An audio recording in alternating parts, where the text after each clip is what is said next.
Good morning, everyone. Welcome to the Trade Ideas Live Trading Room for Friday, February the 12th. My name is Barry Anderson, moderator of your trading room. Gonna get a quick sound check and let me know if you can see my screen. Yes, yes, thank you very much. All right, guys, well, let's take a look at what's happening. So, market is putting a little bit of a red bar to start here. Well, that's the 845 candle. Cannabis is still in a downtrend. Looking at a lot of these cannabis stocks are still moving down. Boy, I mean, look at that candle yesterday for the ETF for cannabis. Huge down day. So let's see, I mean, eventually we're going to find a bottom. When that is, hard to know. So let's look at Tilray, TLRY, down another 10%. I'm sure we're going to find most of them. I know ACB actually was an earnings play. Released earnings after hours yesterday. A little bit of a positive reaction, and then again being dragged down by the entire sector, I guess. So there's ACB. Don't want to go over them all, but I mean, you know them: APHA, Hexo, SNDL, the little one. They're all down. Now, taking a look at some of the China education plays, which were active a few weeks ago or a few days ago. So there's AMBO. You can see what happened to AMBO. In fact, that's only 4 days ago. AMBO got up to 569. WAFU is probably the same. We're going to see the same sort of spikes, yes. CLEU, excuse me. So these are all, all China education plays. And this is really up, of course, 138%, only 2.7 million in the float. This looks like this is the all-time high. I don't think this is an IPO, probably a name change, symbol change. But right here, that was up to 1052 that week. That would have been last August.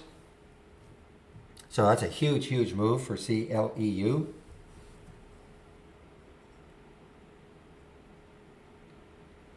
Now the cryptos were moving strongly. I think Mara and Riot are probably fading a little bit here, just a little bit.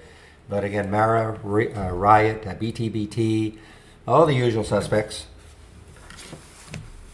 XERS, XERS. There's a nice gap up for this one. I'm trying to see if there's any. Yeah, this is European regulatory nod. So I guess they're allowed to go into Europe.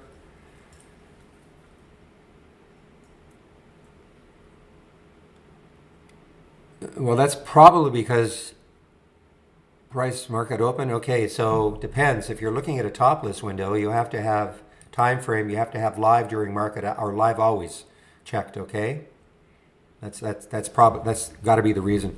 So you're gonna have to right click on time frame and live always.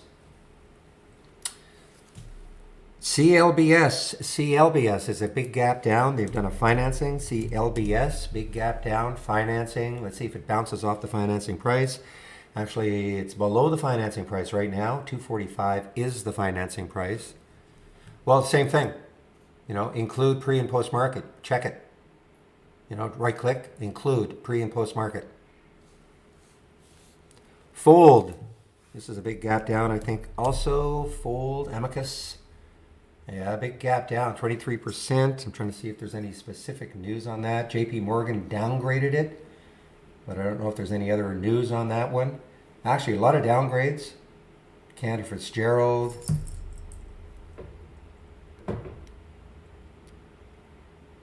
And JP Morgan. But there might have been another reason for it. This one seemed really crazy. SFET. So I looked at this one, and this does this a lot. This is an Israeli stock. It does this a lot. Pops in the pre-market, then market opens, tends to fizzle. Read the news. I guess there's a big sneaker resale market out there. Yeah, I said sneaker. A sneaker resale market, and that's their big news. Going to help that market. You can ask a technical question, yeah. If I can answer it, I will. If not, I'm talking to somebody in our YouTube feed. If not, I'll send you to our tech support. HSDT is a financing, and let's see if it's above the financing price. Oh no, I'm sorry. This is not a financing. This is a big upgrade by, I think it's, in fact, when I first saw it, I thought it was a Hindenburg. I thought maybe they'd kind of flipped their script and gone long something, but it's Landenberg. And it looks like they're trying to put a 27.50 price target on HSDT. CLGN is another financing. Let's see if it's at the financing price. So it is below the financing price. CLGN moving down. It's 17.50 is the financing price, so it's a little bit below that. I know was gapping up. Okay, Oppenheimer. So I think it's just it's an Oppenheimer upgrade, it's initiating coverage. Let's see if they put a price target on it. Yeah, why not? Let's put a $35 price target on it. So Oppenheimer's put a $35 price target on INO.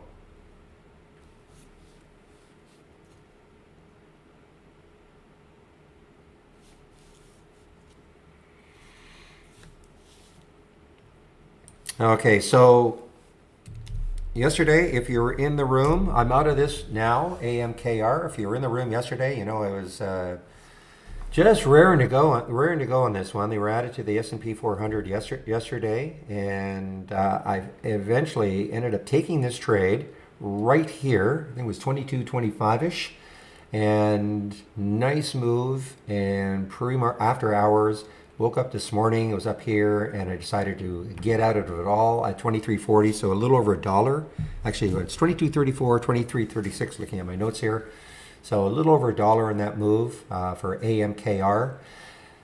Just not a great swing trader. I just find it difficult to, unless it's in a really hot sector, I find it difficult to hold some of these. So decided to take my profit and run.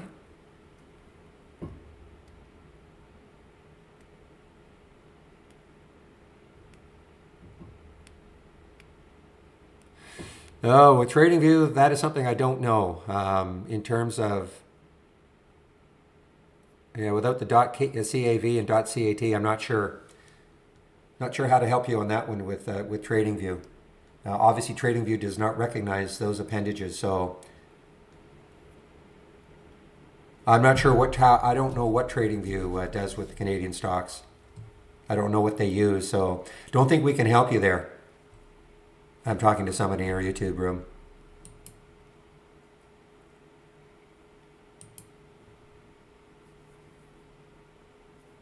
And good morning, Nate.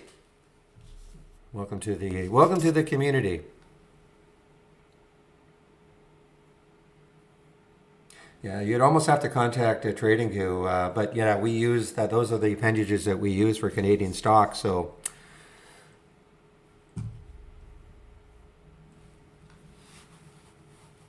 I know they track Canadian stocks, but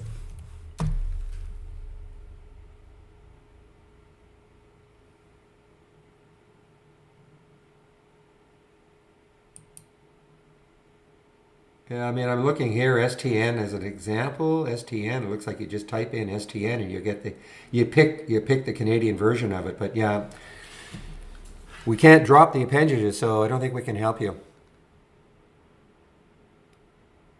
Well, we have another, I call it the main trading room. You're in our YouTube feed, which is fine if you want to stay there, but there is a main trading room where there are a lot more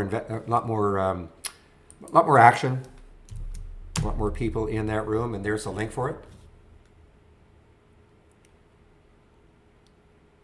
Yeah, I know, but what he's trying to do is he's trying to click on like a Canadian alert and have it go to TradingView, and we have a different appendage. So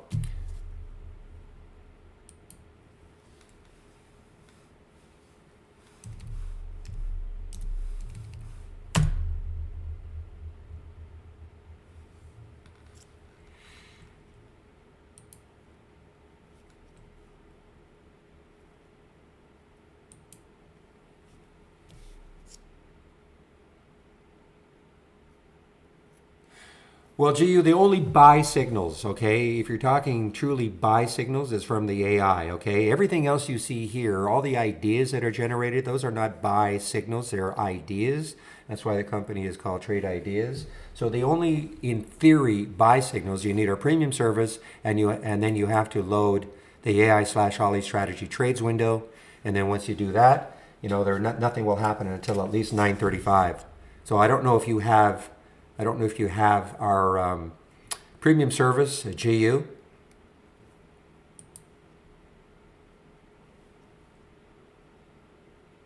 Thoughts on ALJJ? Well, okay, so February 11th post-market, so they released earnings after hours. No real action.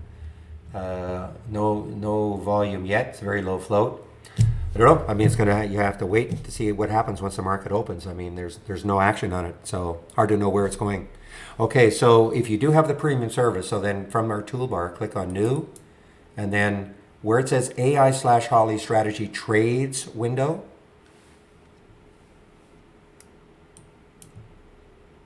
this will be the window you see, and of course it's blank right now. Nothing will happen until at least 9:35.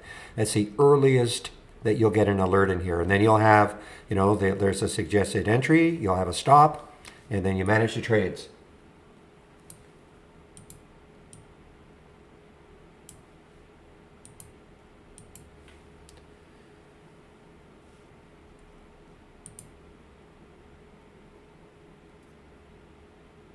It should detach.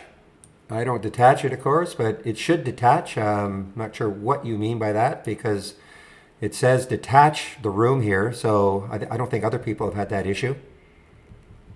Detach room, and that should detach it, allows you to float it around.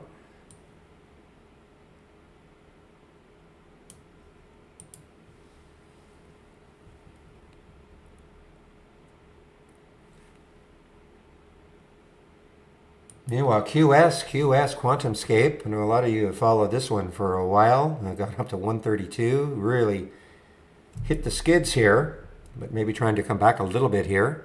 All right, guys, it's 9:17, so I'm just going to do a quick check to see what sort of upgrades and downgrades we have. Don't know how to help you, JB Books. Are you guys having, he's saying that when you detach it, it doesn't float. I don't know how to help you. I'm sorry.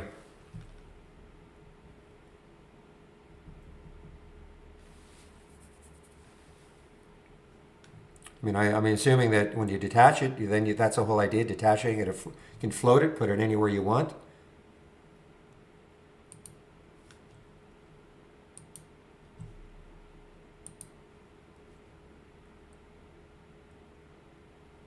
Okay, wow. Okay, this is a bit of a change, guys. I don't know how to help you, JB Books. I just don't know how to help you. Maybe other people can, because, I mean, clicking on that gear icon and there where it says detach chat, if it's not detaching and floating, I don't know how to help you. I'm really sorry. If it's not working today for some reason, I'll contact the developer, but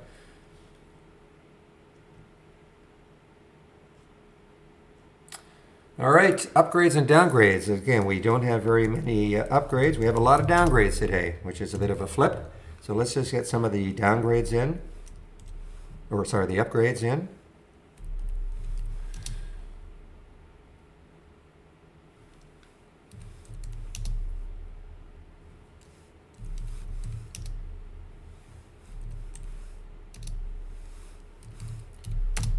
I'm hearing FSR.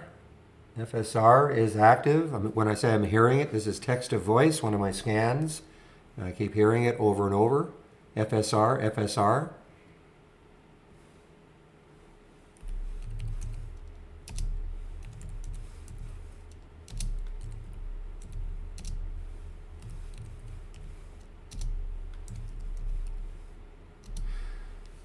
Okay, I see that Sono, I think Sono had earnings yesterday maybe, or this week sometime. I'll do a check, but they've got an upgrade from Goldman.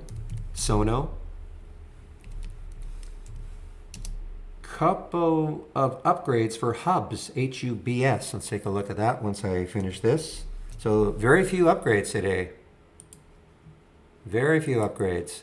Let's take a look at Sono. I think it had earnings. Yeah, February 10th post-market. So it had earnings. So upgraded by Goldman today.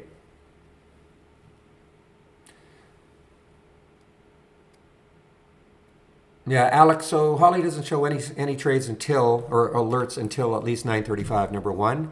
Just take it off surfing. There's a, okay? This is a toggle. Up here, idea surfing, it's a toggle on and off, so just take it off. All right, let me get to the downgrades now.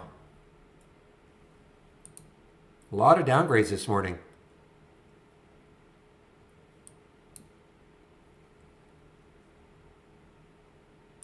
Let me just, oh, it's a long list. I'm trying to see them all in one. Okay, here we go.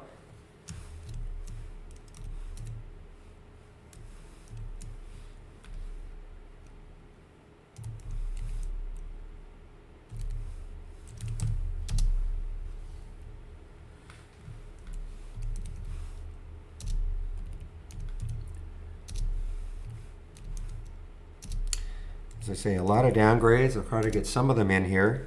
This is all from briefing.com. Nothing to do with trade ideas.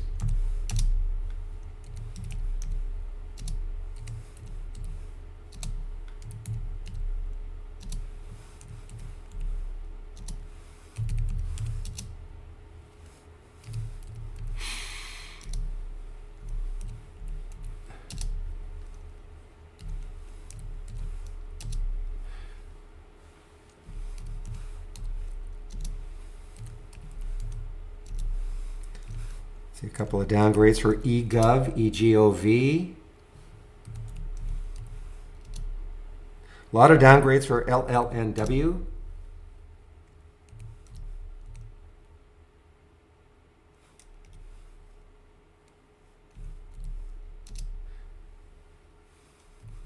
All right, guys, there are some of the upgrades, some of the downgrades from briefing.com this morning.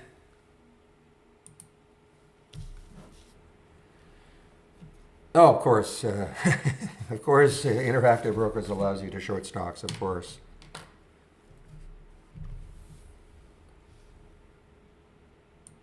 Most brokers do. I'm surprised the other ones don't, but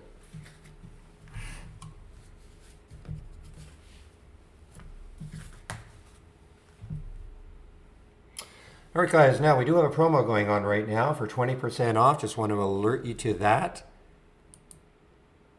So if you go to my homepage right there, there is a promo code you can use for 20% off instead of the normal 15. Love the stock, okay? This is sort of a Valentine's Day. It'll be good until, I believe, Monday night, 11:59 p.m. Eastern Time, okay? So again, if you just so you click on my homepage link,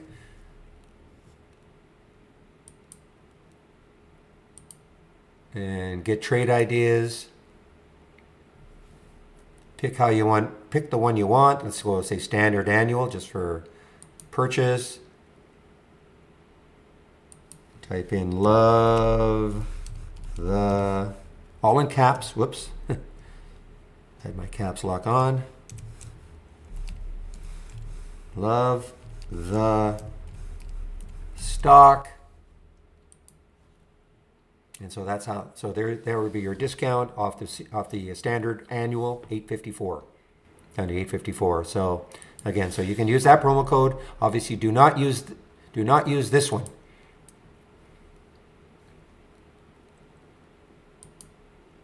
Don't use this one. Use Love the Stock for 20% off. Okay. There are no recommendations, Katrina. We don't recommend anything we don't do that in this room. We don't recommend anybody. The only thing that recommends in theory is the AI, okay? But what we do in this room is we talk about potential setups and, I'll explain what I'm looking at, what I might, and where I might get into something. And then after that, it's really up to you if that makes sense. So this is not, we don't talk about recommended. Number one, I'm not an investment advisor, so I cannot say, yes, I recommend that you buy this as an example. Yeah, the market's closed on Monday. President's Day in the United States, so remember that if you're from Europe, or even if you're a Canadian that doesn't know that.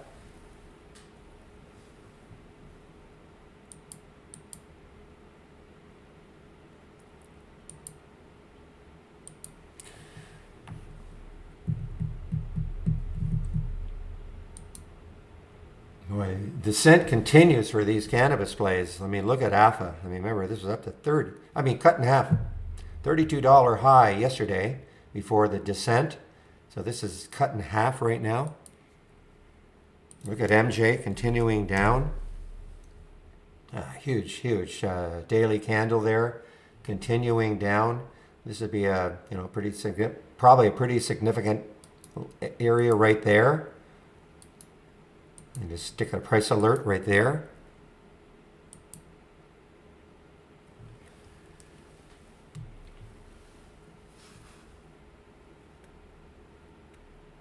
No, there's no room for premium subscribers, Lindsay. I mean, this is a free room for everybody, but certainly, we don't differentiate.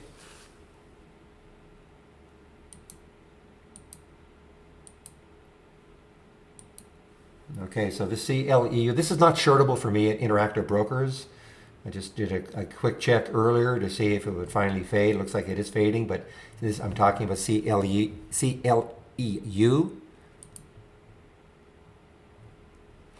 Yeah, FSR is it still, that's that Fisker. I mean, I kept hearing it over and over and over again.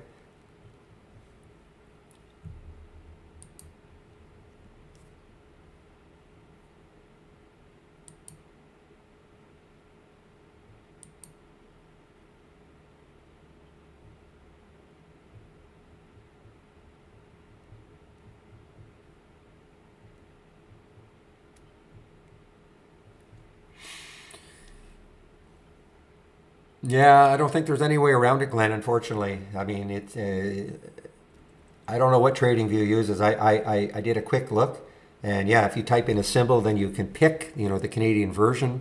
I don't know if there's a way around it. I don't think there is. So, do apologize for that, but not much we can do about it.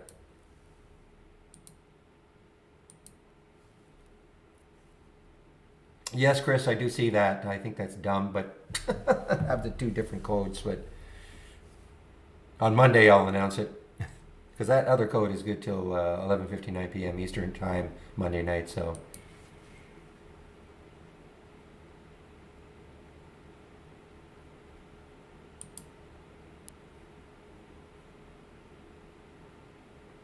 True, the market is closed on Monday. True.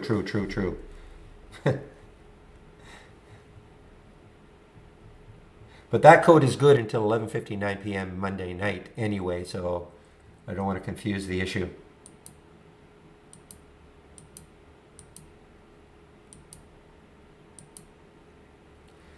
All right, guys, we're getting set for the open here.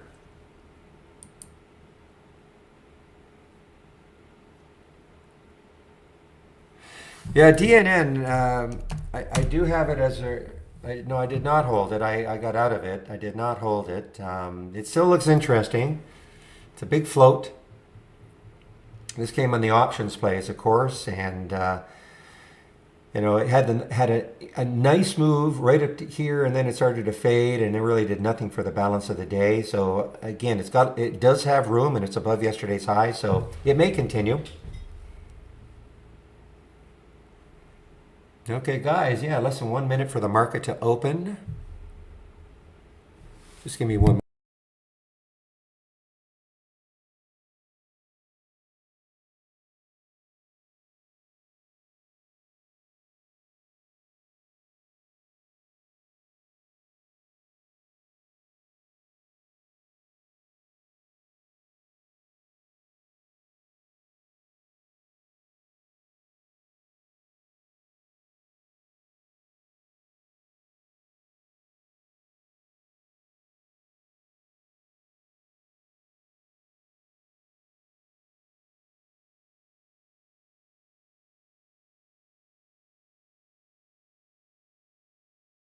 All right, guys, we are now open.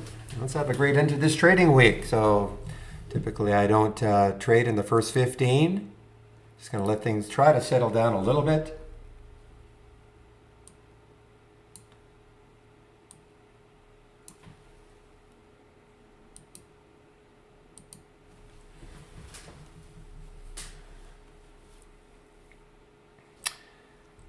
All right, let's see what is happening right off the bat. So CLEU.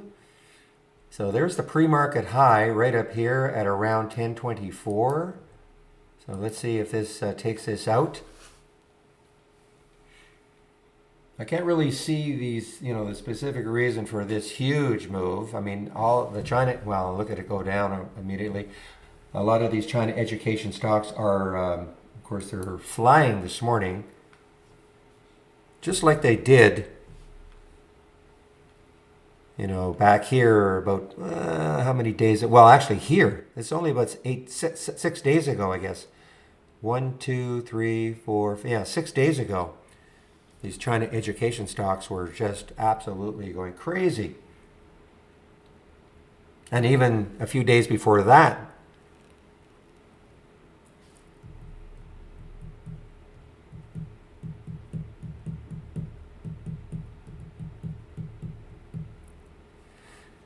WNW? Nope, I don't think I did anyway.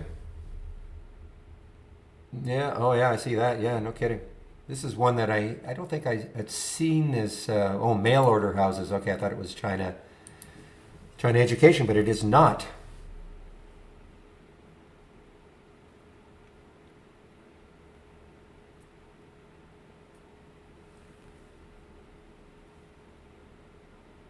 Well, very interesting. I am not getting very many alerts to start.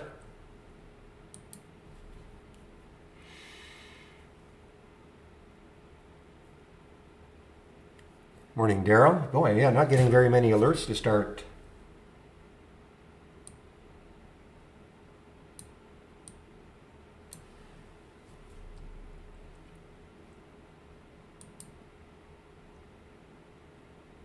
I'm going to make sure that's a little strange. I want to make sure nothing's going on with the server.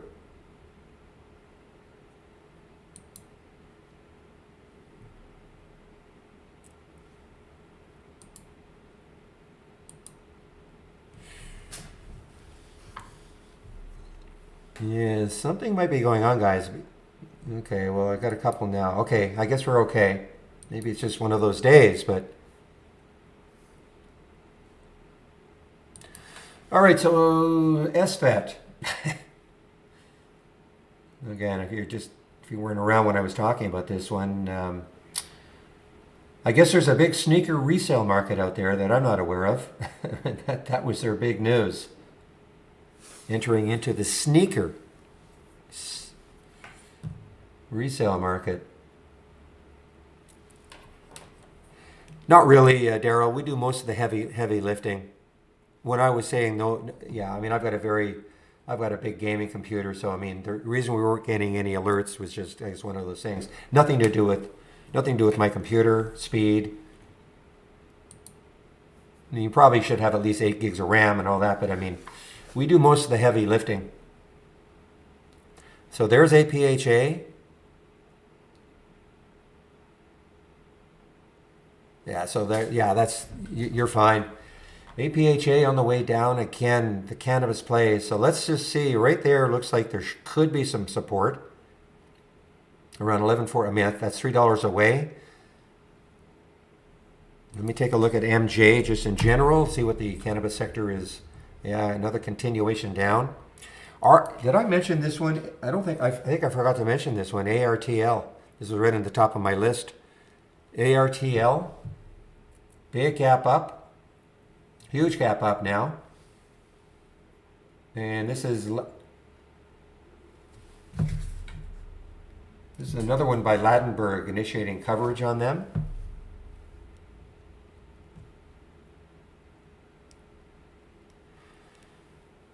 Well, again, I'm the world's worst swing trader. Should have stayed in the AMKR, but AMKR, guys, it still might be interesting.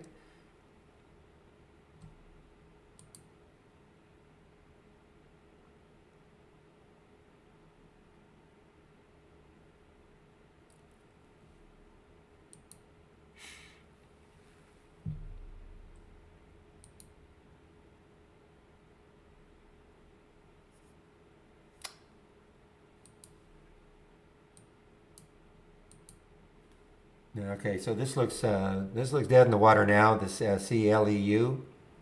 Fortunately, oh, it's just got halted too. Did not show up on my halts resumes.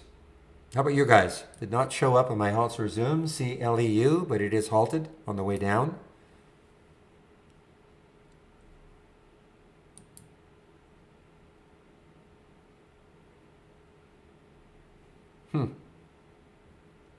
Okay.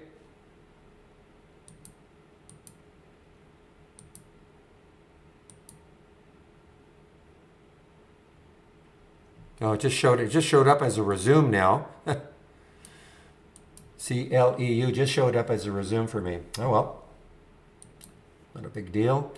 AMPE, so that gapped up, a little bit of a gap up, but again, topping tails. I typically sit out the first 15 minutes, guys. Try to let things settle down a little bit. Not that everything is completely settled down after 15, of course, but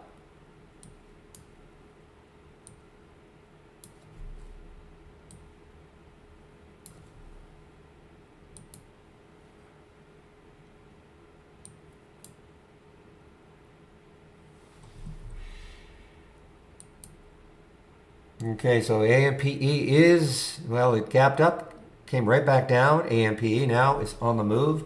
This is a big float. 170 million in the float, but take a look left. So it has some room to 3. Again, when I say that, I'm not saying it's going to get to 3. I'm just saying when you look left on the daily chart, you can see where it is right here.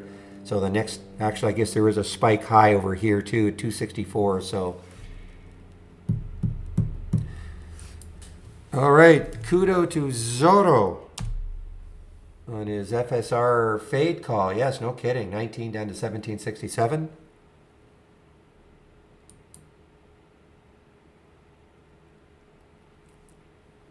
Fold is a lot of downgrades for Fold. And look at this. Look at Fold. Oh, wow, 28%. I know I talked about it in the pre-market, but it is really not, starting to sink now.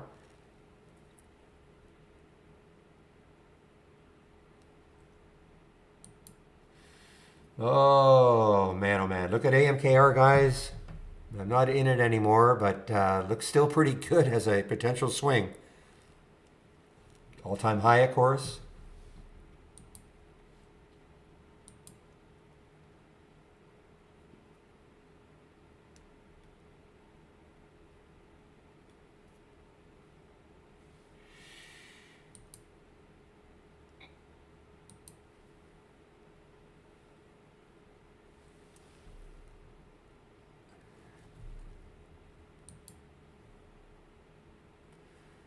You know, Fold is just getting destroyed here.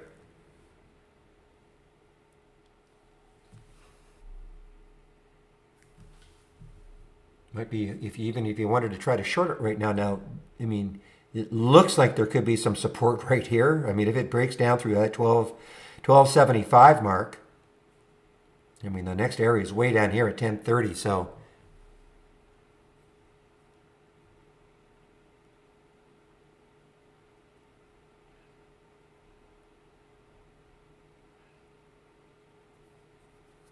what is your question, open source movies and Script Central casting? I mean, when you ask a question and you put a bunch of question marks, I mean, I don't know. I mean, look, this is a, I mean, this was a, you know, crypto is strong. I mean, this has got a great, you know, looking left. You know, the next high is around 863. But I'm not, if you're asking me, should you buy it right now? I mean, I can't make any recommendation like that. You have to wait, I think, anyway, for it to settle down a little bit. But cryptos are hot. You know, I mean, cryptos, I don't know if Mara has, though this one, no, Mara and Riot look like they're starting to give it up, but, you know, definitely FT squared. No pullback yet. I don't know if there's any specific news on it, but.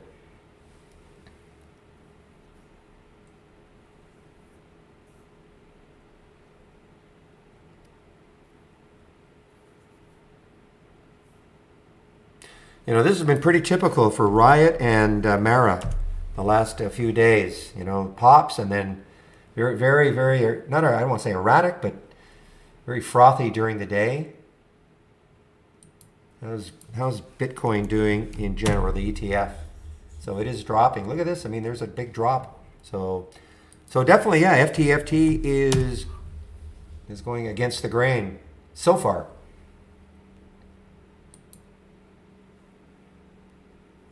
And I see. Maybe that's why you're talking about it, because it showed up in the options plays. I didn't even see that. So 8:19. So I'm going to stick an alert right up here around 8:13 to see if it regains that.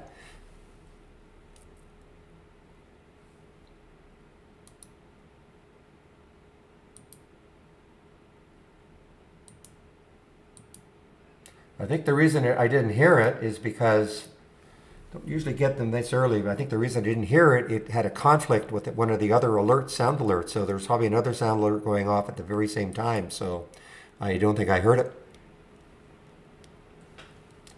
But I'm going to keep an eye on it, see if it regains. Get over 8 and see if it regains, because I do like the potential void.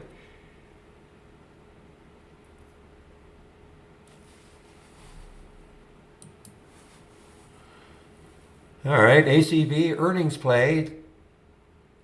Pretty decent rebound from 12.32 to 13.29 so far, but $1 rebound. But what is MJ doing? What is the sector doing? So it is following the sector so far. And my guess when you're saying green, so I'm sure the Tilray is starting to move also.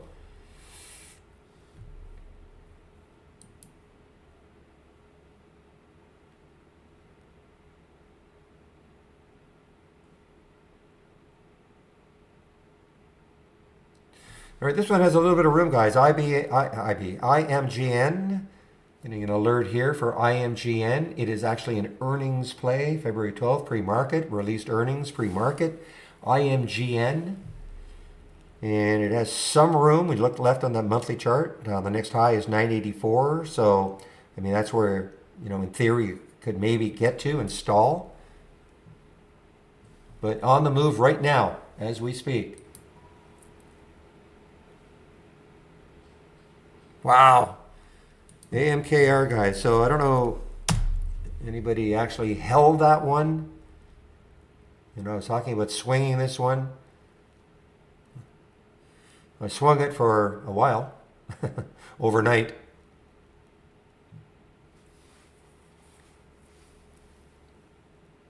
Okay, market putting in a nice green candle to start. We're still down for the day. All the indices are down, not much, but so the market's trying to put in a nice green candle to start. Look at IMGN, guys.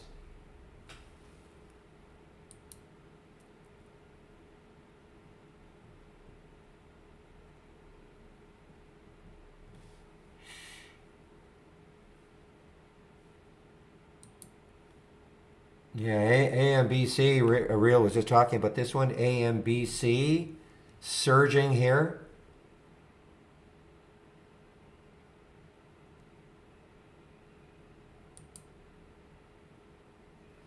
Oh, I'm sure it's extended.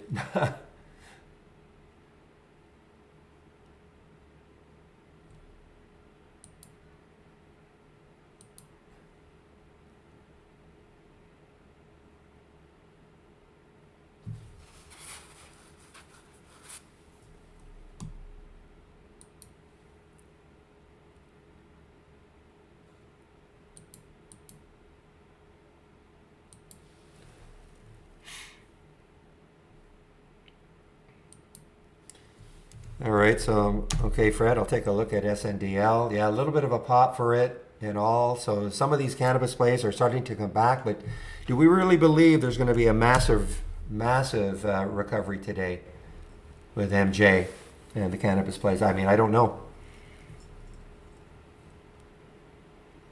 So Michael, I don't share my layout as such, but what I do, I've been asked to share my layout. What I do, and let me just get you the link.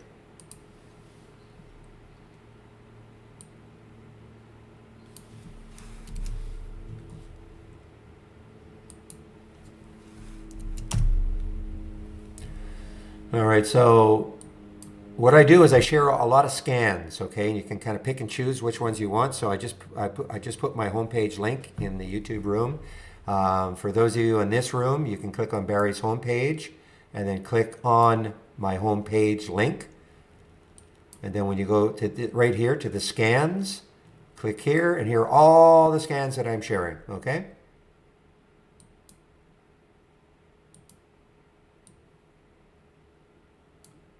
I don't want to create a huge layout with all the scans, so it's kind of created a lot of different types of scans. There are a lot of different types of traders. You can kind of pick and choose which ones you might want to take a look at.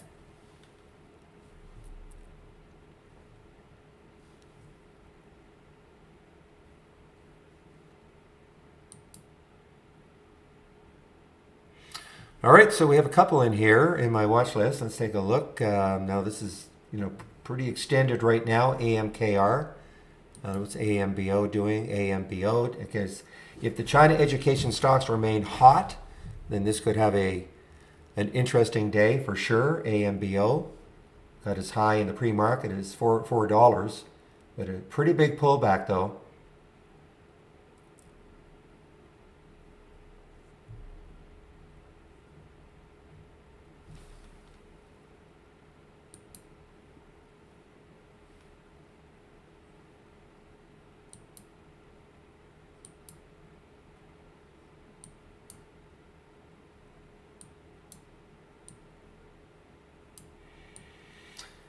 All right, so I'm keeping an eye on the FTFT to see if it regains that level just over $8.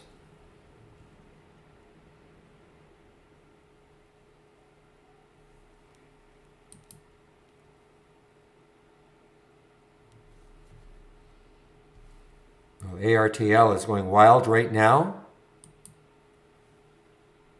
And we have a halt with LDI. Let me take a look at that. Just give me a moment here.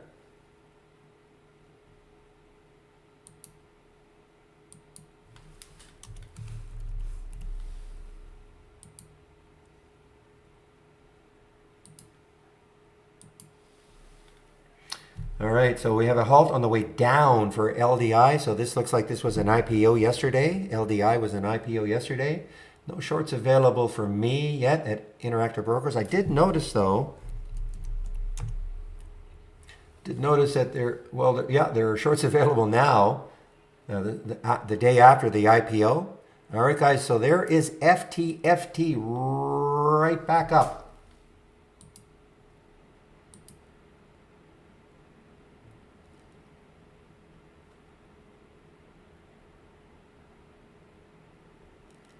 So the trigger was 819. So let's see if it gets back up to 819 and then rushes from there.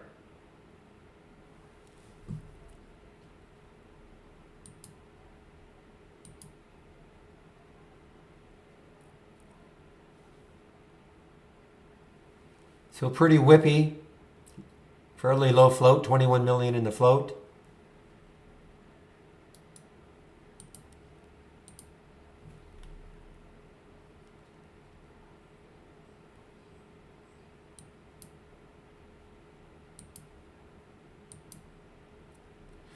Okay, CLBS trying to come back a little bit here. So the CLBS, the financing was at 245, so it's it's quite a bit under that financing price at 218.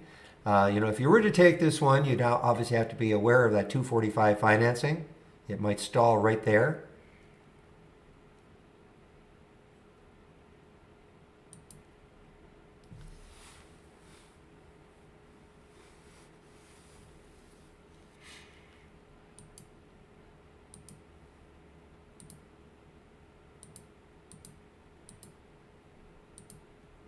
All right, guys, ARTL, FTFT.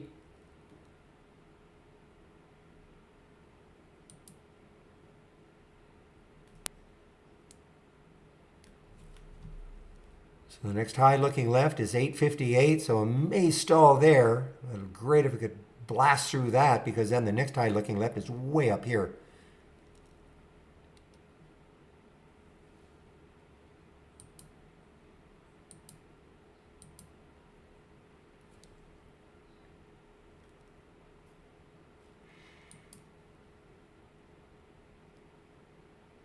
Again, guys, this is still kind of a swing idea. AMKR added to the S&P 400 yesterday. Unfortunately, I'm not in it anymore. I sure wish I was.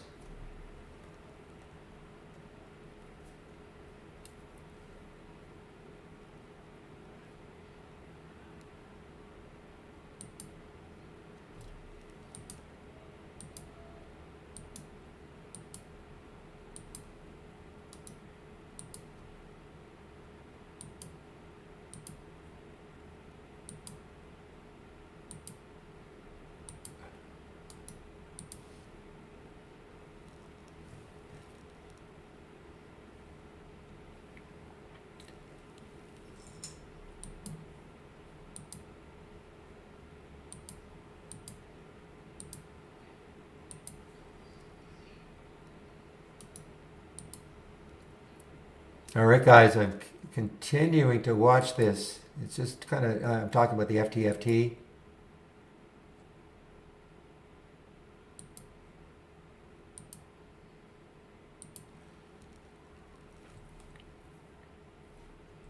It's still a little bit choppy. So I'm going to reset my alert around here, 8:23. I thought it was ready to roll here, but it didn't pull. I almost got into it, but then it pulled back. So I decided to wait just a little bit.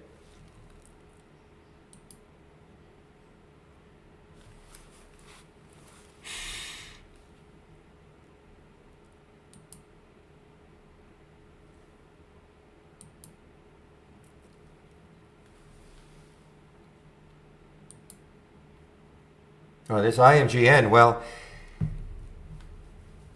it has continued to move. So we're right at the, look at these highs on the weekly chart. We're right there. So now might be the time where it's going to stall. High right there, 984. High right there, 982 on the weekly chart. What did it get to? It got to 980. So this could be the big stall area for it. Right around that 10. And looks like it is trying to move down now. IMGN.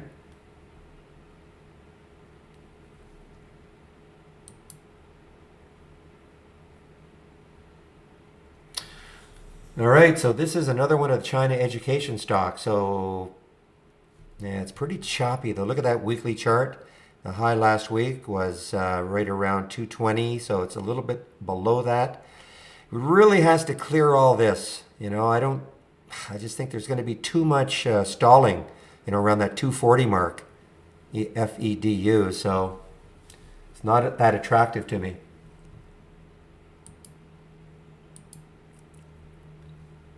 Now WAFU, look at this, got halted on the way down. So I thought it was halted on the way up. So be careful on these education stocks now.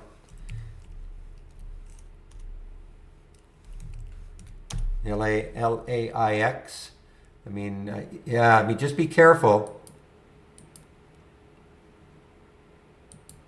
WAFU was kind of a leader.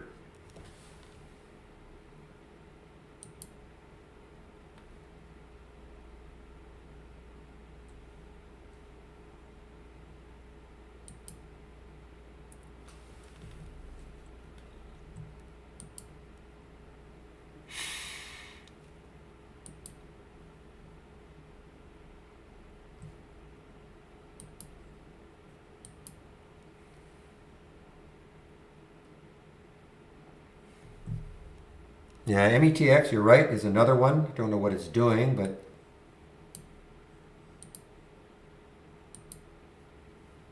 yeah, METX. Just not great follow through. This one really dove. Look at CLEU. This was as high as $10, so it's dropped over $3.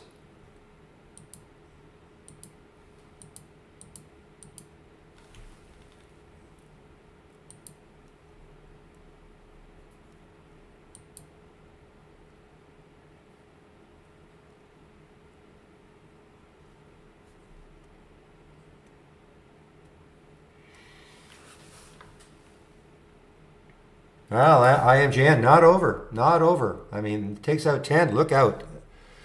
Take a look here. There are the highs right there. So the next high looking left is 1037. If it breaks through 10, IMGN. Nice earnings play.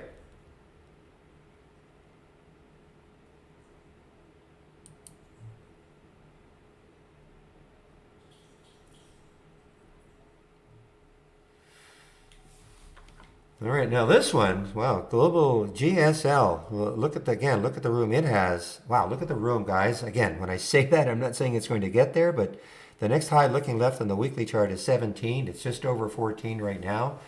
Fairly low float, UK stock, GSL. Just look left, look at the potential void fill. Let's see if it settles down just a little bit.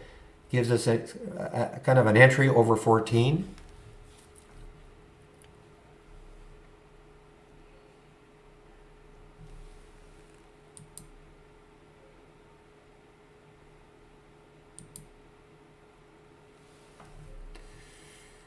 So ARTL, the next high looking left is 443 on the weekly chart and on the monthly chart. Yeah, so it has room. But it is choppy. Look at the 15-minute chart. Look at the topping tails and bottoming tails. 2-minute, of course, is always looks worse. 5-minute doesn't look that great either.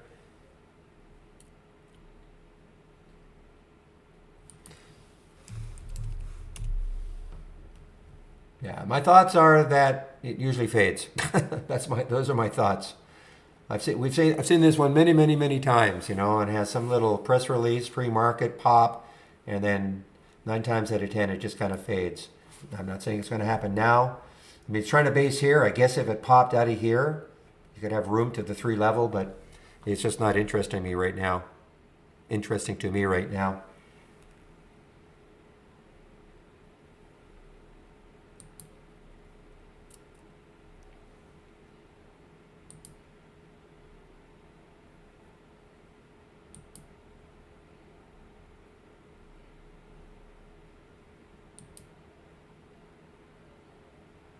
Yeah, see how choppy this is? I mean, this is very choppy.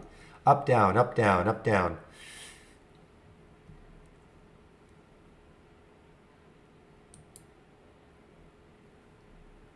Many regrets now. 24. So there was the alert 2432, 2460, 2471 now for AMKR.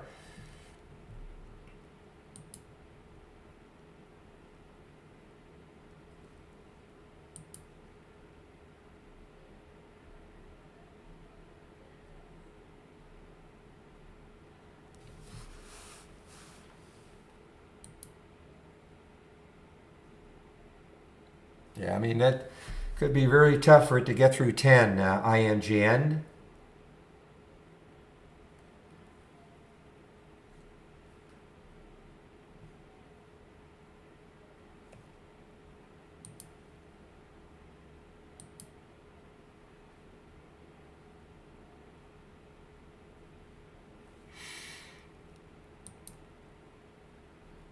All right, guys, look at this one popping here. BLCT, look at that 15-minute candle right here. BLCT, so again, look left. What do we see? On the weekly chart, we see a high of 14.99, so that's about $1 away, so that's okay. It's crazy low float, 4.8 million in the float. Let me check on that monthly chart. It's the same high, yes. And on the daily chart, the next high is... Same thing. So, you know, on the daily, weekly, and monthly, the next highs are up here. Now, I'm not saying it's going to get there, and because of that float, it'll be extremely whippy.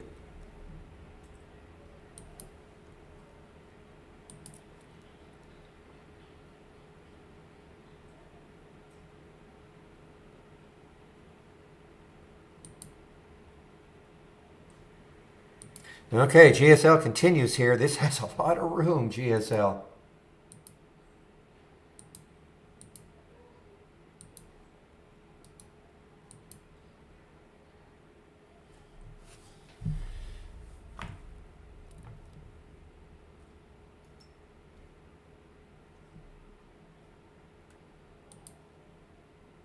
I missed it. I missed getting my GSL. It's a bit of a spread issue. I wanted to take it, but I kind of missed it. Look at the room it's got.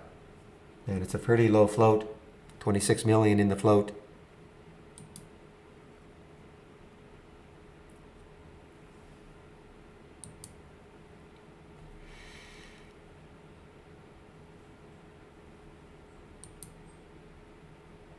All right, so let's take a look at what the other crypto. So, FTFT at the beginning, looking at Mara. So, some bounces here for Mara and probably Riot. FTFT, yeah, just doesn't look that good anymore, guys.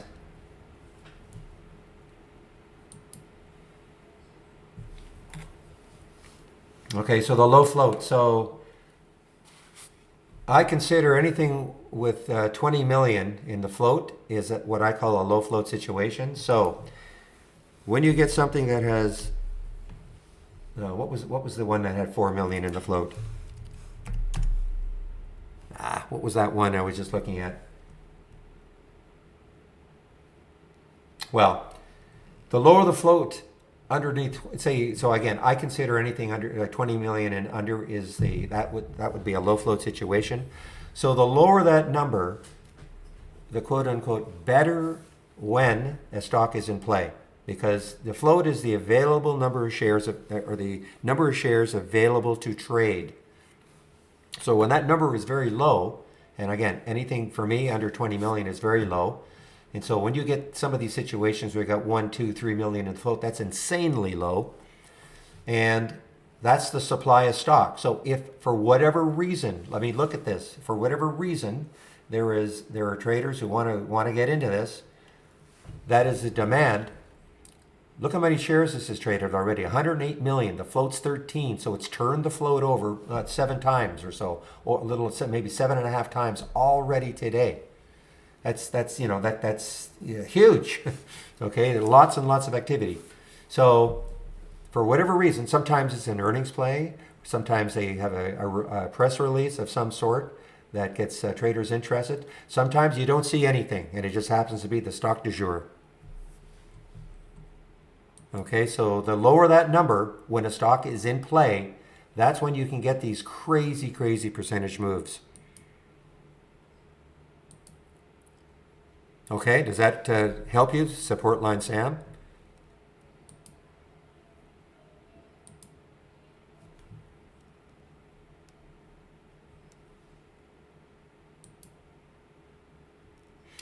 IMGN definitely stubborn here. See, that's a high float, 186 million. That doesn't mean that just because the stock has a high float, but IMGN more than likely is not going to go up 100% today because of 186 million in the float.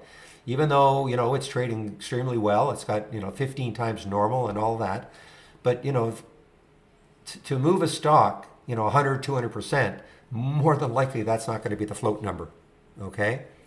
Doesn't mean it's not a bad trade.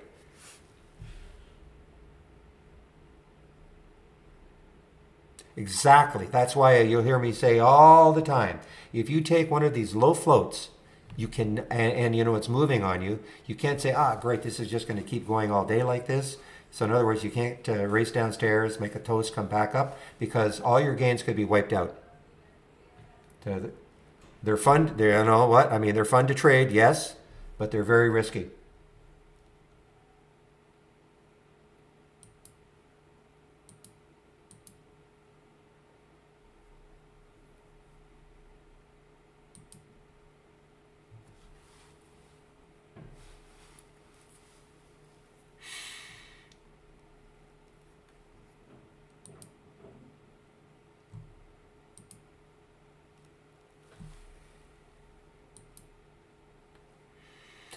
Okay, so I'm hearing Eno now. INO.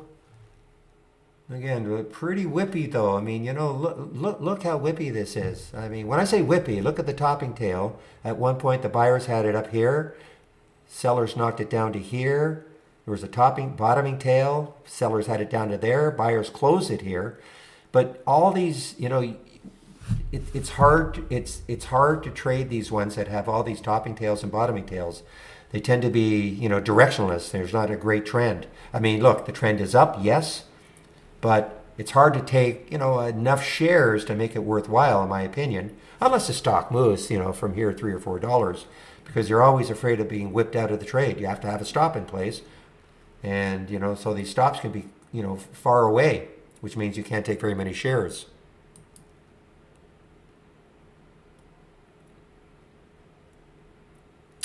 Wow, TOS Canada? I didn't even know we did that.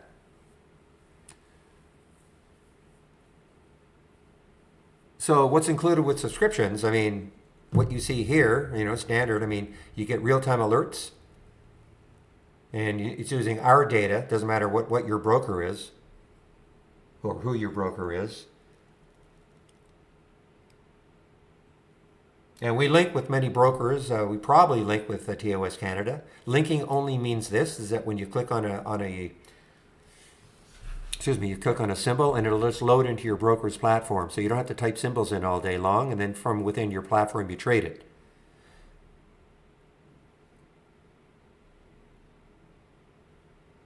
But, so if you subscribe to us, just even on our standard service, you're getting real-time data. So everything you see here, what I'll show you is, I'll give you a link. This will give you all of the basic features of Trade Ideas.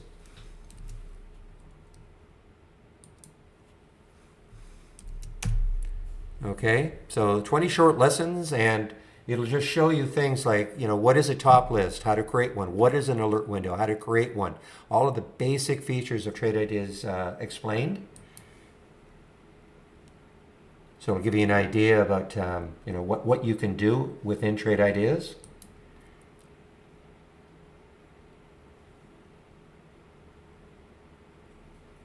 Yeah, so we can, again, with TD, what's it called, TD Direct Investing? I'm not sure. Linking is one of those, it's non-scientific. We have a linking tool, and it's a matter of, sometimes it's just trial and error. These platforms don't care whether we link with them or not, but most of the time we can link. It's just a matter of finding where you link within the platform. Typically it's in the order entry box, but I can't tell you for sure.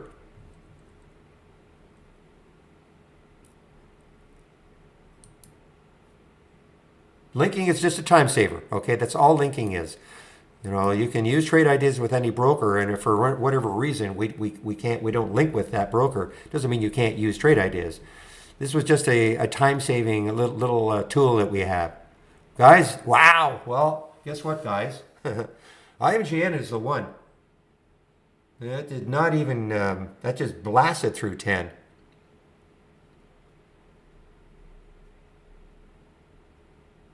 Okay.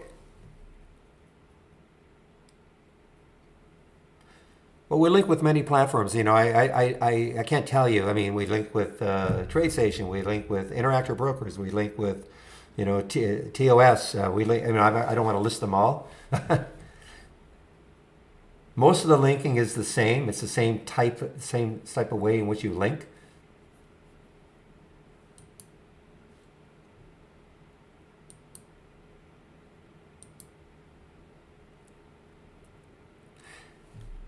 Best thing to do if you're wanting to know about linking is to go to our home page.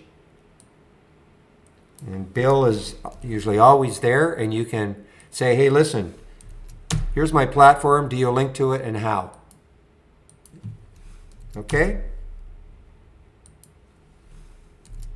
You go to that. I'm just putting in the homepage link. When you click on it, you can start a discussion. And just say, literally, I've got such and such. Yeah, how is that one doing right now? Hyperion.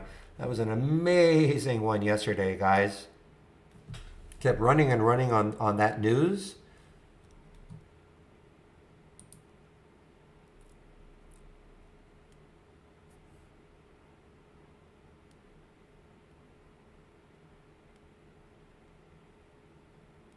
Fred, yes, it does.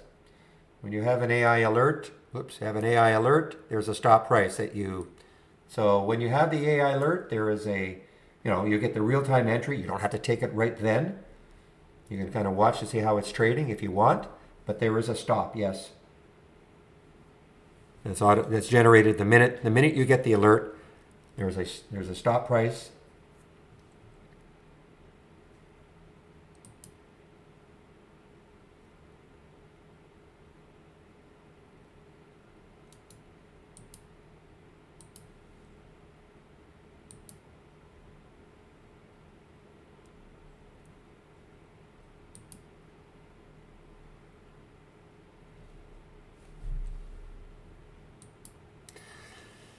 Oh boy. Well, hopefully some of you, kept this AMKR. Still a nice alert from even from here, 2432, 2491 now.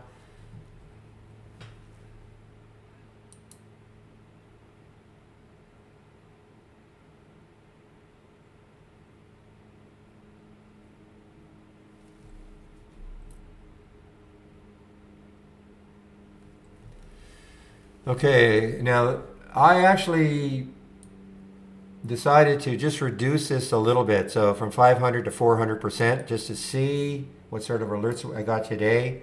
So that's why I am getting SOS. You don't have to do the same thing. Again, it's really choppy. Very, very choppy.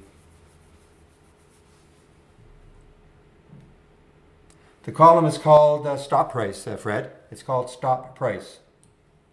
Right there, stop price. If you don't have it listed, I mean, typically that is a default, for the columns that we have. But if for some reason you don't, just right-click on one of the column headers, click on columns, and then you can add it. This is all in alphabetical order. Okay. I'm going to go over the AI in a little bit, just to give me about 10 minutes or so.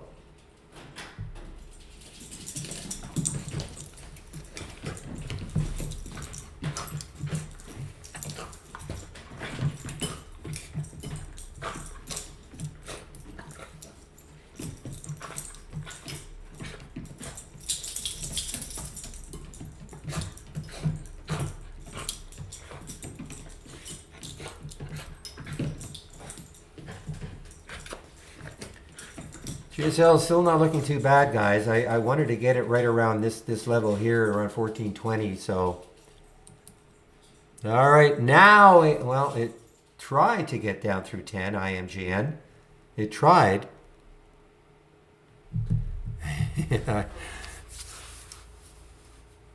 You're only out by a factor of 8. Real. And not on the low side.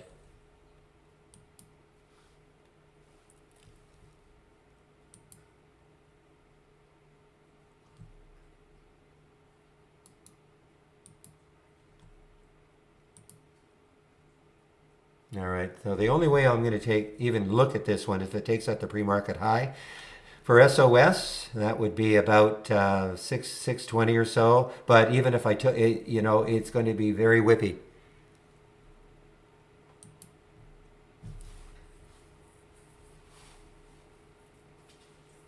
You did open source, yes, you did.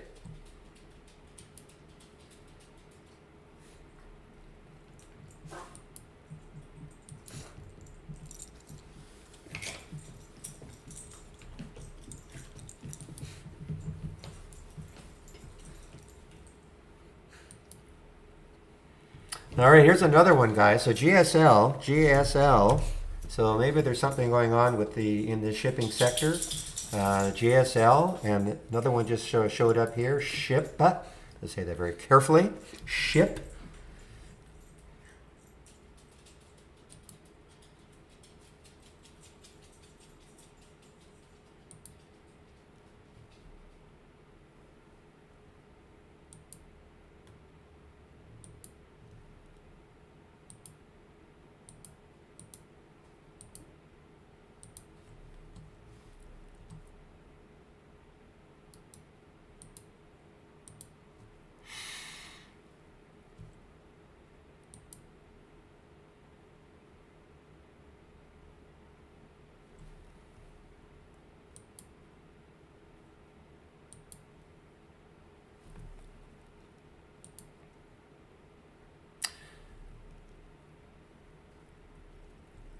All right, so what is the market doing? So the market is still, SPY is just basically flat. Tech is just slightly under. And the Dow is a little bit under. Market is trying to come back a little bit.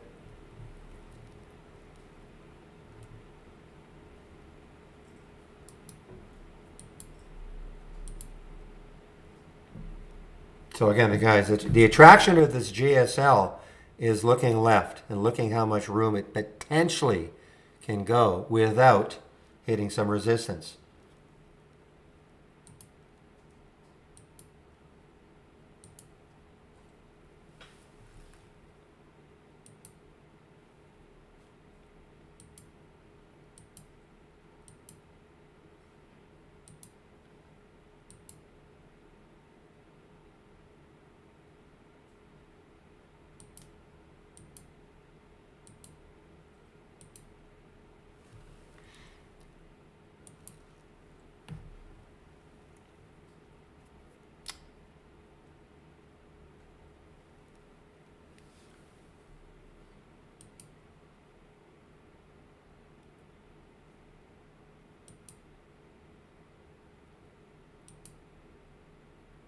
Okay, this IMGN, well, here's the critical level, isn't it? 10.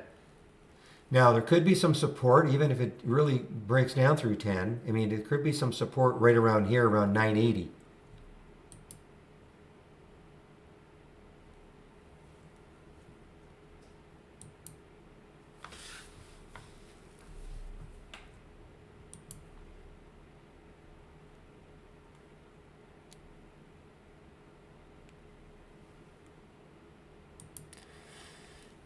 Haven't really, well, I just noticed this one got halted. RWLK, big halt on the way up. Okay, I don't believe this for a second.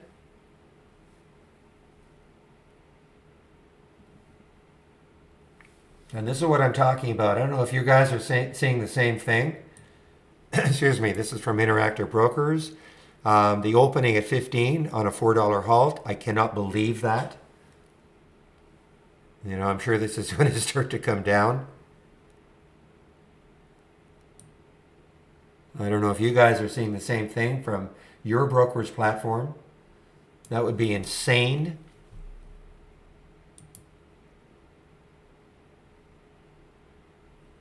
Okay, yeah. I wonder why. Usually it's pretty accurate, but excuse me, I don't know why I'm seeing this.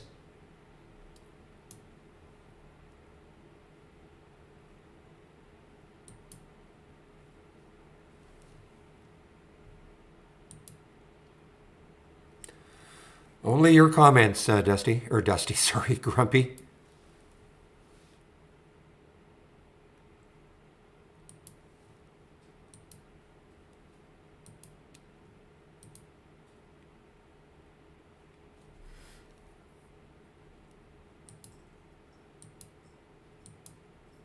Okay, guys, well, here's the critical level right here for IMGN.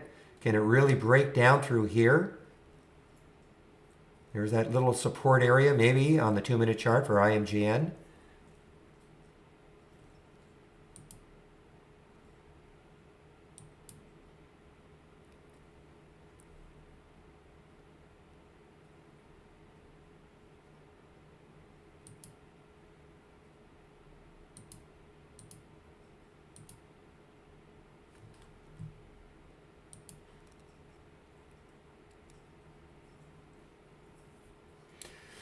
Well, there's the VWAP, yeah, down to 961. Excuse me.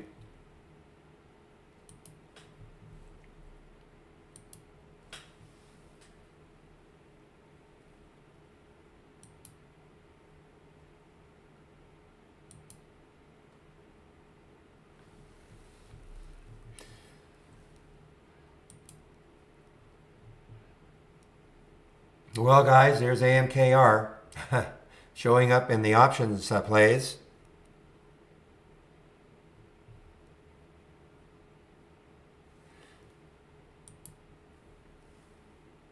Okay, I mean it's starting to drop now. I'm seeing 13. That's from the 19 or the 20, but still. And now I'm seeing 12. So yeah, I mean What time did it halt? At 10:12? So, oh, so this is more than a 10-minute halt. Sorry, more than a 5-minute halt. The halt was at 10:12 plus 2 seconds. So typically they are 5-minute halts, but in this case, this is going to be at least a 10-minute halt. Something's going on. I mean, that's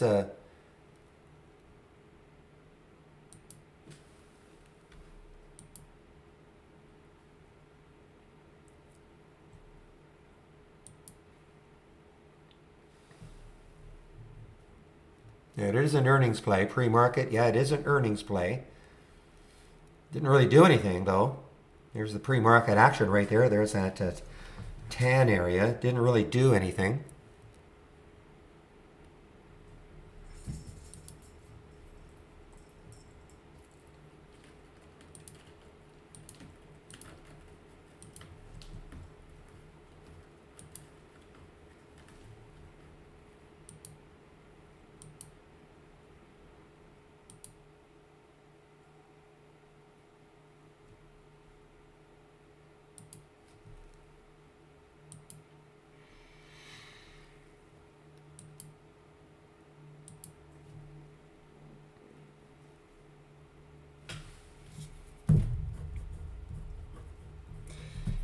And another one in the never-ending list of SPACs. Here's another one that just opened today, TSIBU. Another one of those SPACs.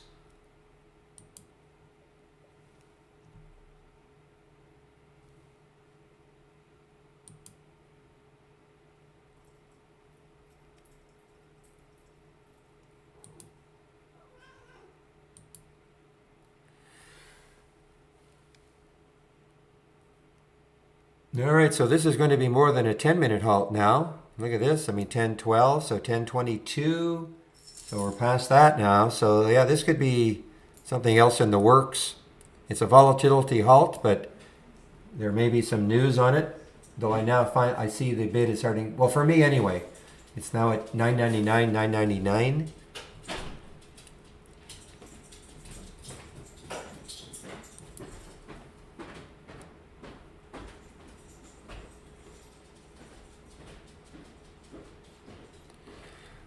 Well, I guess I suppose depends on the question, I guess.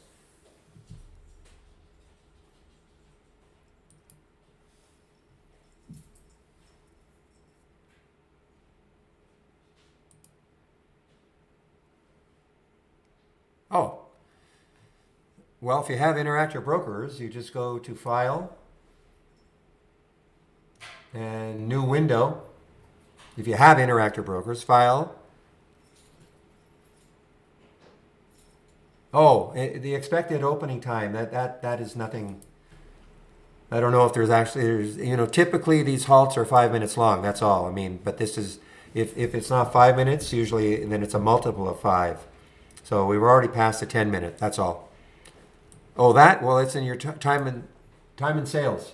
Okay, so if you have Interactive Brokers, just go to File and then New Window, and then where it says Time and Sales, and just click on Time and Sales, and this will be the window you get.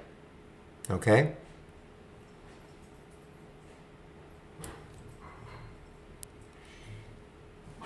And again, this is not necessarily. I mean, this is a moving target all the time. You know, it's not 100% guaranteed.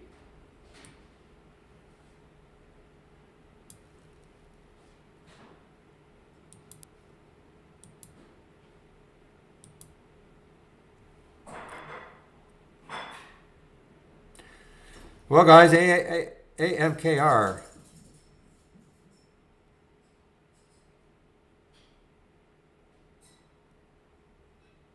The highest 52-week ETFs. We may have an ETF symbol list. We probably have an ETF symbol list.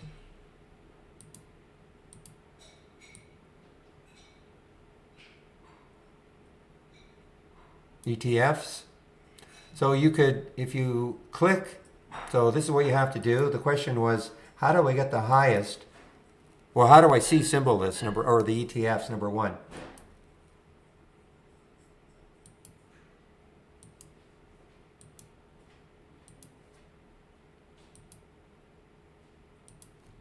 So if you click on an alert window, as an example, click on an alert window. So I'm answering you, Alex, in the YouTube room. Click on the alert window and then click on symbol lists and then add existing list. And you have to scroll all the way down here where it says ETFs. If you click on that, you'll notice ETFs then shows up here. All right, that's what you have to see. And then, now that you have it over here, then you can create a top list window and where it says, and this is a drop down menu, only the following list, and check that one. And then you can rank it, you know, according to the ones that are up the most from the change from the close of yesterday, things like that, okay?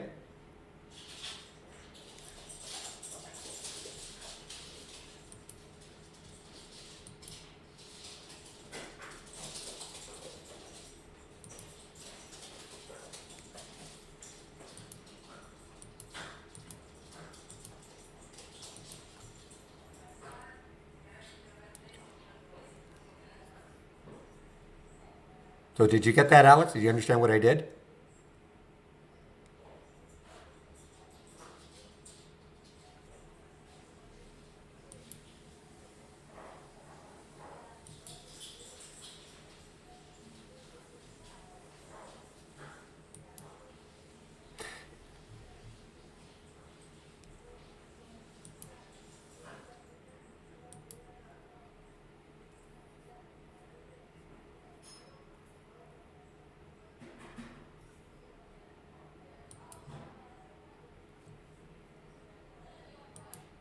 All right, guys, it is now 10:27, so this is typically when I start my spiel about trade ideas. First of all, if you're new to the room, welcome to the room. This is the format, Monday to Friday between 9 a.m. and 3 p.m. Remember, Monday is a market holiday, okay? And I share my screen. I'm live on the mic.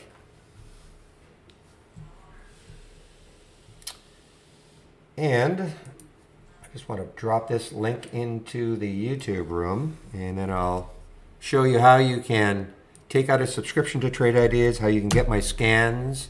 I'm going to talk about the AI.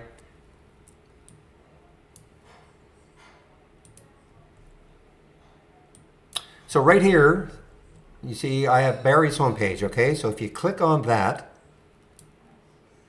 now, first of all, we do have so when you click on my link here, you're going to see another promo code, but don't use that one. You can use Love the Stock for 20% off, okay? Give me a moment, please.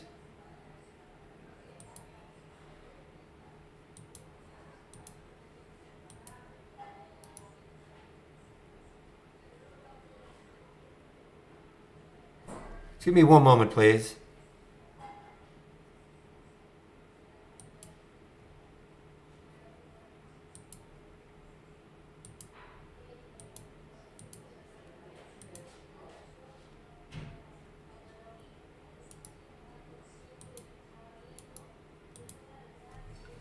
Okay. So when you click on my homepage, again, don't use you're going to see another promo code, but don't use that one. Use Love the Stock, okay? All caps for a 20% savings. So let me just click on it and I'll show you what you'll see. So again, don't use that promo code. Use Love the Stock, all in caps, for 20% off. First month only or the entire year. Give you an idea about how much Trade Ideas does cost. We have 4 plans. We have an annual premium and standard. We have a monthly premium and standard. So the premium will be $22.68 a year minus that 20%. Standard would be $10.68 a year minus that 20%. The big difference between premium and standard is the AI. There are some other differences, but that is the main reason why people want to take our premium service. Well, I'm going to go over that in just a bit. You don't have to take an annual plan if you want to go month to month. That's fine. So it would be $118 or $228 less the 20%. The discount's only good for the first month. All right. Common question. Hey, why am I being charged full price the second month? The discount's only good for the first month. You want the full year discount, then you have to take on an annual plan. On my homepage, you'll also see the trade of the week sent to you every Monday morning before the market opens. I do. Now, I'm having some technical issues doing this recap, really ticking me off. Hopefully I can do it. Again, I usually do a recap every day of what's happening in the room. Here is a scan link. So all the scans that I'm sharing, click here. All the scans that I'm sharing, including this is turning into my absolute favorite, the moving higher with unusually strong options. Education link is right here. And one of the the 20 short lessons, I'd like to pop that into the room on its own because I think it's a very important lesson or a very important link for people who are brand new to trade ideas. And if you don't have trade ideas, you can see, what are the things that we have to offer.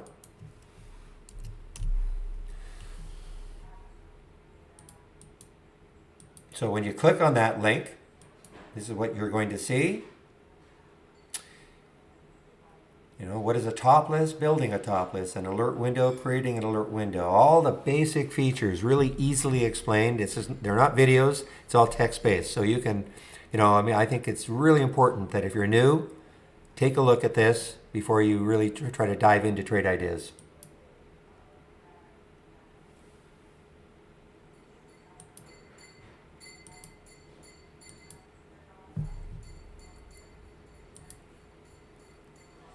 Daily support session. So we have a YouTube room. So between 12 and 1 of the other traders takes over.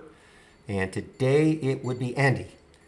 So we have 5 traders, 5 days. So it'll be Andy on today. And I take a break just before noon. And I'll put the link in if you want to head over to the YouTube room for that between 12 and 1. Here's the free trading room. This is the room. This is this room here. Daily webinars, Monday to Thursday at 5 o'clock Eastern Time. And they're all archived, so you can sign up for them all right here.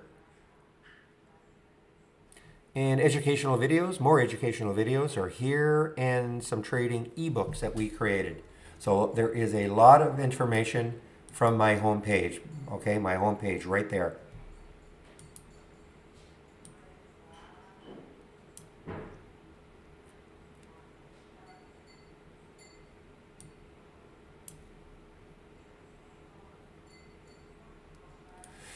No, you need the premium service for that. We give you 10 tries, okay? The question was, can you backtest strategies with the standard version? And the answer is no. We do give you 10 freebies, but after that, you have to have our premium service if you do want to backtest your strategies.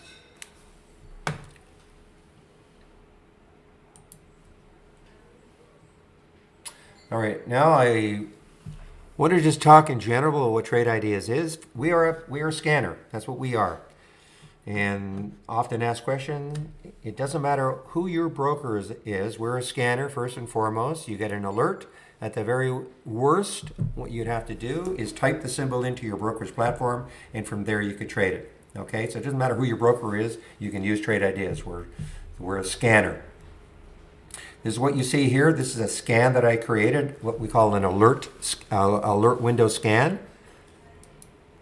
And just to give you a little idea about what I've got in here, these are the filters that I'm using, and this is a scan that I'm sharing. And of course, if you wanted to change the values, you of course could.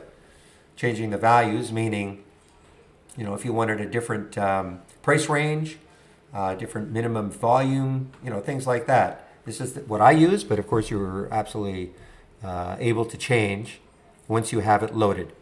So if these filters are met and a stock makes a new high or a new low, I get a real-time alert. That's why we see these stocks in here, okay? So that is just a little scan. This is not a scan saying every time I see an alert, I take the trade. These are ideas. So what we did was, we said, instead of forcing people to learn a programming language, we created a lot of alerts. These are all the alerts. I'm using a new high and new low, but there are a ton of alerts that you can use. And then here are all the filters. I'm not going to go over them all, of course, but lots of filters. And so instead of having to learn a programming language, hopefully we've given you enough alerts and filters so that you can, with the right combination, create the type of scan that you want. Okay? So that's what Trade Ideas is. We're a scanner. I want to talk a little bit about the AI.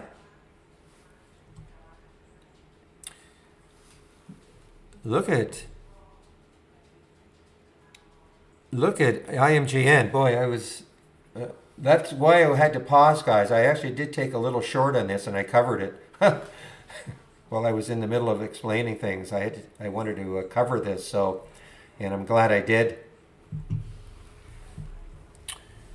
Okay, just quickly to change the sound on any alert window, just right click, go to Properties, Actions, and then where it says Play Sound, obviously it's already checked if you're getting a sound.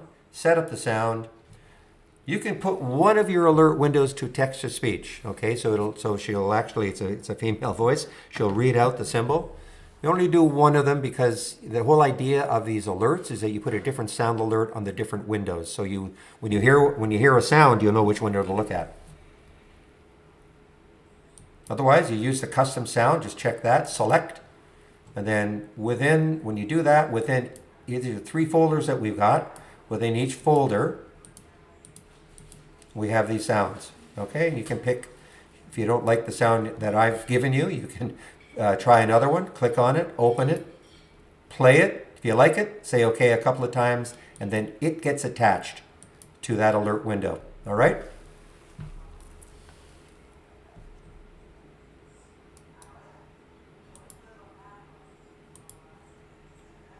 So I want to go over what the AI is all about. We have what we call 50 baseline strategies. And now, guys, this is a SPAC. I don't love the SPACs when they come into the option plays, but I mean they can be pretty well. I find them tough intraday traders, but it did show up. So again, we have what we call 50 baseline strategies. And once the market closes, these strategies go through an optimization routine. And that's what happened last night once the market closed. So out of those 50 strategies, these are the ones that made the cut. Why did they make the cut? They had the right profit factor, win percentage combination, okay? Now, personally, I don't care which strategies make the cut. All I care about is seeing the alerts from those strategies. This is what's happened today. To see these alerts, you need our premium service. And you would click on New from the toolbar and click on AI/Holly Strategy Trades window.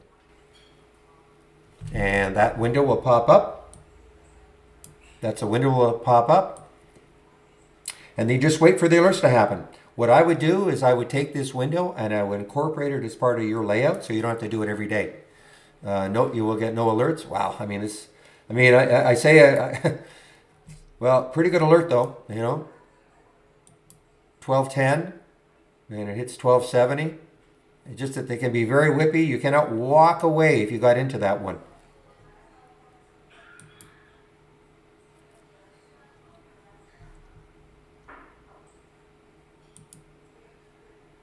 And there goes the SPY a little bit, yes. So, really, you're going to get a real-time entry. You don't have to take it right there, and you'll have a stop. And you manage the trades as you see fit. Okay. No videos on how to use it. It can be used in many different ways. For me, it's a nice watch list that I look at all day long.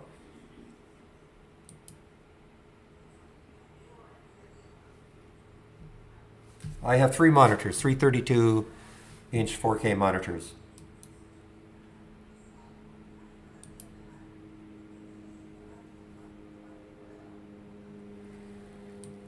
My friend Aja telling me I'm sleeping on Quick. There's Quick, guys. Low float. Yeah, 10 million in the float.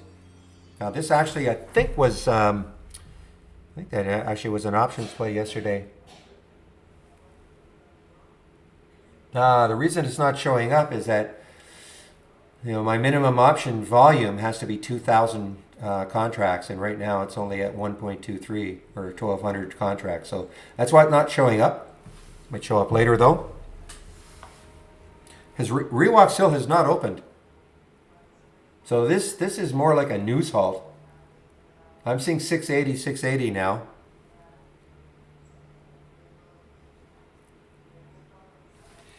All right, now I do want to talk about this window that you see, and this is called, well, Alex, I thought I explained it. You asked that in the YouTube forum, and or YouTube room. I thought I explained it. Yeah, I don't have, in that one, I don't have, I think the minimum number of contracts is like 500. So Alex, I thought maybe you weren't listening. So if you right click on an alert window, configure, then go to symbol list, add existing lists, scroll all the way down, and it says ETFs. Okay, so here's a symbol list that we have for ETFs. Click on it, and it'll show up here, okay, in this left-hand column. And then check, this is a drop-down menu, go to only the following list, and check it. All right. Now, what I would do first is create your top list window, and with whatever filters you want, and then add that one, and then you can do a sort on the change from the close, and you'll see the ETFs that are up the most. Okay.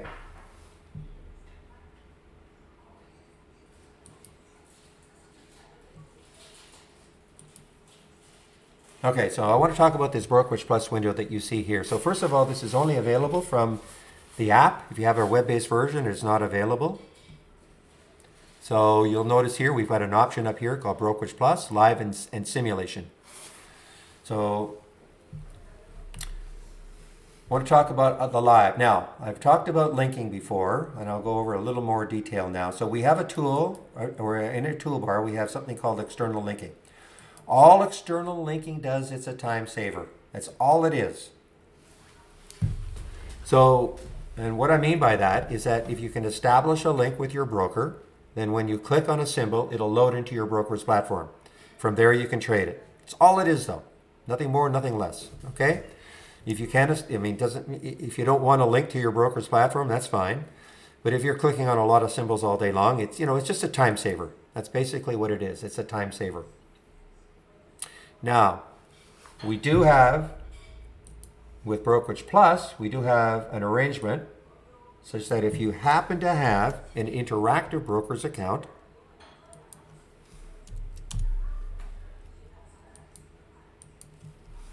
you can, just going to pop the links in. So if you happen to have an Interactive Brokers account, you can click on that video right here, and it's going to show you how you can trade using your Interactive Brokers account, and you can actually trade using this window from within Trade Ideas. Okay? And you would just click on, once you've watched that video, it'll show you how to set it up. You click on Live, and then you'd be attached or linked to your Interactive Brokers account. So why would you want to be able to use this window? Well, you can do things once you've, again, watched the video. Let's just say you look at HSDT. You look at it, say, yeah, I'd like to trade it. You can go back, right click, trade. Let me just click on the sim right now. So right click, trade, hover over that, and then this box will pop up. And again, if you watch the video, it'll show you how you can create your own buying or shorting options. This is what we call one-click trading.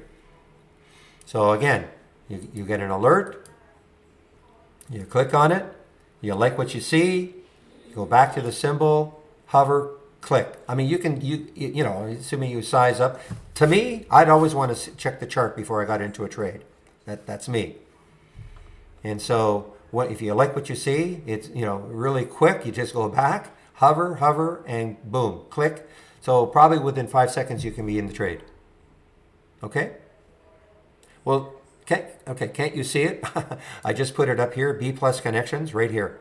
Okay, right there, right above you.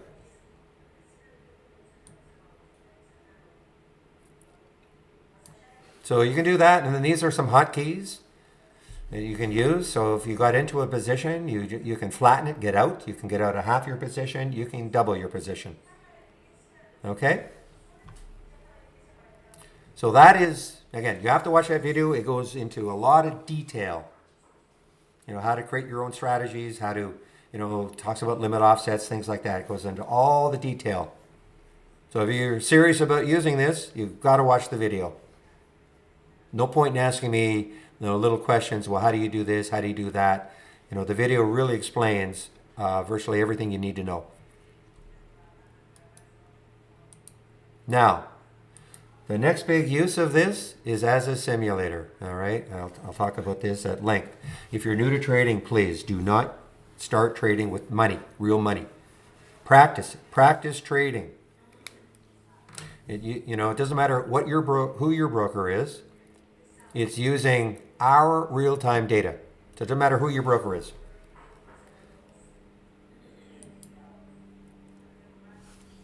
Just looking here. I'm just trying to see something here. See, okay, there's the FCAC. Remember, guys, I said, okay, you can get into this trade, but you've got to be quick. All right, SOS is now above these highs here.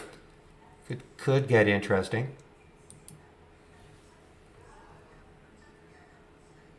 Here's the high of yesterday for SOS. So again, practice trading, okay? I'm going to show you how you can do this.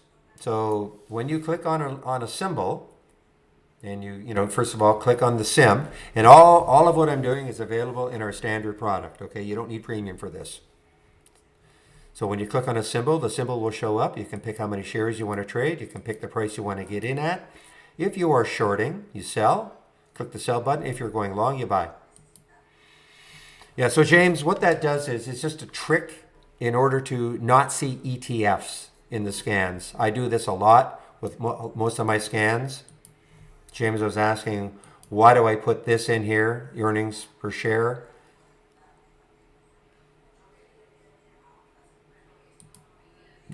Which is like I put 0.001 and minus 0.001.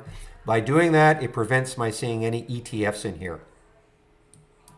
Now, the odd time, we noticed that there was an Israeli stock, either yesterday or a couple of days ago. It will also block some stocks from showing up. But, you know, I'm prepared to do that because I just don't want to see a lot of ETFs in here. You don't have to do it, though. If you don't care, then you can, you know, get rid of that filter. But it's just a trick. Because, of course, ETFs do not have earnings.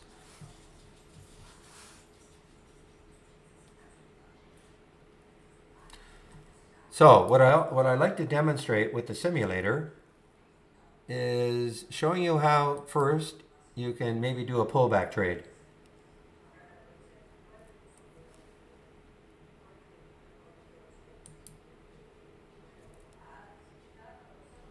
Let me see if I can find one that looks kind of interesting, maybe on a pullback.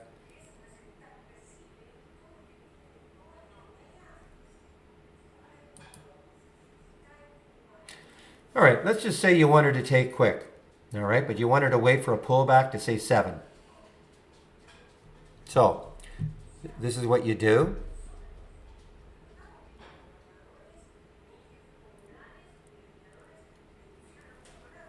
Yeah, it's in our earnings play. It's in our earnings play right here. IMGN. But I think I mentioned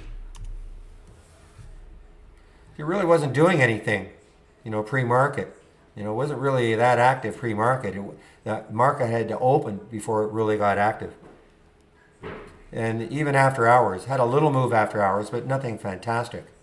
Again, until the market opened today, that's why we talk about earnings plays. You know, the earnings plays are stocks that release after hours, the day before, and then pre-market. Those are the ones that are typically active due to earnings. And so, I mean, this is maybe an extreme case, but extremely active. So, what was I doing here? I wanted to take...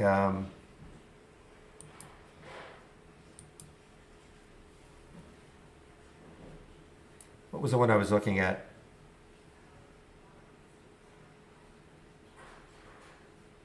It was quick. And this may not pull back, but so let's just say I wanted to take this trade right here, okay? Just at 714, a pullback to this level right there, 717 right there, the bottom of that 5-minute candle, okay? I'm not saying that's just demonstrating how you could do that if that's what you wanted to do. So you pick how many shares you want to trade. I'll say 300.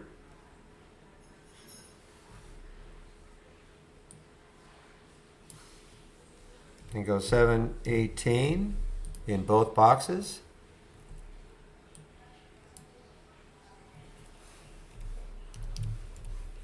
Click buy, and you'll see a blue line will appear right on the chart.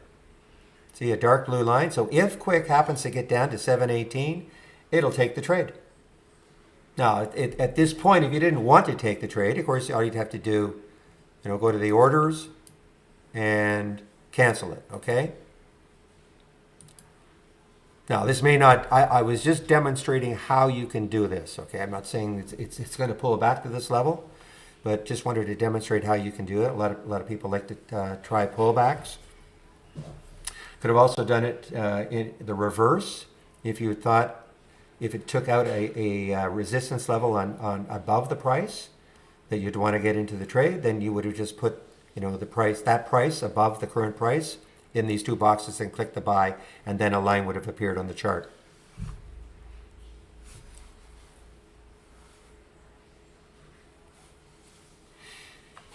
Okay, I don't know what you mean by a dollar value trade, Michael.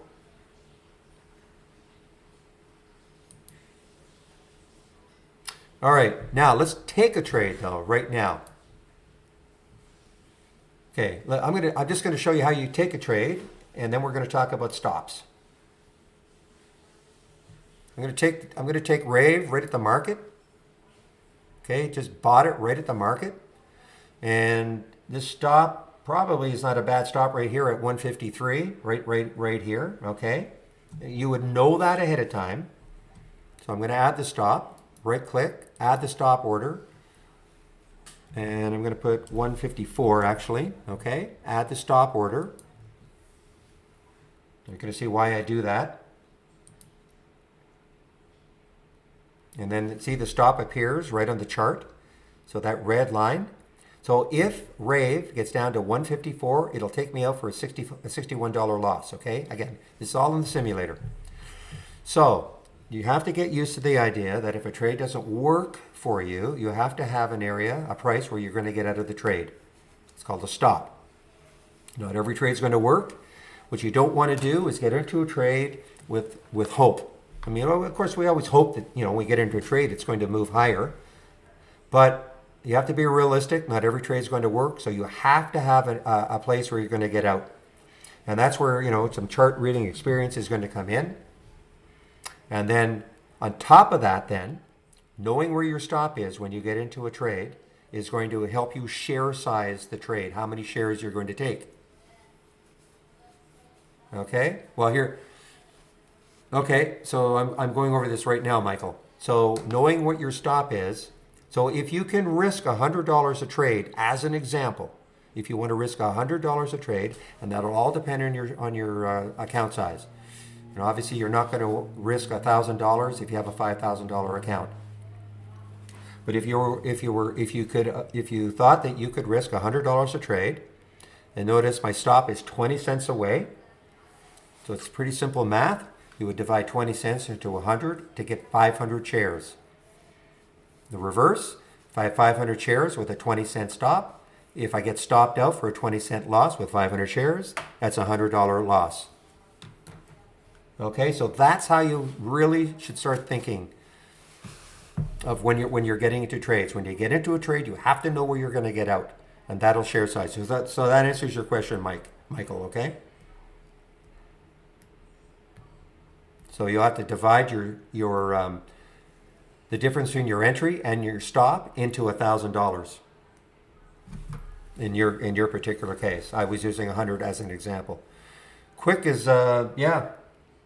And it's also on my options plays. That was awesome. I was demonstrating other stuff, but look at that, 762. What did I get up to? 817. Now, The other thing to also know is that, so I'm in this rave trade, okay? So there's my stop.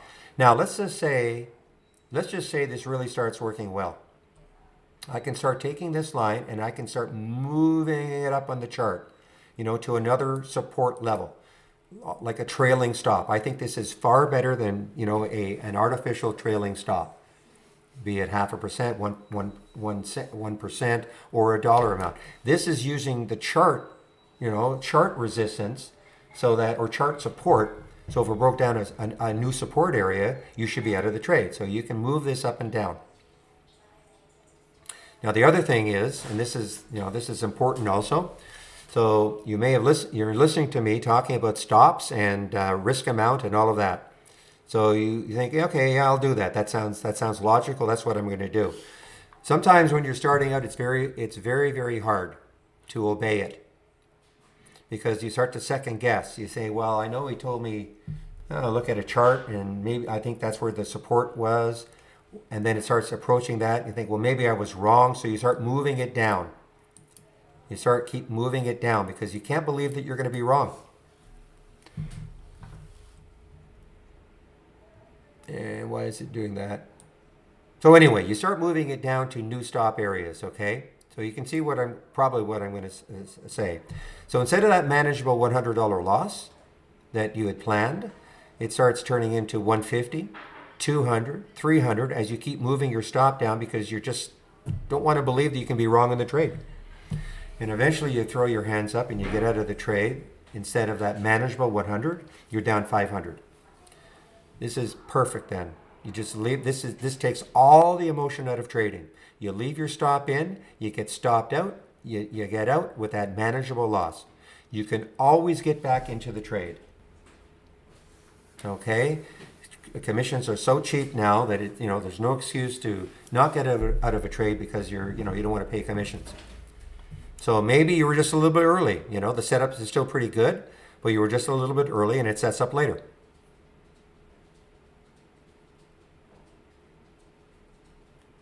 Yeah, if you watch that video, Michael, it'll show you. Because I can show you right off the bat here. You have to pick a stop.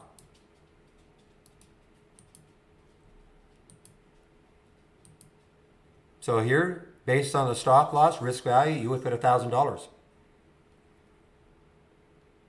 Okay, and you have to watch the video. I don't want to go over all these really small these details here, but your position sizing then based on a stop loss, then you're going to have to pick where automated on the stop loss, and you put your risk value of 1,000, and here's the risk management, and this is where it gets difficult. You have to pick where you're going to stop, and I can't help you there. Before you do any of this, okay, you want to automate. Even if you want to automate your own strategies, you can practice in the simulator to see how it works. I'm going to emphasize this a lot too. A lot of you want to take the AI and you just want to jump in and let it run in auto mode. In other words, take all the trades and get out when the AI gets out. We do not recommend it, but if you want, if you're bound and determined, you want to try it, then try it in the simulator. Do it for a week, do it for a month, see how it works. And you click on Holly AI and you just enable the strategies, right click, highlight them all, and you just enable the strategies. Or you pick and choose which ones you want to enable. If you just want to go long, you just pick the long ones. But before you do this with your real money, use our simulator, see how it works.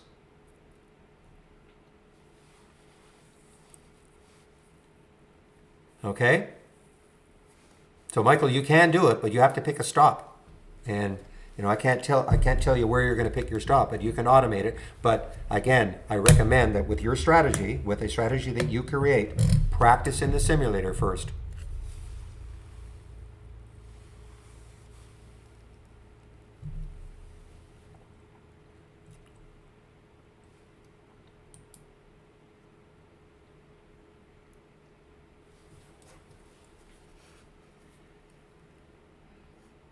So I don't understand what you mean, Trader Jake, and this form of pattern. I mean, we're a scanner. we're a scanner. So I mean, it doesn't matter who your broker is. We're a scanner. So if you get an alert, at the very worst, you just type the symbol in and trade it from your Thinkorswim account. We do link to TDA though, but so you wouldn't have to type the symbol in all day long. But we're a scanner, so it's got nothing to do with your brokerage platform.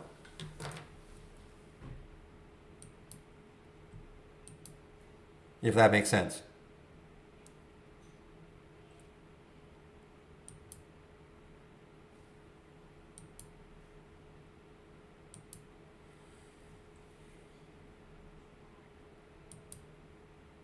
Yeah, see, well, I mean, that's, just the nature of what I do, guys. This is how I laid it out. I didn't take the trade, okay, because I was explaining stuff. But this is how I laid it out earlier. If it took out the pre-market high, that would be probably a good entry. And that's what happened. We had the alert, but unfortunately it went so quickly, and in all my explanations, I wasn't able to take the trade. But so that's, I'm never going to say to anybody you should take this trade if it does this, but that was my plan.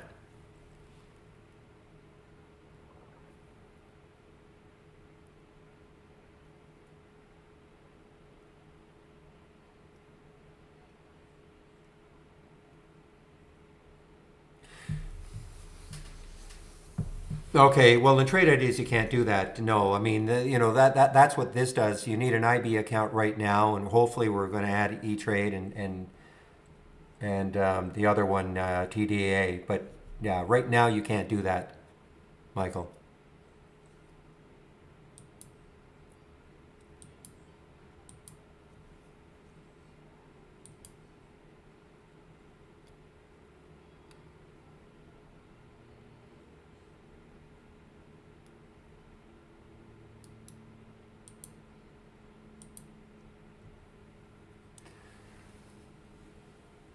Okay.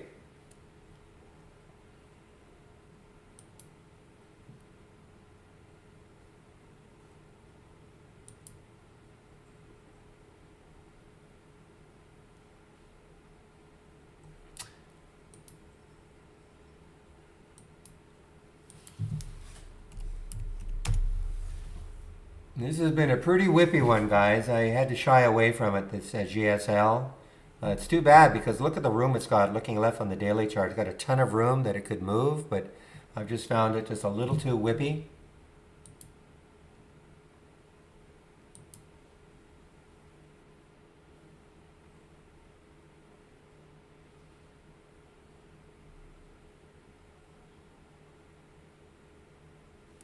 NLSP.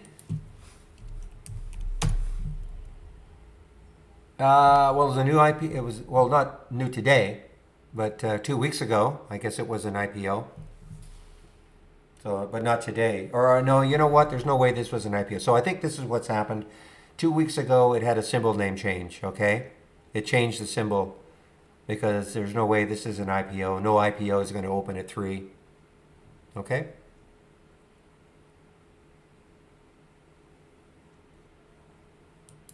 All right, well, we finally resumed. So rewalk, it did get up to 6 before it really pulled back.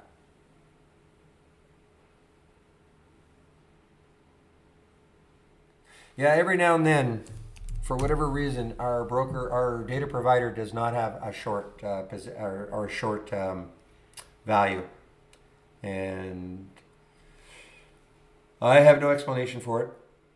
It's a China stock. Sometimes these cheaper China stocks don't have, well, for whatever reason, our data provider just doesn't have it.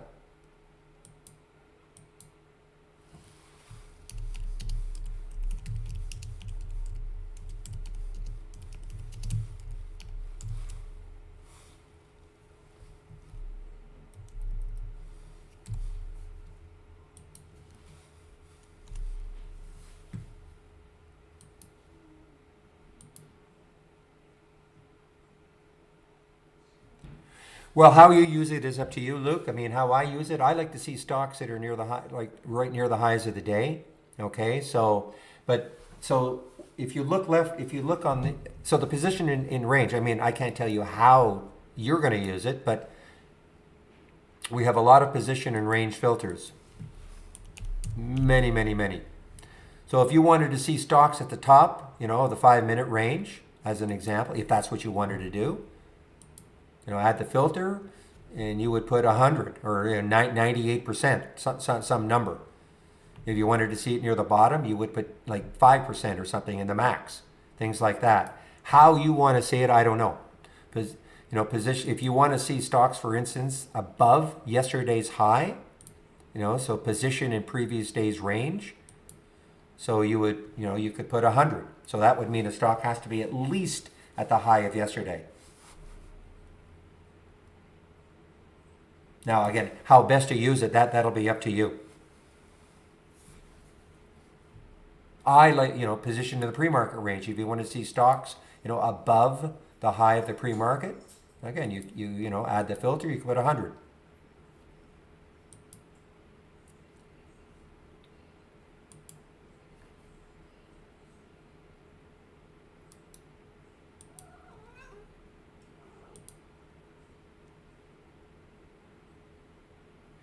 So that'll, if you don't have these flags here, then you don't have the latest version of Trade Ideas. So again, if you click on my homepage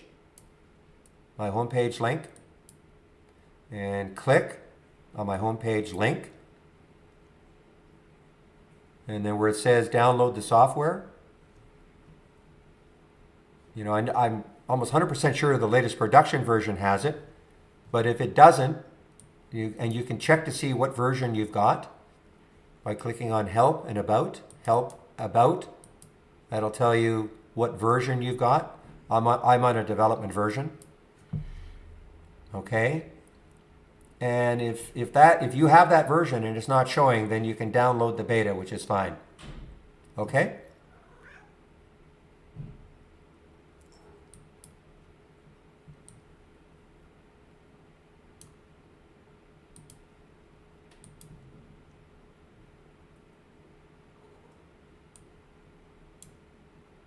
Okay, you give me a moment, please.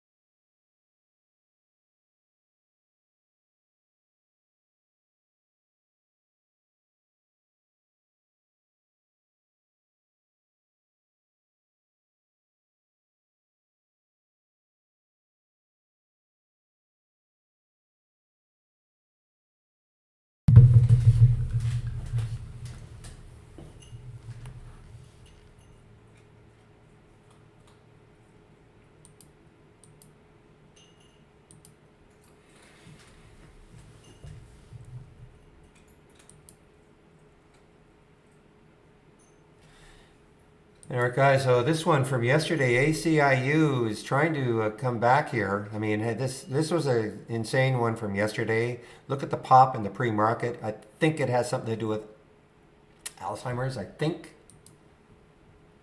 I may be wrong. I think it had something to do with Alzheimer's. And a huge pop pre-market, but then look what happened all day. Just faded, faded, faded. So it's trying to do a little pop here.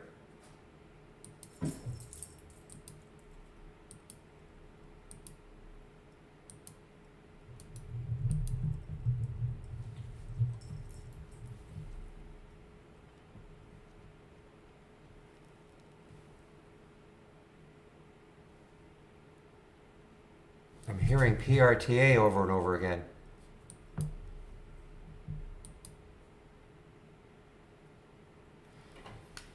Oh yeah! Wow! Look at this one. This is pretty awesome, guys. 1763. So this has all sorts of room. I mean, it's up 26%. A little bit of action in the pre-market, but not much. I mean, look what happened just before the market opened. It dropped all the way down here, so there was no, that's probably why you didn't see it, because there was no change from the close yesterday.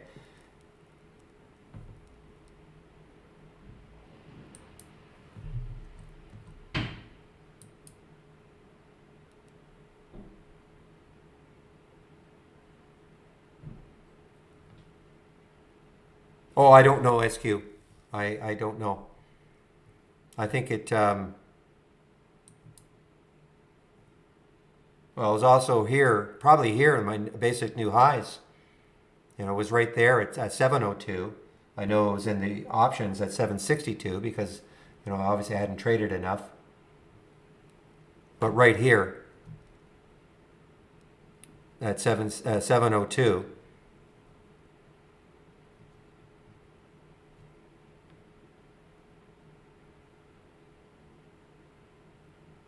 Now, would I want to take this pullback, you know, the way it's trading now? Probably not. You know, so I would look at my orders and I will cancel. Okay, I will cancel that order.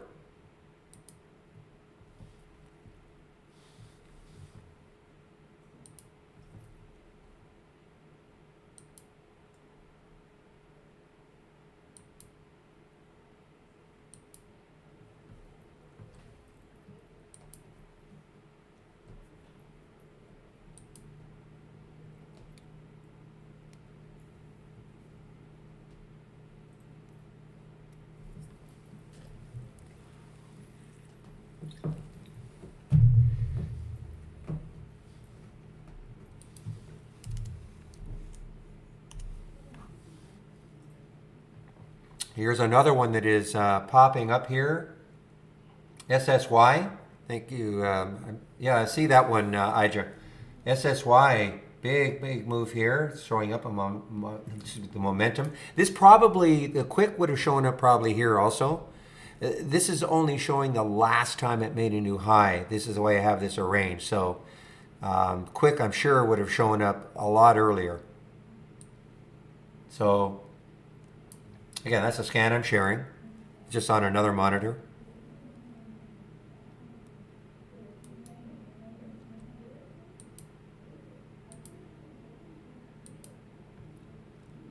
Here's another one. I haven't seen this one for a while. I used to see this quite a bit. Ion Geophysical, but it is a big pop here on some volume. Most of the volume, it's only traded 550,000 shares.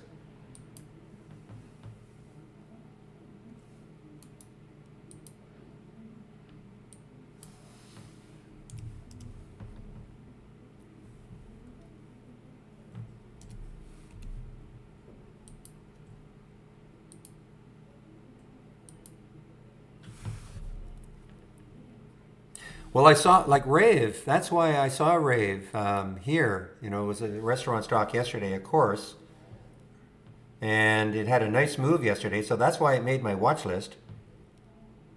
You know, because I looked left on that weekly chart. I thought, well, okay. I mean, in theory, it could get up to that 230 level, which on a percentage move would be very good.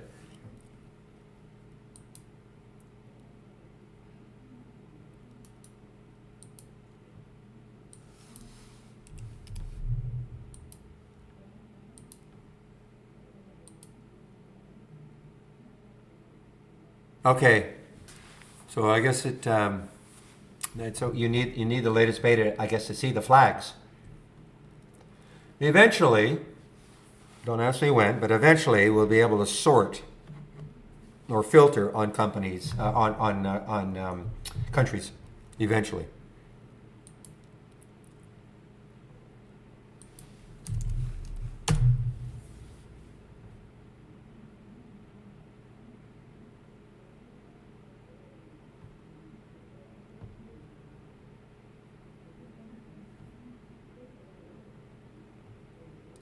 SSY? Is that the right symbol, real? SSY through 375? I don't see that. Did you mean 275?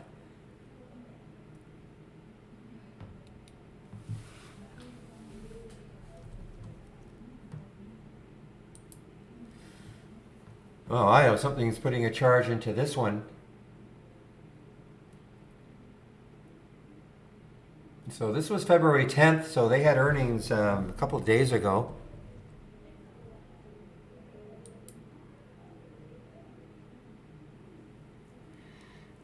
Yeah, so it's in the beta, Etal Designer. It's in the beta, okay? So just download the beta.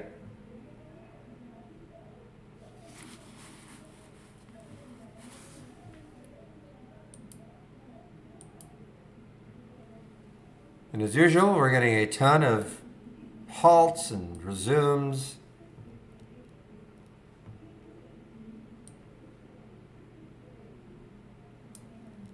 An opinion about Bolt. Okay, so this is an IPO from when? I guess last week. Well, I mean, it's obviously been a pretty good one. Takes out the high right there. It may run 36. I'll put an alert at 36. It may run. That's about all I can say about it. It's not very much volume.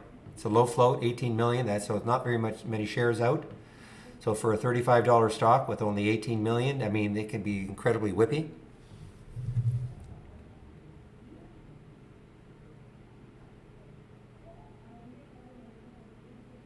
Yeah, just scroll down. Yeah, just scroll down. That's what I was saying with, if you go to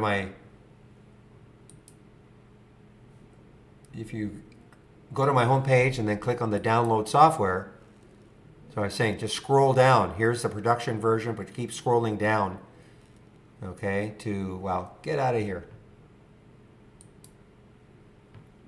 Into the beta, okay?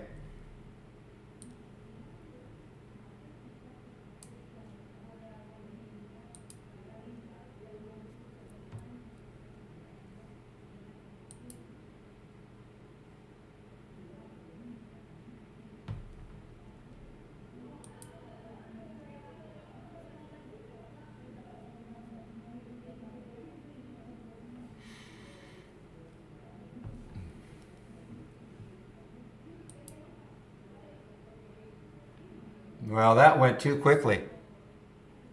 Oh, you know what? I'm just missing the boat here, guys. So there's IO at 389, 453 now. So the options plays has really produced today. I mean, the FT, this one did not, but eventually SOS, AMKR. This one was, quick. IMGN, what did it get up to? 1069. Yeah, a little bit. The quick, of course, 762. What did it get up to? 812 before it pulled back. And then this IO 389. I mean, as Dan were here, he'd say, what do you want? Wow. I just missed the boat. So again, that's one of the scans that I'm sharing. It's called the Moving Higher with Unusually Strong Options.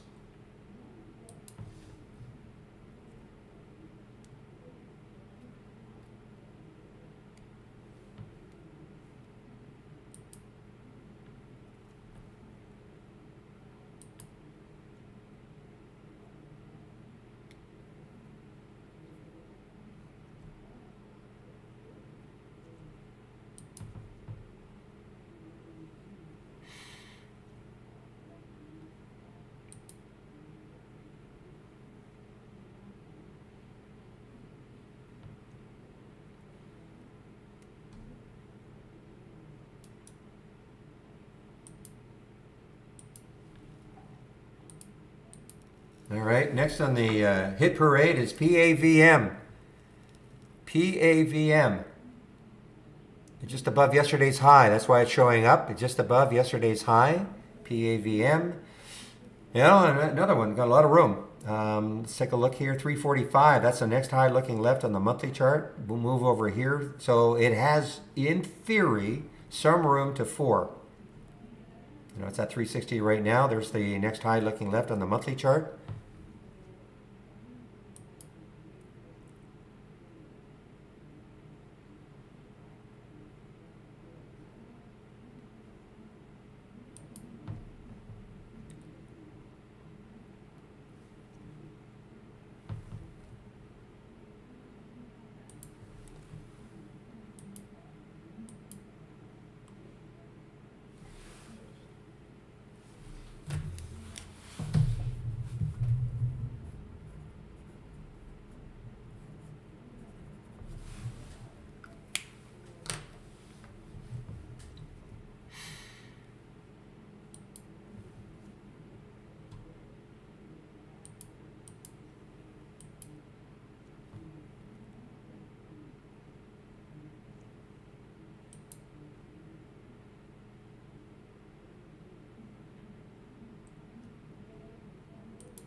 All right, guys, let's see. Just going to check. That Imagine doing IMGN.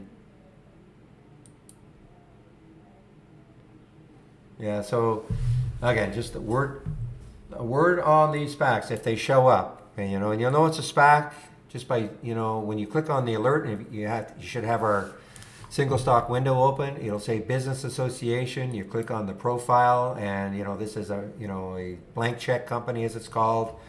They'll try to do a merger with a private company and take that company public. That's what these are all about. So I'm not saying you can't trade them, but they are very whippy intraday, in my opinion.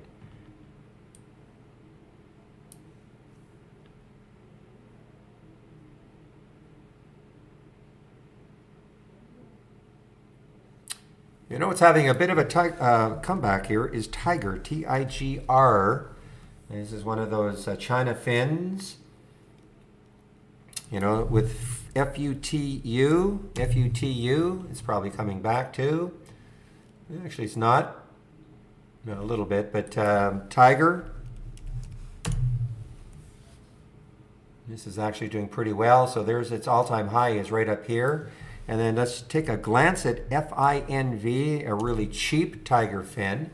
And yeah, I mean, again, this is not a recommendation, but if, this one, it's a far lower float than those other two, I believe.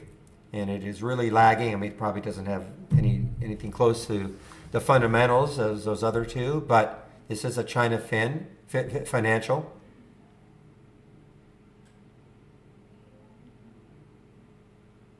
Possibly, Marcus. You just have to try.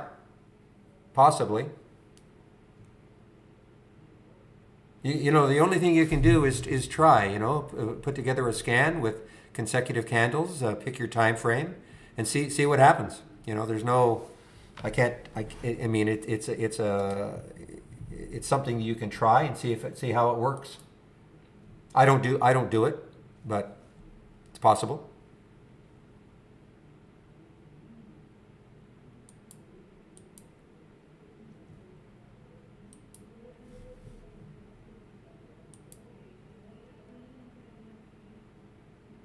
Okay, so X, if you click on, in the trading room, you see I have a tab called Barry's homepage. Just click on that, and then click on the link here. Click that link. And again, guys, there's a new promo code until Monday night, Monday night, Eastern Time. Love the stock for 20% off. Okay, don't use the promo code that you're going to see when you go to my homepage. When you click on my homepage link, this is what you'll see. Okay, and one of the sections here are my scans. Click here, and here are all the scans that I'm sharing. Okay?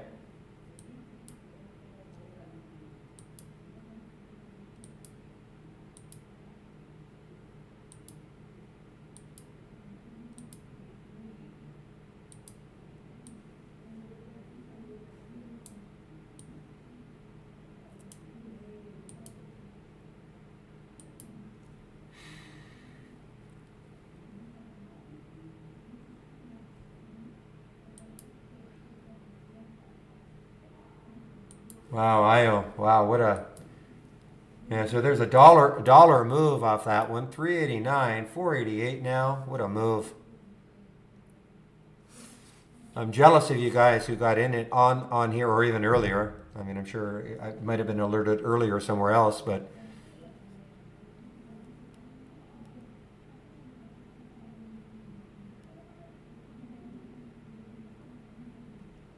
so just talking a little bit about what you're seeing here.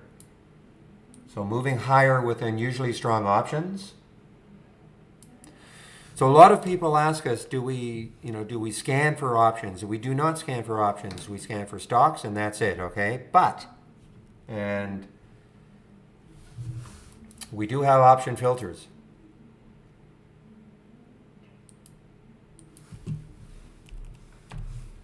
So we have some obvious ones. The put-call ratio, options volume today, the put and call volume today, okay? This one, option volume, this is the average number of contracts over the last 10 days. That's the total puts and calls, okay? Option volume today percent. This is the key metric. Let's just say you put 200 in here, 200% or double. So if a stock has traded on average over the last 10 days, 2,000 contracts, for you to see that stock today, it'll have to have traded 4,000 contracts. In other words, double, at least 4,000. Okay, so bottom line is it can help you zero in on interesting option choices, I suppose. Okay, I can't tell you if it's going to really help you, trade the option itself, but at least it's directing you to stocks that are having abnormal option activity today.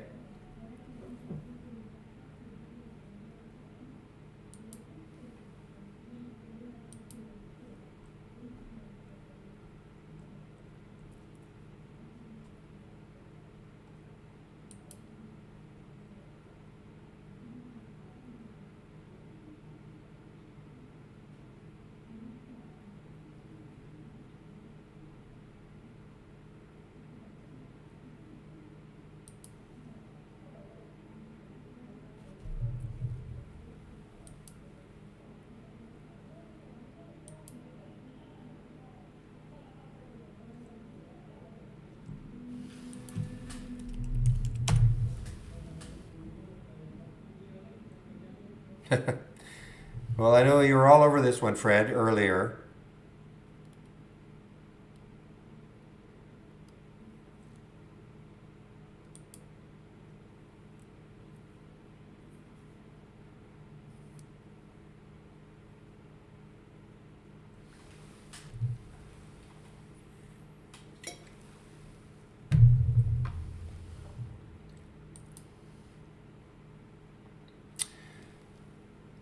All right, guys. Things are settling down just a little bit here. I'm not getting any new alerts.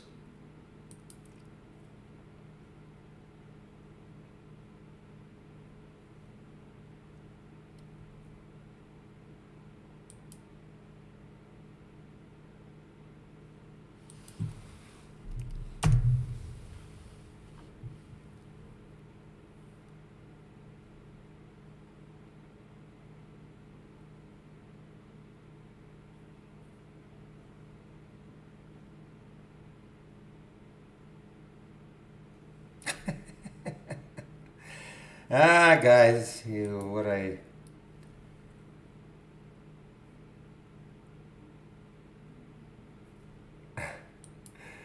some interesting chats that go on in our trader support area.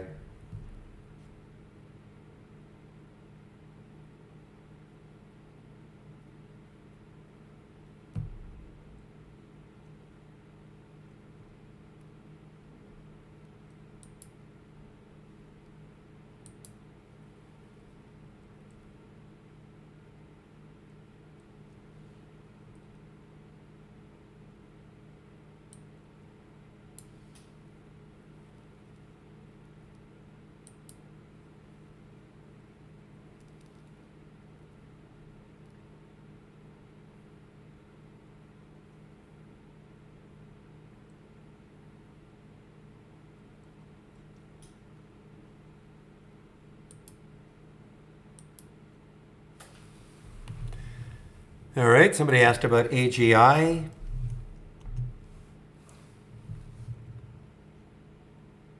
Well, I don't know. I mean, I don't, unless it has earnings or something like that. I mean, I typically shy away from the precious metals because they're so tied to the sector. So unless the overall sector is moving, I don't really, but I don't see anything in AGI. I mean, it's just, it's got to get out of this area here before it's going to move. And then there's the 200-day moving average. I just don't see anything with AGI. Sorry.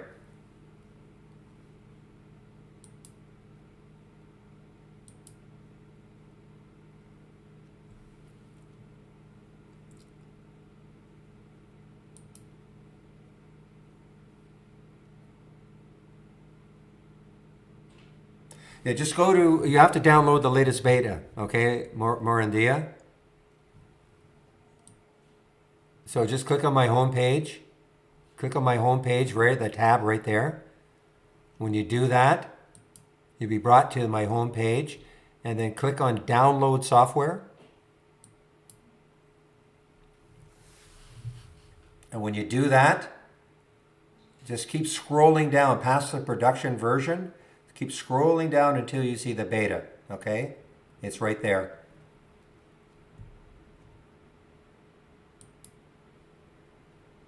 Okay?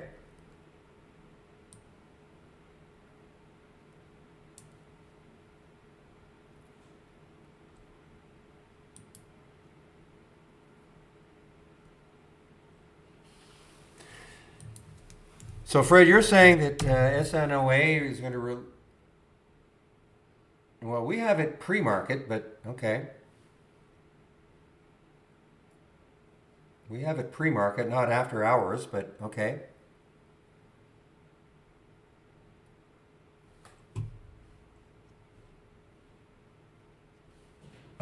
I see a bunch of lawsuits against them, but okay.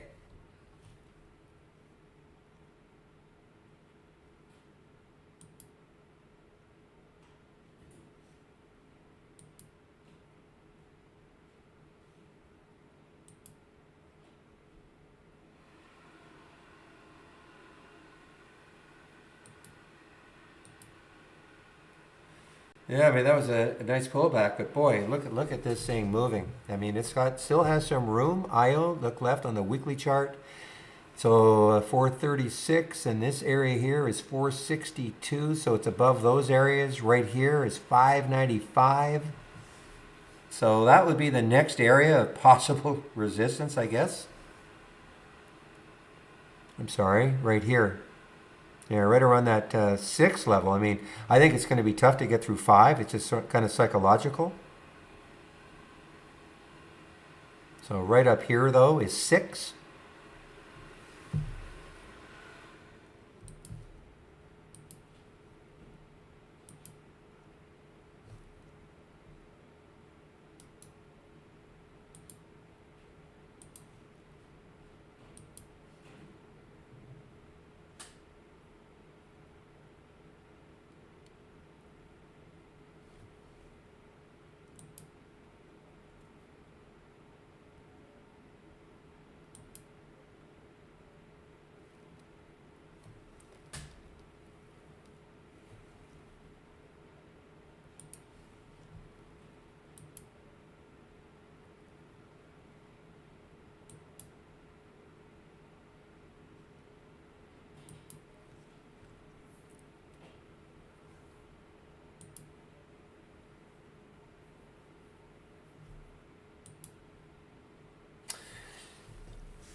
Yeah, I just think 5 is going to be tough for it to get through. I mean, it did get through there. I mean, it did pop right through 537.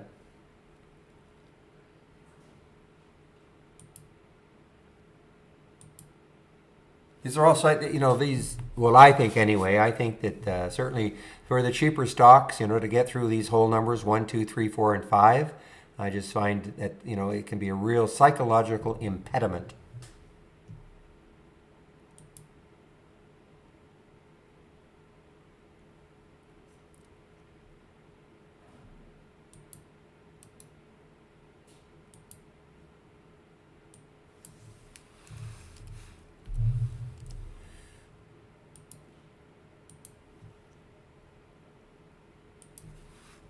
BW was my earnings, or not my earnings, my scan, option scan.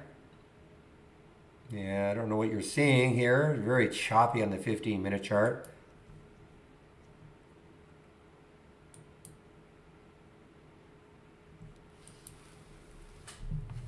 NXTD. Let's take a look. I'll bet you there's no volume. No, actually, there's volume. You're surprising me, Fred. There's actually some volume.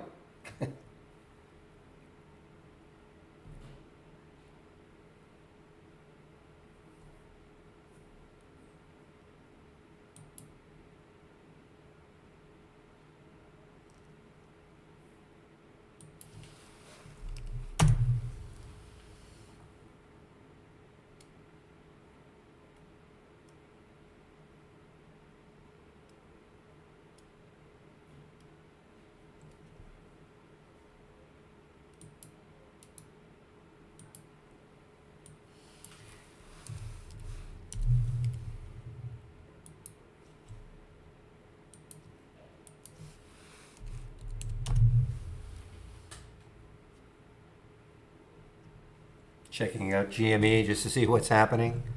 Not much.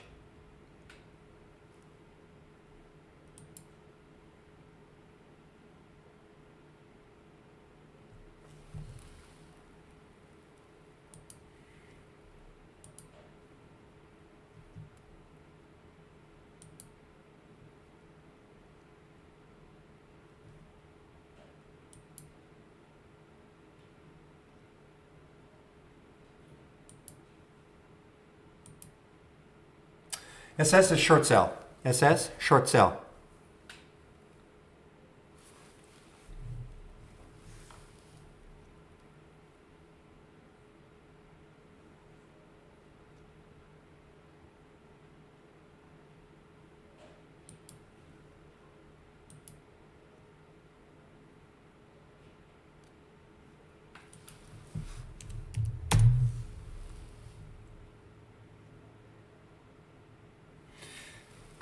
So this one has some room. EQ, what's the volume like? Not great volume, but it has some room. Looking left on the 1229 is the next high. If this can, this could be interesting next week, guys. I mean, if it can, I'm going to stick an alert right here at 1229. Say 1231. I want to put a price alert right there. I mean, look what could happen. I mean, it's a low float, 12 million in the float. I sort of remember this, the day it got up, or is that a day? Yeah, that day it got up here. It's terrible though. I mean, it got up to 27.15 and it sold right off, cut in half, and then after that it just fell. You know, but it's obviously ramping up a little bit. I mean, it's had a nice week last week, a good week this week.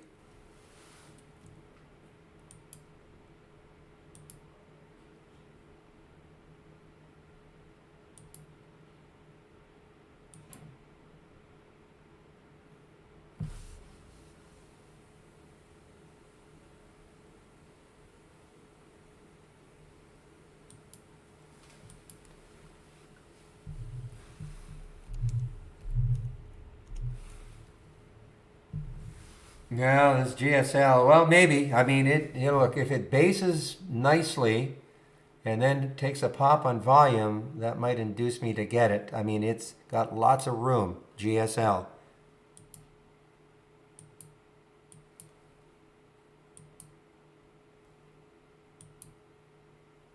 Okay, so we answered 11:38. We answered. Maybe you're not hearing. Short sell.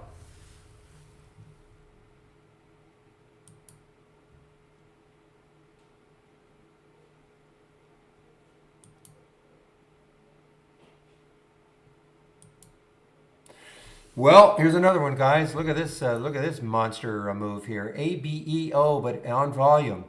So again, this is my momentum up, okay, and that's what it looks at. It looks at stocks that pop on volume. One of the ones I'm sharing.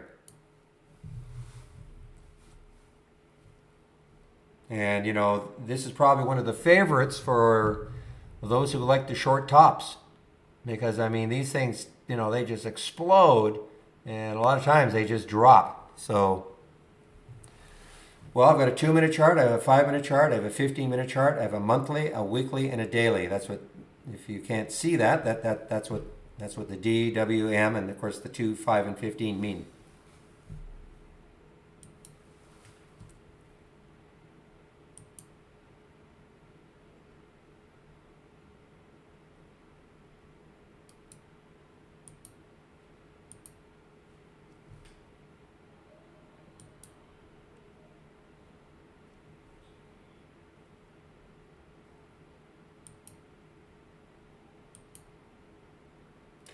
So yeah, so these deep sea freight transportation.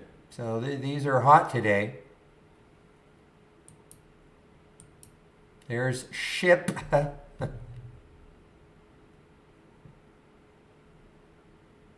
And well, I guess I got to show you tops.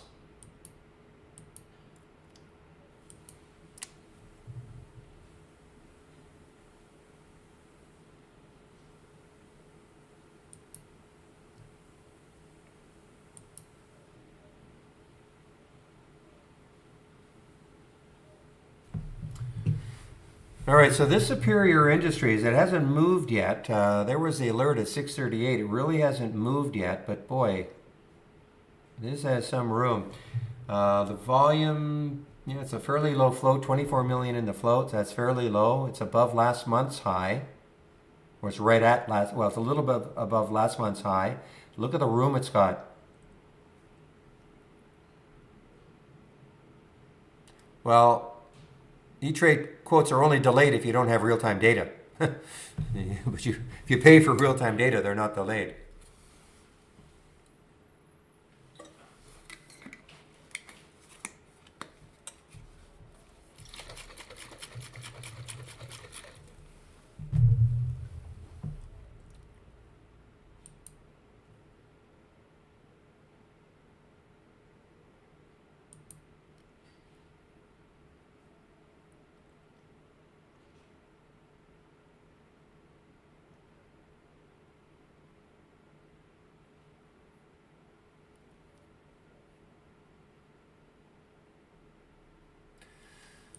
So Fred, you're convinced that this has earnings after hours, okay? I mean, we have it pre-market today, but you're convinced that this has earnings after hours, SNOA?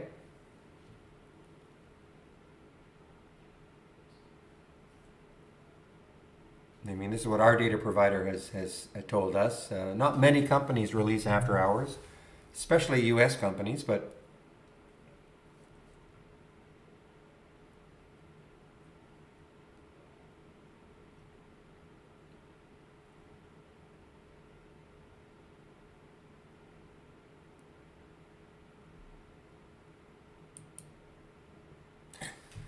this one is this DSS. I mean, awful looking daily chart. I mean, this is just horrible. Except now, I mean, it's trying to break out of here, but this is, really. It looked like it was trying to break out.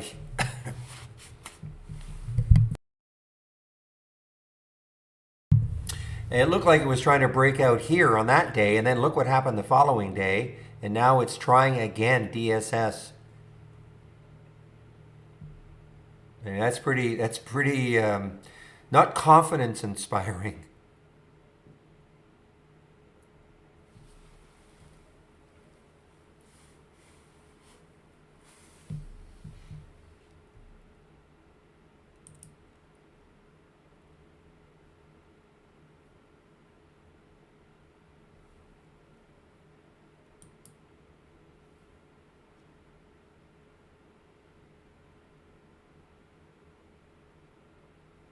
It's hard for me to tell you that. I mean, I'm a guy. I'm somebody who likes to see stocks making new highs for the day. So that's my alerting. You may be somebody who wants to see new 5-minute highs or pullbacks, things like that. So there's no best way. It all depends on the style of trading you like. I just like to see stocks making new highs for the day. Some people think that's dumb. So there's no answer for that. What is the best way?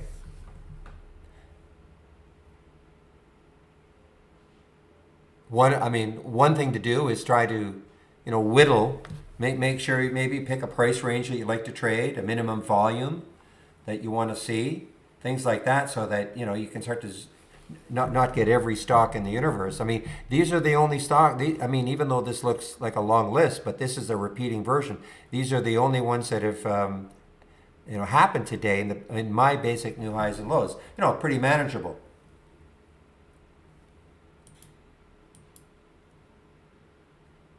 But again, it all depends on how.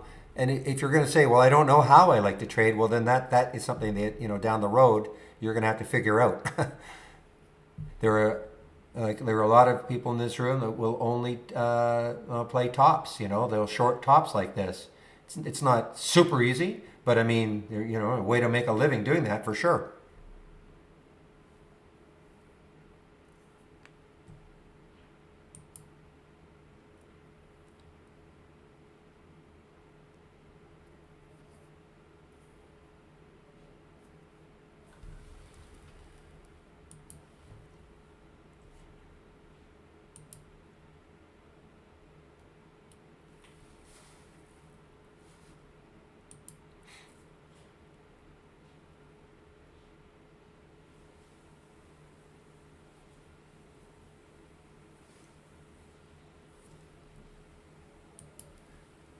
All right, guys. Well, there's the GSL.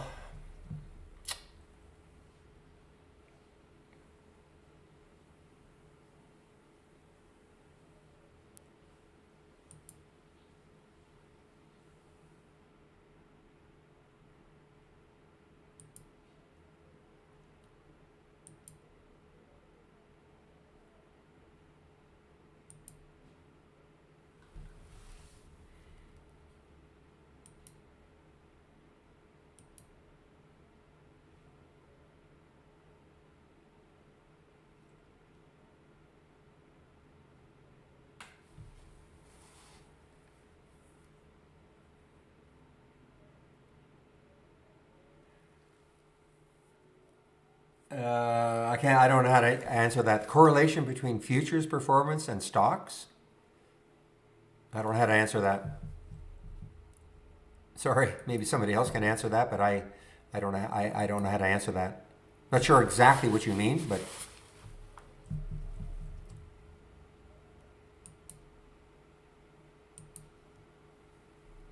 because I'm more of an intraday trader. I mean, it's I just look for what's moving today, and I don't really care about too many within reason, too many external circumstances that could be happening. I just care about what's moving today, and then I move on to the next day, and the next day, and the next day.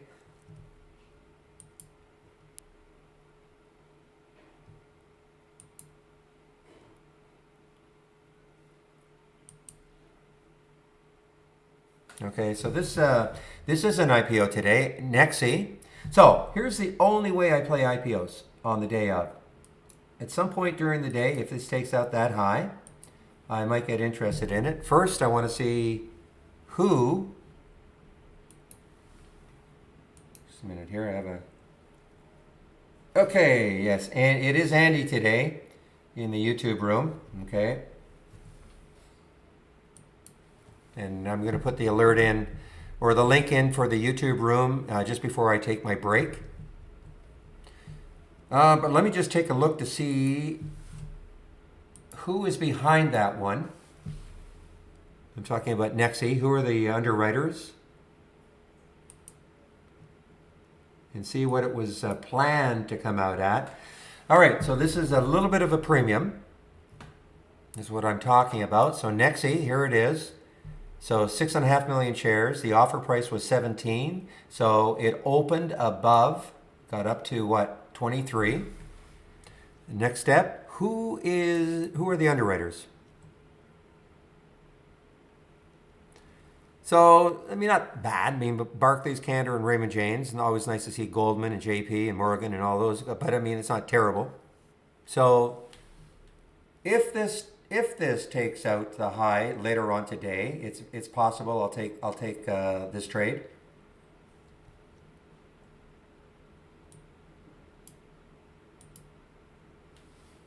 Okay, guys, I do want to put in the YouTube link because I will be taking a break a little over 5 minutes.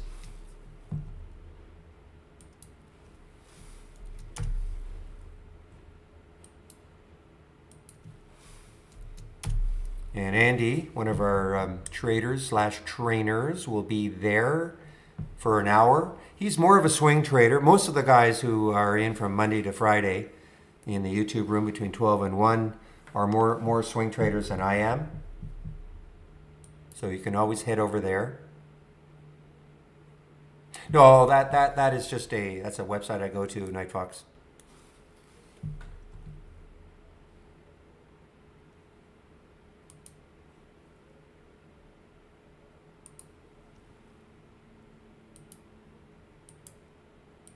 I find it pretty good. This is a link for IPOs, etc. Well, not etc. for IPOs.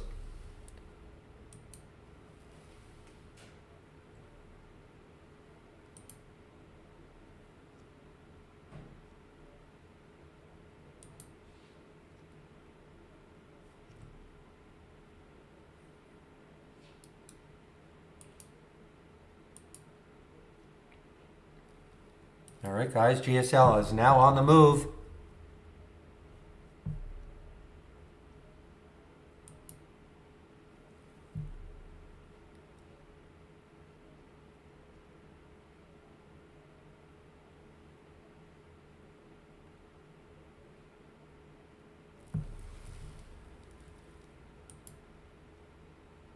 So I don't.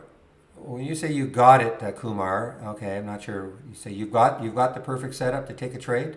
Is that what you mean? You've got it.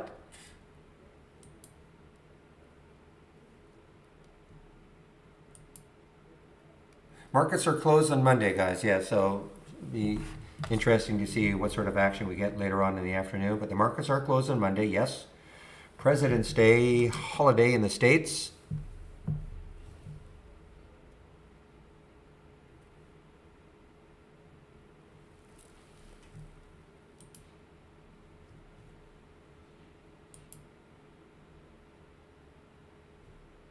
Now GSL on the move, guys. On the move. Look at the void. Look left. 1605 is the next high. Looking left. I'm not saying it's going to get there.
Yeah, so I saw that one. ABEO appeared, but that was really, really quick. I mean, the alert was, I wouldn't call that a good one. 369, it did get up to 376 and it pulled right back. So I would not call that one a good one.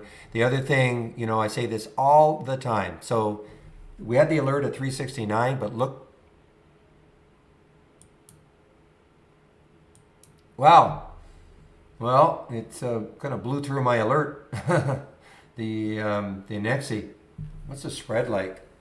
Not terrible. Well, now it just got crazy. Terrible spread. Yeah, 23.29, 23.78 right now. So it's kind of untradeable.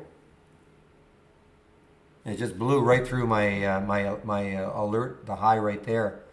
But it's what I call. I mean, the spread is starting to tighten here, but you never know what could happen. And this is what I'm talking about. And look at the spread. I mean, it's not terrible right now, but before it was almost 75 cents. Kind of almost dissuading you from trading it. I mean, it's tightening up now.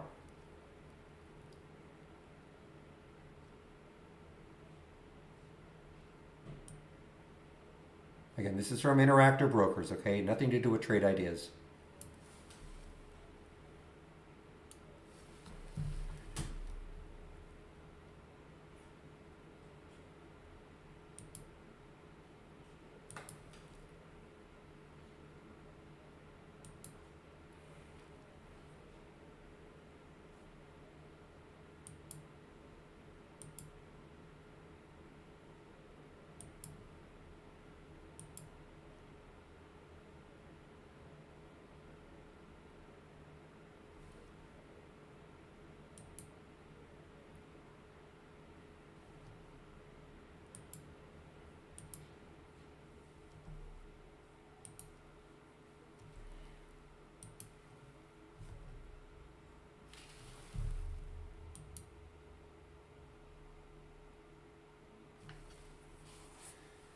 IMGN, well, I don't know if it triggered yesterday, but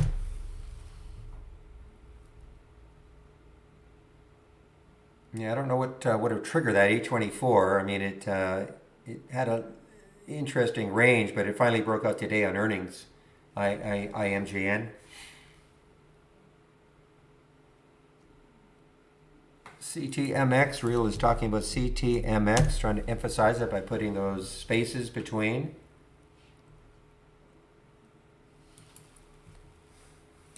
Yeah, I mean, that's the whole thing with the CCIV. You know, if you truly believe it's going to go through. But even if you believe it's going through, how much more is it going to move?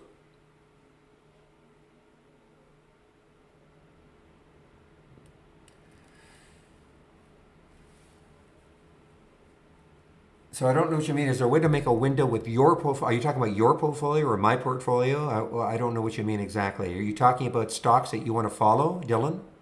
Like a watch list? Is that what you mean? Talking to somebody in our YouTube room? Is that what you mean? You want to have a stocks that, like when you say your portfolio, are you talking about just following your stocks that you want to see?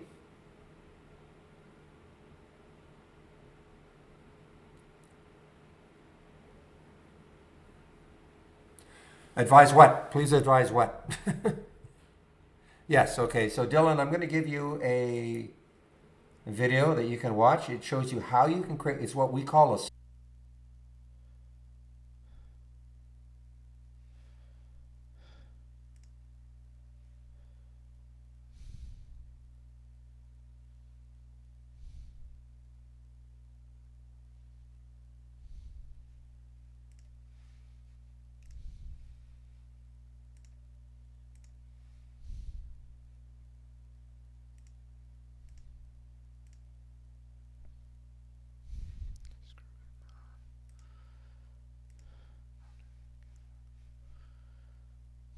Testing, testing.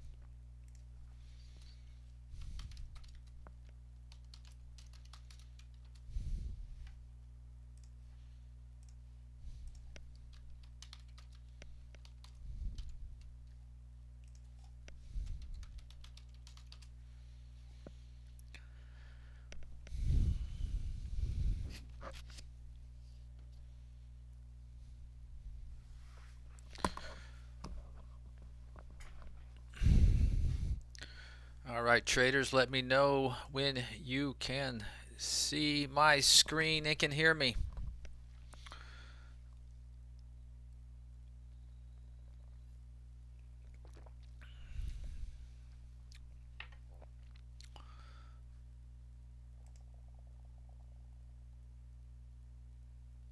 Testing 1 2. Can you hear me, Dom?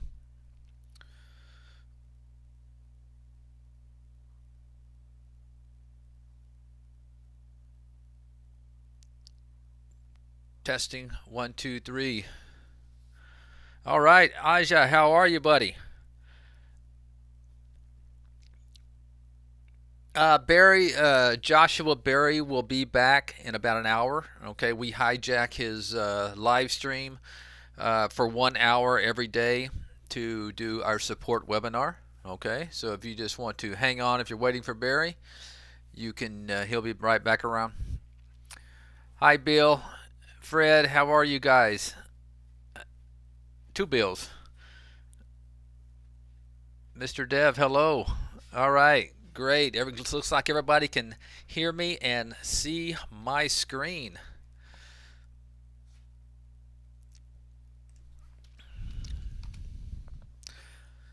All right, so what this is our support webinar for people like Joshua and somebody who may be in Barry's room for the first time and not understand what's going on. We have a support webinar at 12 Eastern Time, and this is where we basically open up the software and let you ask questions. Hi, Iris, how are you? Um, and we mainly do this for people having problems with the software and who may have some questions. It's a great resource where you guys can come in and ask questions, and I can visually show you by using the screen share. Hi, Joshua.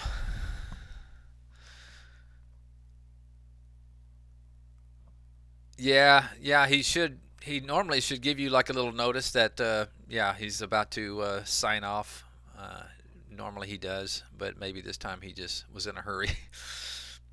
But anyway, he'll be back in about an hour.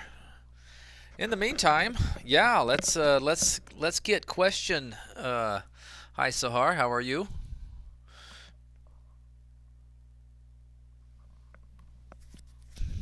While we waiting for questions, talk a little bit about the market. Man, we've really been kind of going sideways after this push. Let me get my my pen going here in case I need to use it during this webinar.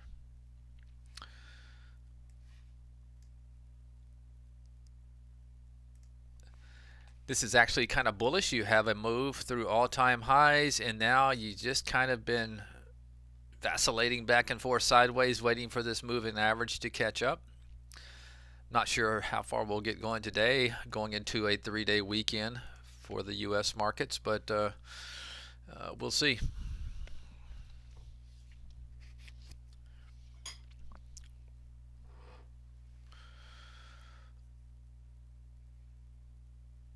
Check out the Extreme Master Blaster that you guys do have access to in the Traders Vault. Okay, if you go to our channel bar and just click on the Traders Vault, the ones with the key there, you'll find all of our best scans. This Extreme Master Blaster is kind of a popular one because it's a multi-strategy window, and it has different types of strategy. You can see the low float, all-time high, 52-week high. It's just a way to pretty much see all the action in one window. Now, the only difference about when I build a momentum scan, I'm usually looking for stocks that are breaking out of like a 5-day or 10-day range. I don't want to find stocks doing volume that are in no man's land. So you can always go in here and take out those position and range filters if you like. But I have found myself over the years getting in trouble chasing bars where it's not breaking out on the daily time frame.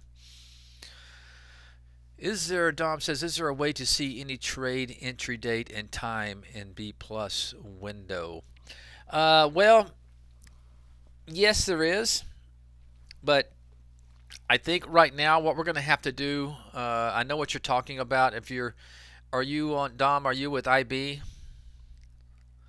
Or are you talking about our paper trader when you mentioned the B plus? Because yeah, if you go into your B plus window, you are going to see I got an exit time there. Let's see if I have an entry time. I don't think I do. But if you right click and go to columns, you should be able to see entry time.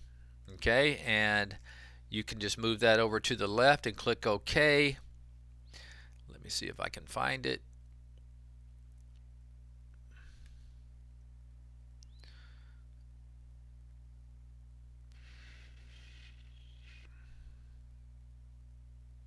Dang, where is it?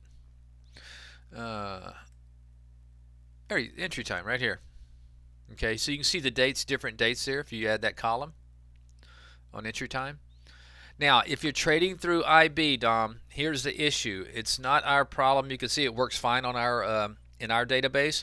The problem is we use their data, and right now there's a glitch. And as a matter of fact, I talked to the dev guys yesterday about it. And what the problem is, they can't fix it on their end, so we're going to have to fix it server side. So we basically, so in other words, we use all their data, but somehow we're going to have to fix this to where we use our data for the intra time because there is a glitch on their end, and it's always going to show you today's date in there. So it's wonky right now, Dom. We are aware of it, and it will be fixed on server side, our server side, but just going to have to be patient. We got a lot of things working right now, but we will get to it. All right. Okay, you guys got some stuff coming in. Hi, did you find stock which are consolidating at the moment? I'm going to show you a good way to do that. It's a great question, Tony. All right, so I built a couple of scans called Bull Flag because they were very hard to do, but I kind of had a workaround here. So I'm going to go to this Bull Flag daily setup here and show you how to make this consolidation. Okay, so first let's click on this RXN. Now it's looking at this actually looks like a pretty good chart there. Okay, but here's your bull flag. Okay, we had a move up. It's got to go up a certain percentage. I think it's set like a 3% move higher, and then it has to kind of be in a tight range. So the way I did that is, if you right click and I go to configure, you're going to see, and these are very powerful, guys.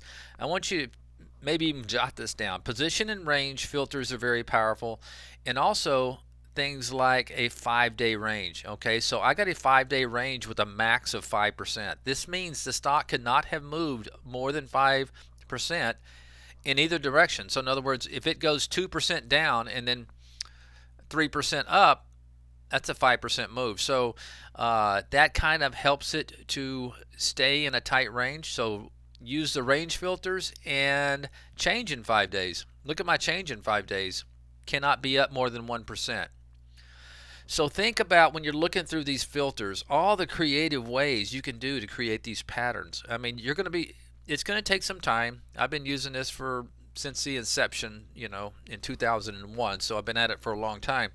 But if you will jot these down, you guys are going to find out that you can do some amazing stuff. Look at the ranges. Okay? Look at the change in the period. Okay? And then use the position and ranges. These things can be very powerful. And I like to tell people, if you can, imagine a chart in your head, you can build it with our filters. You just got to get familiar with them. And I'll share this for those who may not have it.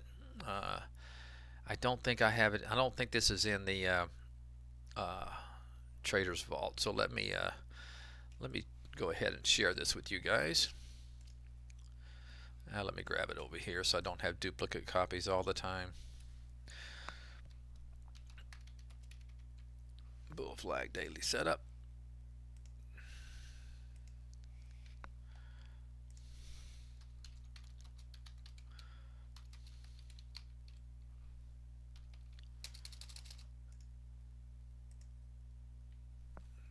All right, there you go. And you can find some pretty good stuff in here. Look at Dale. There's you go. There's your move higher, and there's kind of your flagging sideways. Anyway, I better get going. There's some more questions coming in here. But that's a good question, Tony. But that's the way you do it. See, DE says, is it possible to buy batches of back testing? To buy back? Nah, I'm sorry about that. I tell you what, if you'll send me an email to info, I'll put the email in here. It's a premium feature. It is. It's a very nice feature, and it has to be part of our premium package. But if you'll send it,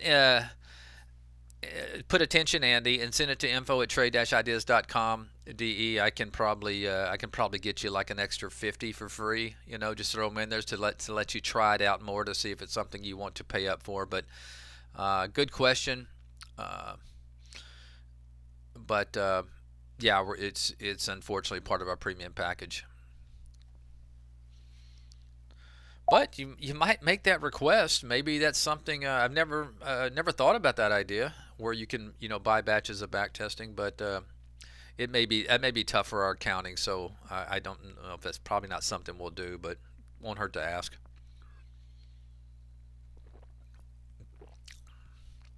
All right, Aja says, I'm trying to get alerted when ticker pull back to the lows of day. I have a custom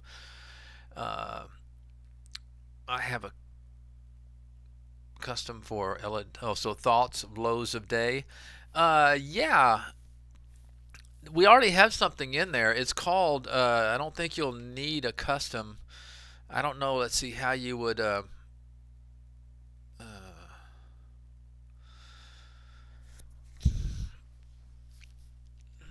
well, wouldn't today's range, I mean, if you're using a stock that's hitting low and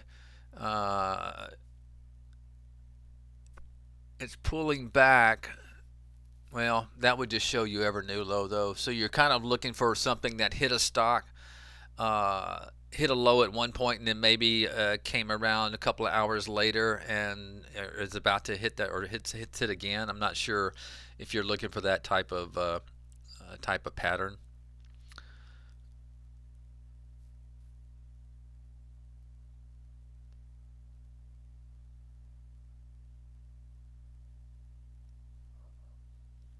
But it's see because we have one for like a horseshoe pattern. It gaps up and then comes back around, but I don't think we have one for the downside.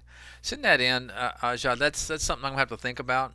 Obviously, a lows of day is a data point that we have, so we can do if you're just looking to see what the low of day is and you want to put it in your columns or something like that. We can definitely create a custom for you there. But send that to info. I'm not one of the big custom guys. We have a few guys who are really good at it. My mind just uh, when it comes to all that kind of coding stuff, I'm not. I know it's not coding, but still, just the programming stuff. I'm not. That's not my forte for sure. All right, you're gonna take a picture of my strategy. Well, you don't have to take a picture of it there. You can, Tony. You have access. I dropped it in there if you have trade ideas. Uh, but yeah, it's something. It's a good alert. That monster would have been a great, something good to see earlier.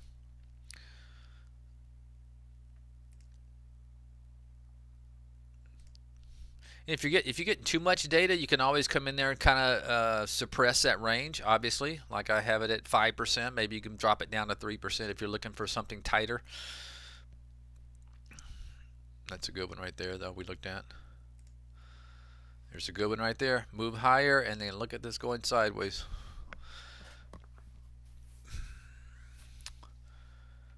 All right. Fred says NNVC. Yeah, that's pretty nice there. Not a big volume though. It's only done 75,000, so one you got to be careful with.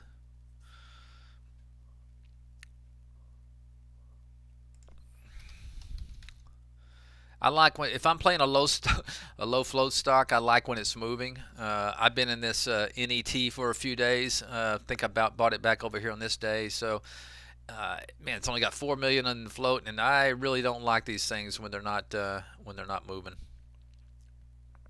I like to see these things moving around with some volume because they can get real skittish when they're not.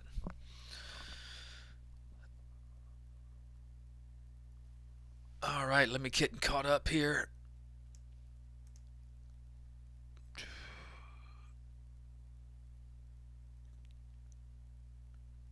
Yeah, you can look at the institutional holdings for GameStop. It's not something I don't get into a lot of that.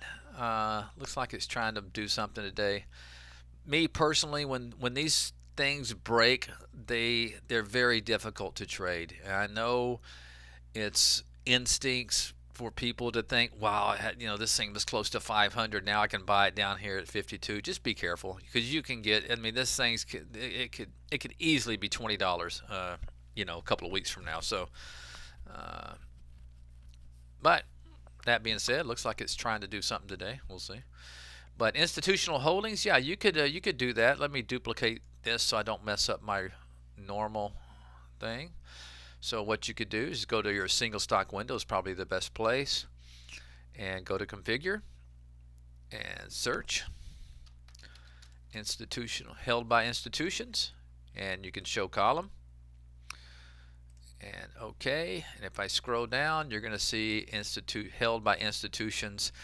I don't really understand how you could have 111%, so I'm not. Some of these stocks get a little wacky when their short float gets above. Well, this was at one time a short float of what 147 or something. I mean, just a lot of institutions were probably naked short the stock.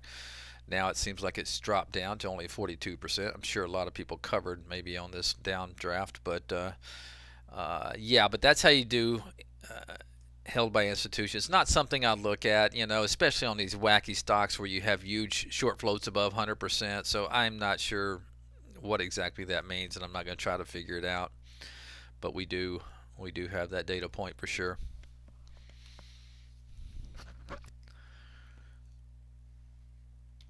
Okay, Dom says, Andy, you have used crossed over VWAP alert.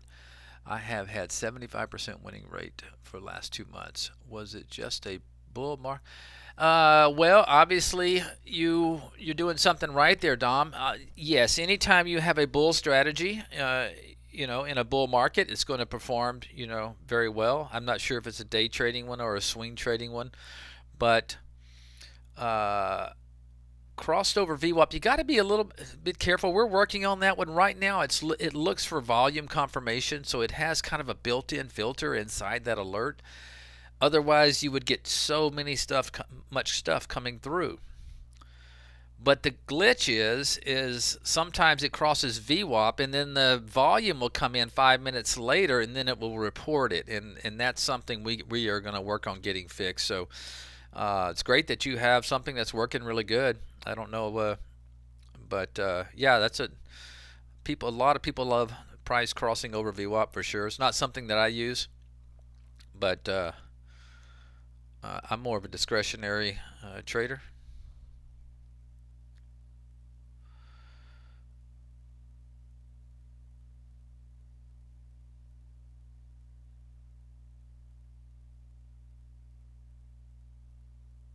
All right, checking IPC. Is that Yeah, I don't know on that value. It's probably the correct report. We're subject to what our sources report. I don't know. Maybe you can go check Yahoo Finance or FinViz or something like that. But like I said, I when they get wacky like this, when you start seeing 147% short the float, yeah, I don't know how that's going to affect the held by institutions. Uh, that could throw the number off some. So, yeah, obviously it can't. Yeah, it's just out of whack. It's something else I really don't pay any attention to. Um, float is the main thing I pay attention to, and short float can be nice to know when you're trading things. But yeah, I'm not sure when these wacky ones like this GameStop.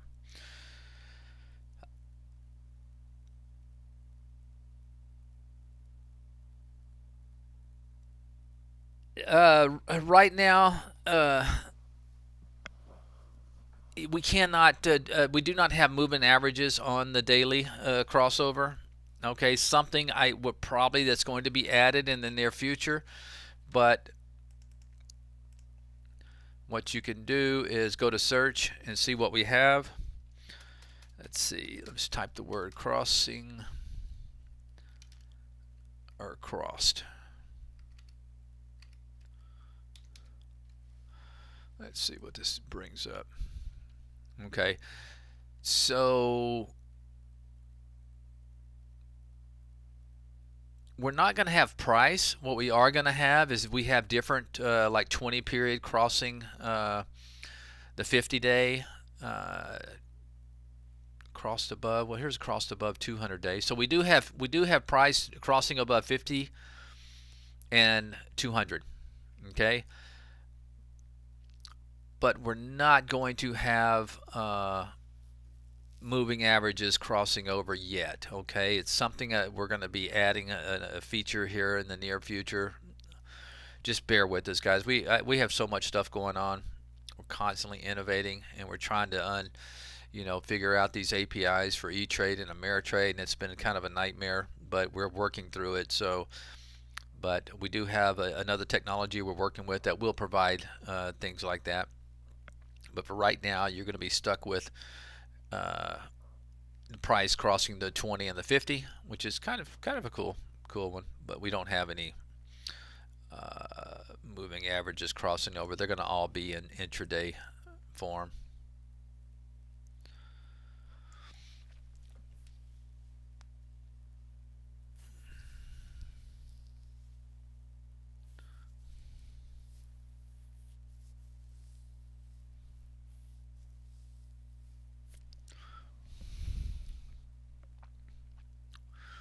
All right, let me see. I think I'm all caught up, which is nice.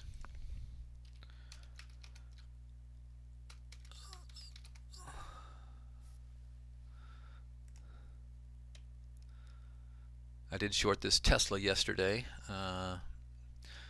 around 8:10 in the fund that we trade. I mean, it's not obviously it's relative weakness in this Tesla compared to what the market looks like. So I don't know. I'll cover if it gets back above these moving averages, but seems like it's definitely underperforming the major averages now. We'll see what happens.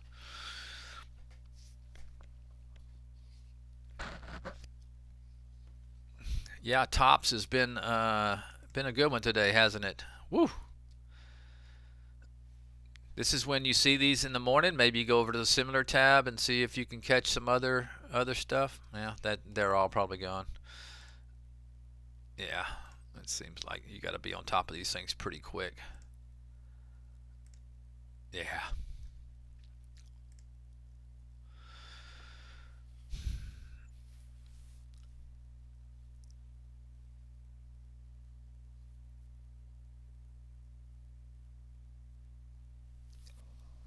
Yeah, Jacques, we will eventually get more stuff. Like I said, the new technologies is going to pull a lot more data points. Uh, we have tons, but yeah, we can definitely do more, and it's on the docket.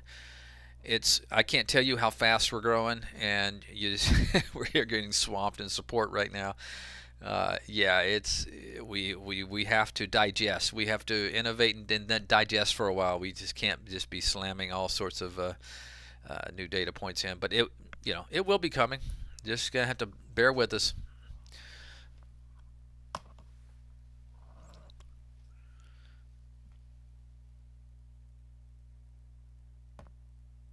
You're welcome, Zakaria, I believe. I don't know if I'm announcing that correctly, but you are welcome.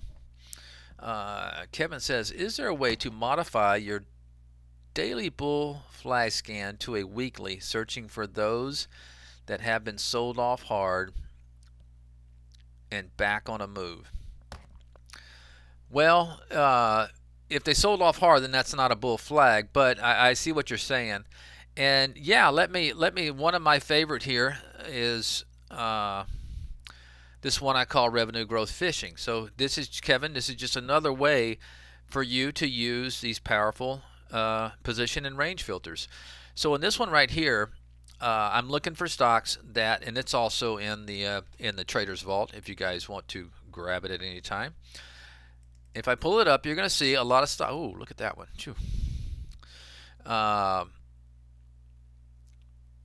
Man, I wish I saw that this morning. But and it would have been in there. So I'm looking for stocks that have been beaten up in the I shouldn't say beaten up, but are in the lower portion of their 3-month range. So they pulled back, like you said, Kevin. But they're showing signs of coming out of this range. In other words, they're bullish over the last 10 days. How do we do that? If we go to configuration. Oh, and by the way, this also they have to have strong quarterly revenue growth. But you wouldn't have to do that to find anything. It's all technical. So if I go in here and take a look, you're going to see, get my Epic pen here, position in 3-month range. I got a max of 30, so it has to be in the lower third of its 3-month range. But look at the position in 10-day range, just the opposite. It has to be in the upper portion of this 10-day range. Now you could take this and change it to 80, maybe 85 if you're wanting to only see them once they're, in the really high part of that, even 90. But I like to sometimes get a look earlier. So there you go. Okay, just like I was saying, using these position and range filters can be very powerful. Okay, just by basically by setting these two fields up, I get stuff like this. So, and then potential, moves. Like one of my best trades of 2020, I'll show you that came from this. And let me show you what it was.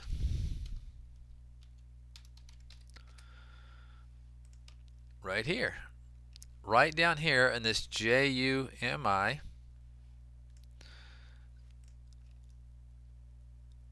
It was coming through here, basing for a long period of time, and it started poking through right here, coming through my revenue growth fishing. And now it doesn't have high revenue growth, but gosh, look at the move this thing has from, I think I was in it like at $8. Now, obviously I sold it all on this one right here. Shoot, I was in that Momo and got out too soon. But anyway, look at that. I mean, look at that move. Take a look at some more here real quick. See if you can kind of get an idea of what we're doing. Okay, here's one right here. It's kind of sloppy, but still basic. Okay, it's in the lower portion of this 3-month range. Revenue growth, check this out, 73% revenue growth. I like this. Got a nice little cash to debt ratio there. Not bad at all. Actually makes a little money. One I'll probably have my eye on. See, when you see things like this, you can just mark them up. Say, wow, well, this has been in basically a range for like about 6 weeks now. You can see that range. And then what I would do would be just to go ahead and put me a little price alert right here. And if I see it popping through and my price alert goes off and I see volume coming in, it's something I may take a... Now, it's a gold stock, so you got to be careful with that. Usually, yeah, that's going to track gold, so that's a little discouraging there. But you can find some good ones in there. Electric bulk transmission, yeah, it's not... I tell you when I really like this, when the market sells off maybe for 3 to 5 days and you see this thing filling up. That's, to me, that's encouraging because they're showing relative weakness. I mean, and I love that. So, you know, pull this, find it in the trader's vault. But to answer your question, I believe it was Kevin, this is how you can just use those position and range filters to kind of create a little pattern you want.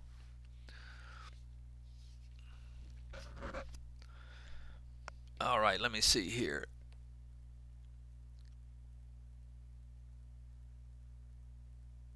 Yeah, Jacques. Yeah, a lot of people do use EMAs. I understand that. I've always been a simple moving average kind of guy. I don't get too technical, but hey, it sounds like it works for you, and then hopefully we will. No, we do have the EMAs on the charts, but unfortunately we don't. It's a little bit difficult for us to program them, you know, into our system, but we'll have them soon.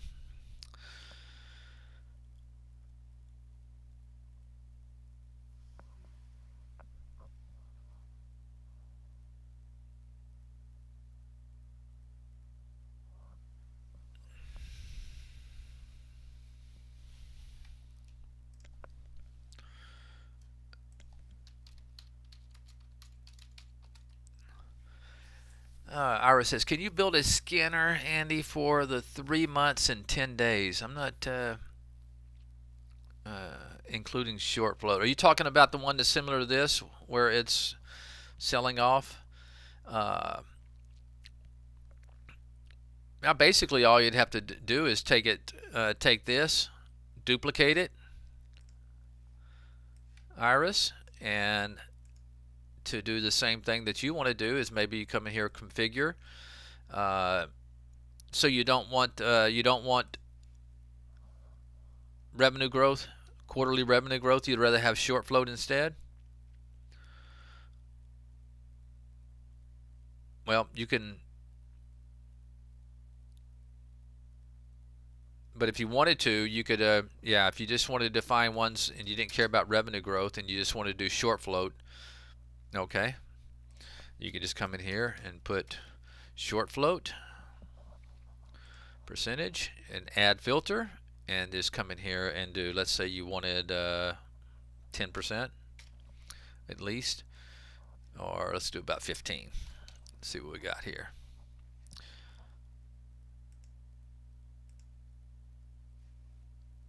APRE is the only one coming. Let's drop it down to 10 and see what we have.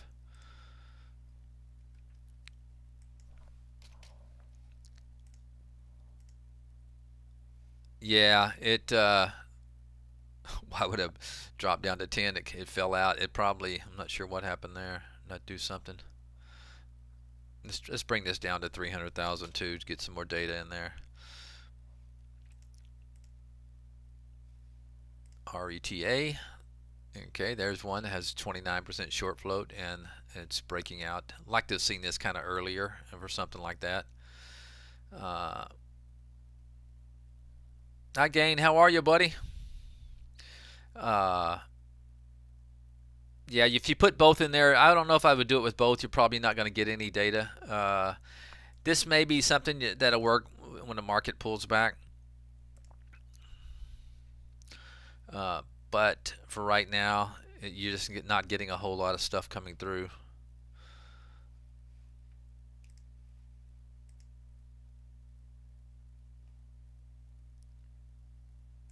But I'll share it for you. Let me go ahead and rename it here.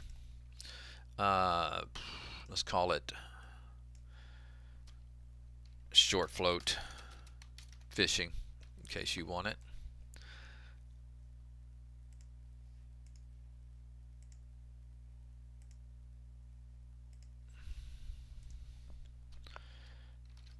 Short float fishing.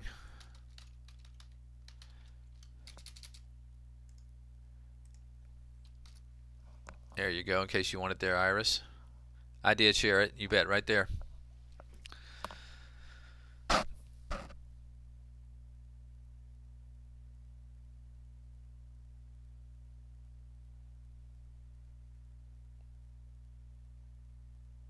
All right, let's take a look. Market's getting a little bit tired here. Finally trying to break below its moving average.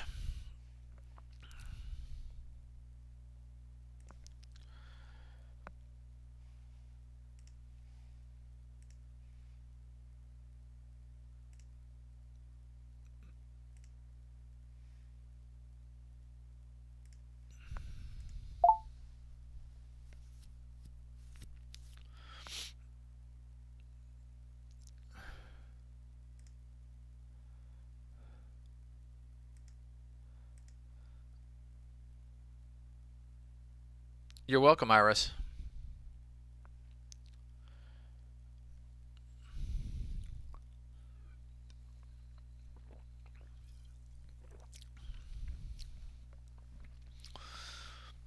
All right, let's see. Some people mentioned a stock or two while we're waiting on the next.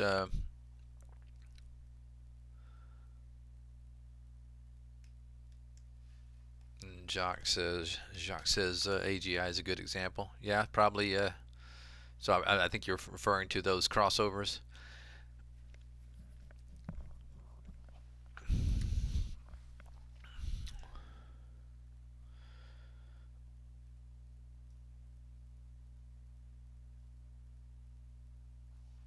Omar earlier said CTRM. Let's take a look. Yeah, kind of got ahead of itself on this CRTM. Seeing a pullback here.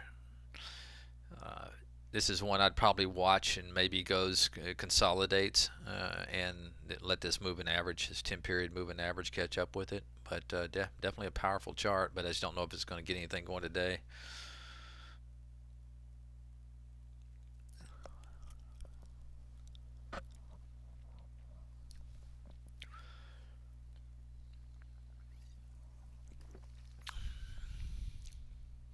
All right.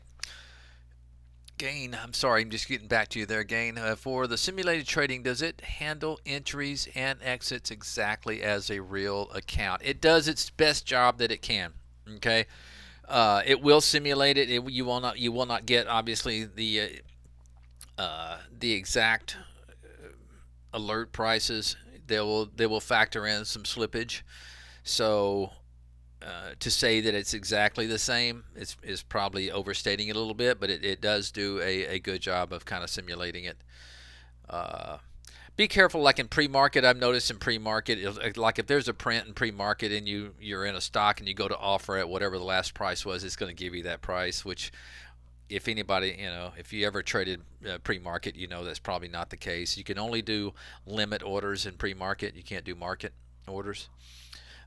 So be careful when you're trading around pre-market. I wouldn't, because you're going to get some favorable numbers, I think.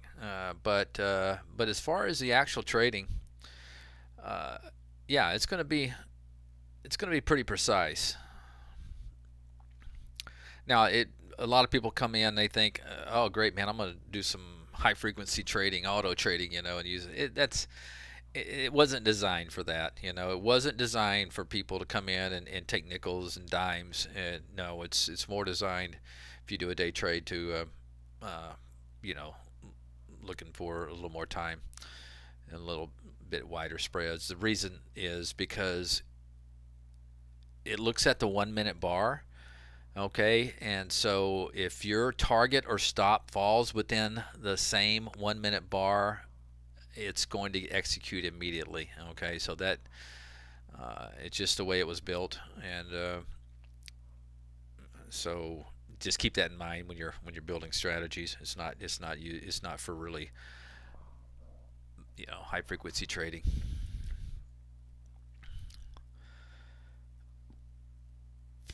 All right, let's see the next one. KR, jam down scan you shared. Is it but the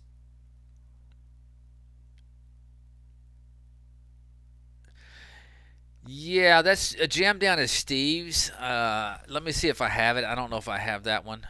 I have one very simple, similar called the I'll take that, thank you. As a matter of fact, I was the first to build that, and Steve stole it from me. But giving him a hard time. Let me see if I have the jam down. I think he is. Yeah, I don't know if it's the same one. He may have optimized his, but I will share it. Or do you have it? Is it but the stock at the 10? Yeah, it's at the 10 period moving average, the 10 SMA on the daily. I'll share it if you need it, KR.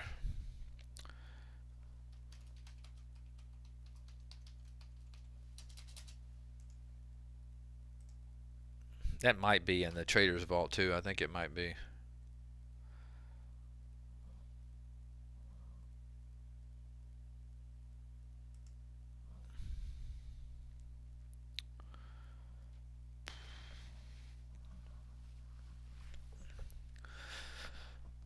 All right, moving right along.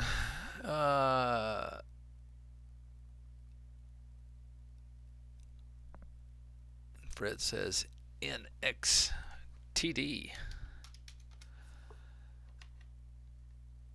Yeah, not seeing a whole lot of volume in that, but definitely, trying to hit highs here.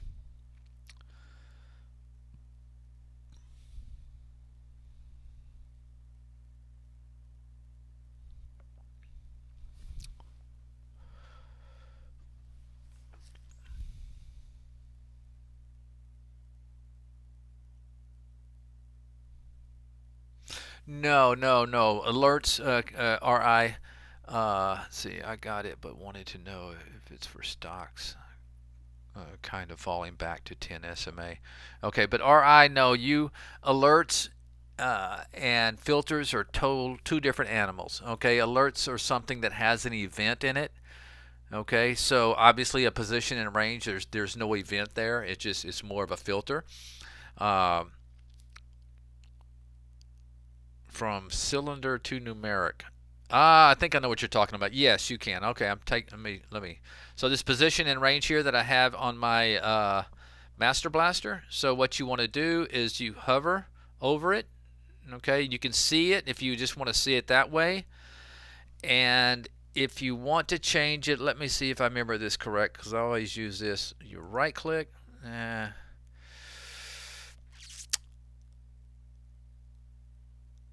Let's go to properties.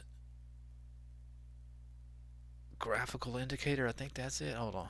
There you go. Yeah, so you want to just go there and go to properties and uncheck the graphical indicator if you want numeric.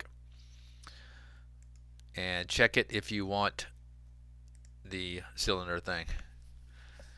Hope you got that RI.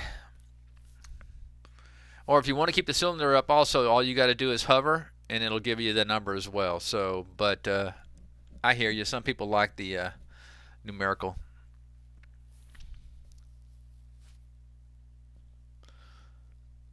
Okay, KR says, I got it, but I wanted to know it's for stocks kind of falling back. Exactly. Exactly. Let me pull up my I'll take this. Thank you. Okay. So if you look at my configuration, which is going to be, and I'll share this one with you too. I think it's pretty much the same. I think Steve just may have, put some short float and stuff in there. Mine's pretty basic.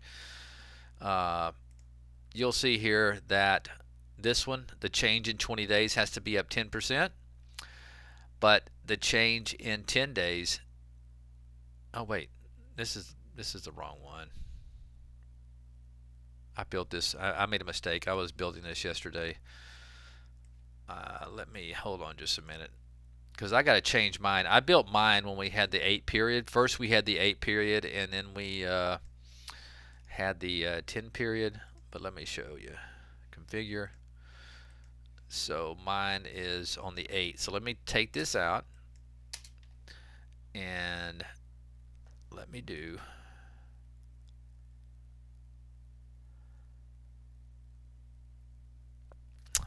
Hold on just a minute. I thought for sure I don't want to mess that one up. Hold on just 1 second. Yeah, I did the wrong one. So let me do search.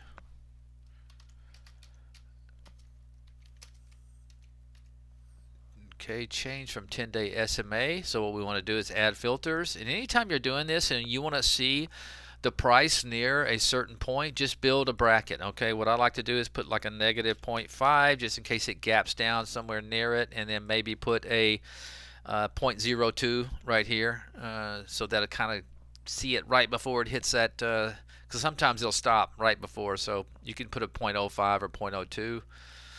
But if I do that and I pull up something, you're going to see that was the last one 20 minutes ago. You can see it was hitting that.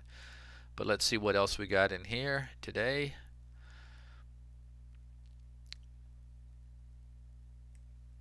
Make sure these are all working here. There you go. You saw it earlier this morning. You're going to see them all right around that 10 period moving average right there. See, comes down and bounce. That was a good one. DDD went right below and then bounced. That was right at the open.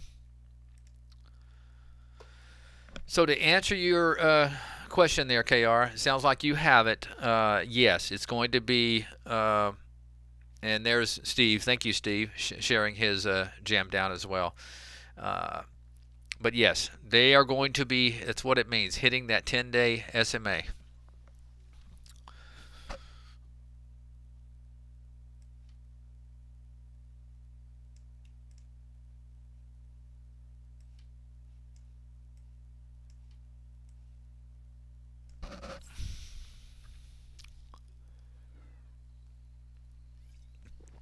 Elliot asks, does relative volume at the beginning of the day stay within the range it began with? No. Relative volume is going to show you in the form of a ratio what the volume is compared to its average, okay, at a certain time of day. And the best way for me to do this is always with an example. So let's say a stock normally trades 100,000 shares after first 2 hours of trading. Okay, and then today it's trading 200,000 shares after 2 hours of trading.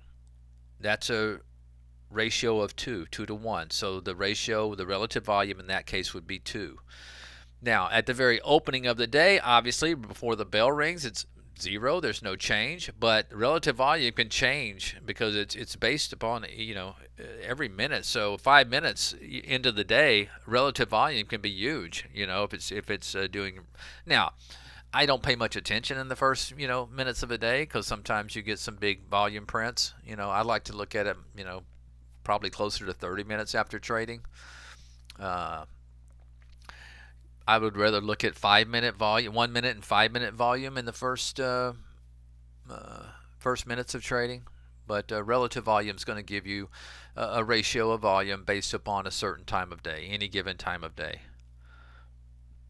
So I hope that makes sense, Elliot. You're welcome, KR. Yeah, you got to be kidding me. Right, let me share that with you.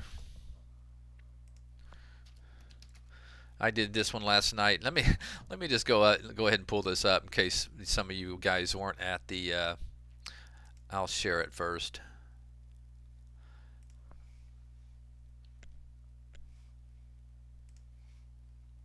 This is one I built probably. Oh gosh, probably 6 or 7. No, probably 5 years ago. And I pulled it up yesterday, dusted it off, and gave it another shot, and it's still performing pretty good. Okay, let me go ahead and share it. So this is one that I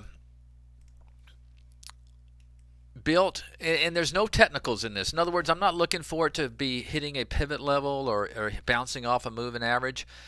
It's pretty much all statistical.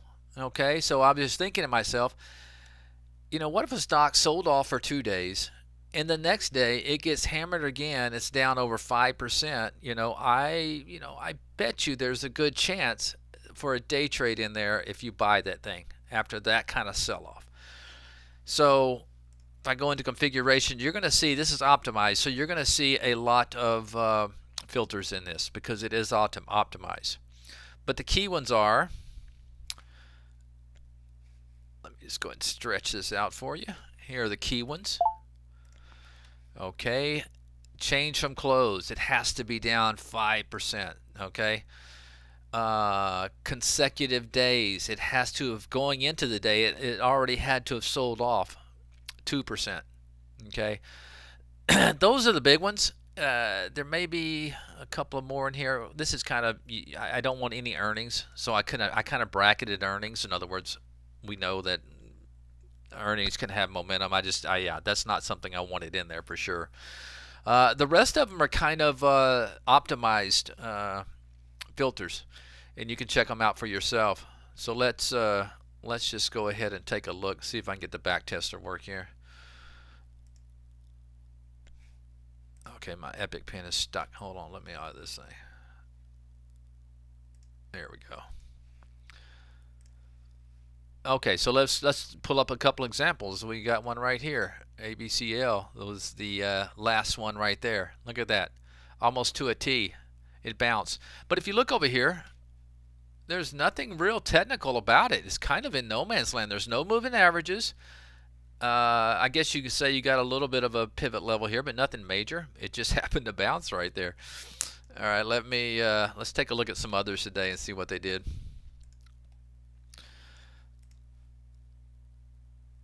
Actually, quite a bit for today.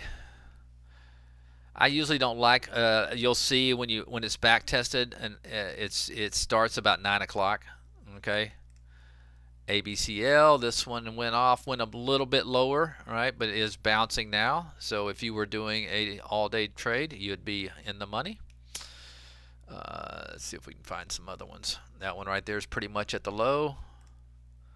Look at that one right there. Boom, nice little bounce. That's a kind of a weird. I'm not sure what's going on there. Not sure that's a. Yeah, I guess it was. It's still down 4% today, so I guess it was 5% at one time. Blink, let's see. Look at Blink at the open there. It's what you call a shakeout move, guys. And if you were auto trading this, you would have probably got filled if you had it set up on your auto trader. But let's go ahead and back test it. I'm hoping it's going to run fast. You can see the time is from 9 to 1 o'clock my time. I'm on Central. Timed exit, it's an all-day hold. Risk management is looking at 1.5. So in other words, if it goes 1.5% below my entry, I'm going to exit for a stop. Let's simulate buy. Hopefully it goes fast.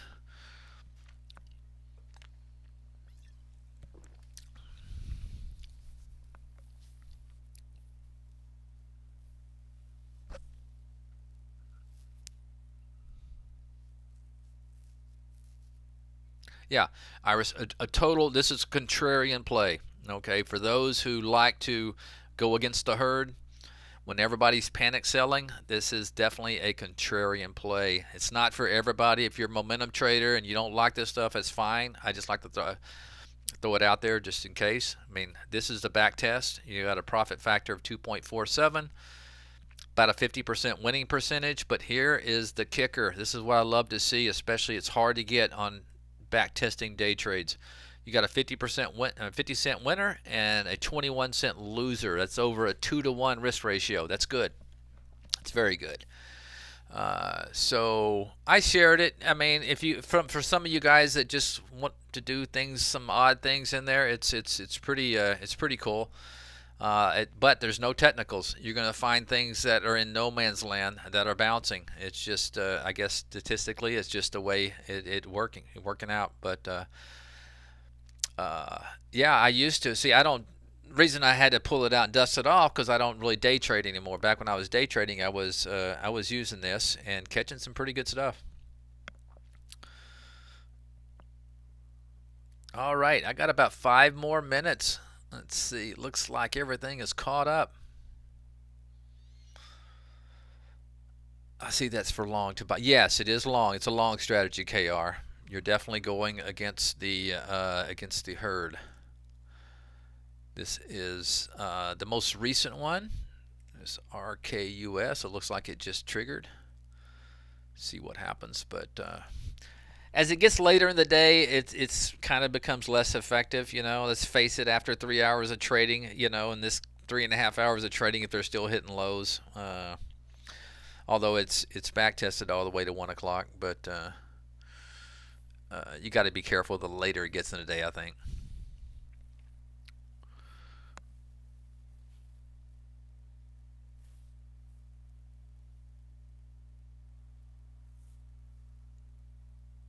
Yeah, yes, Iris. It's a scanner. It's a pullback and a possible rebound is what it is. I mean, you just got to look at a few of these. Now this one went a little bit deeper, but not 1.5%. So theoretically, you would still be in this trade.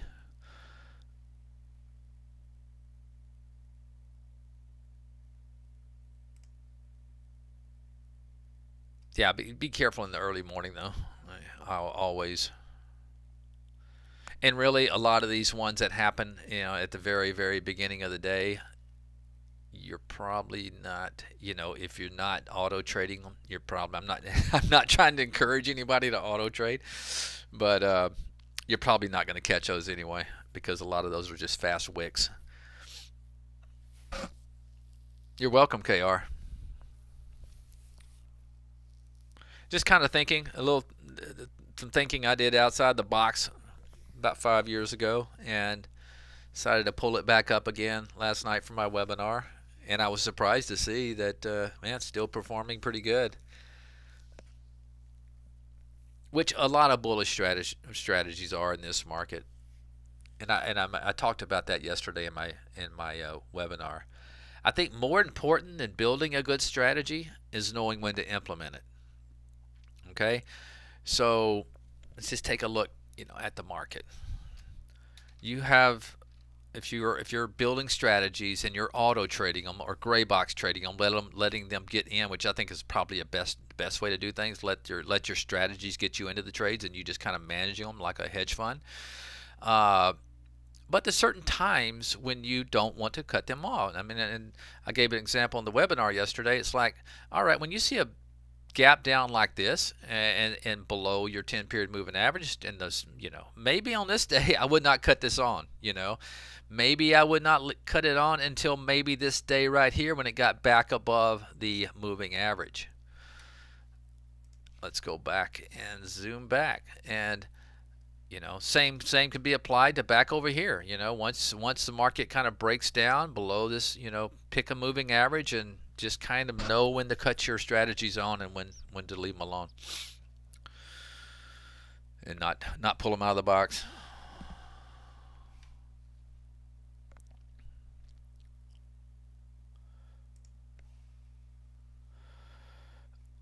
Let's see if we had any more come through here, and that's the last one, and it's really not. Well, the trigger was 34.98, so it's technically it's actually above.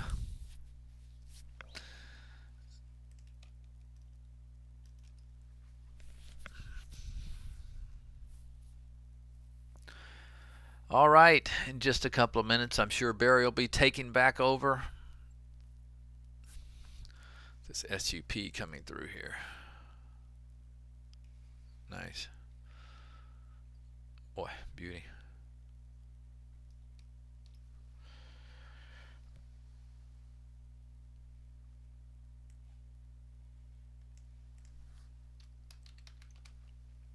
Why, Twitter. I bought that the day after earnings at around 30. It was around 34. It's no 64.30, I believe. Yeah, right around in here.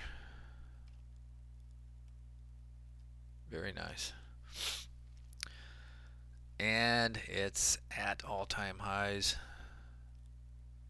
This one could have a lot of catching up to do, man. You look at some of the, look at some of these other social medias and what they've done. This thing, Square and Twitter has a lot of potential, man. This thing could be triple digits easy soon.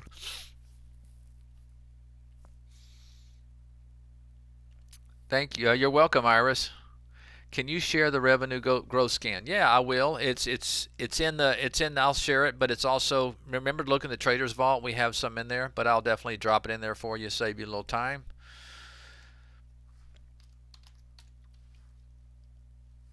Revenue growth.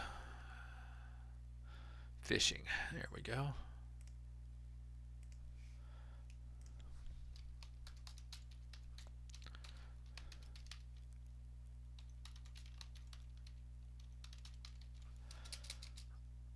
And there you go.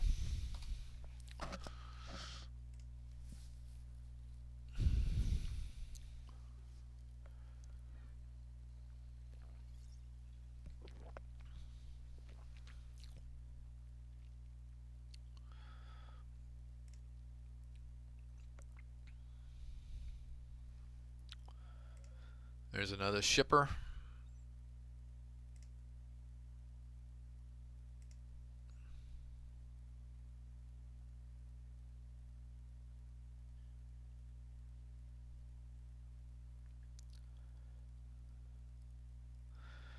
Yeah, RI, if you go to new, always fire an alert window. Okay, a top list is only going to be filters. Okay, that's like a scan. Okay, you build your parameters and then it's going to show you everything, just like this revenue growth fishing that meets your parameters is going to appear in the window. Alerts, you have to go to an alert window. Okay, and the easy way is pretty much everything with a white background is going to be, and I think we have some with kind of some gray backgrounds, but for the majority of them, they're going to be a white background. All right, and just think about this way: there's always an event in an alert, something that's going to give you a price and a timestamp. Okay, something happened at that moment. That's an alert. It's alerting you.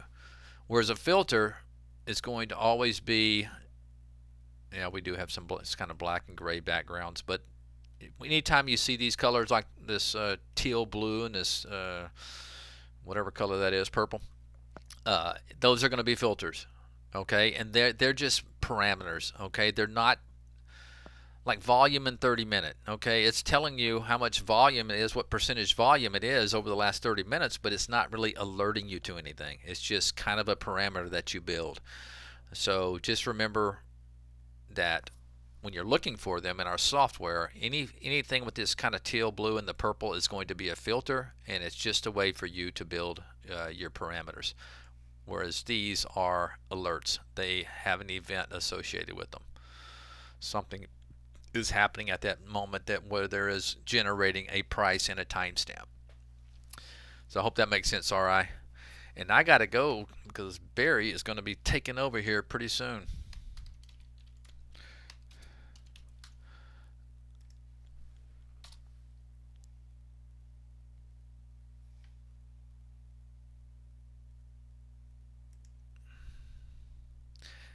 Guys, I enjoyed it.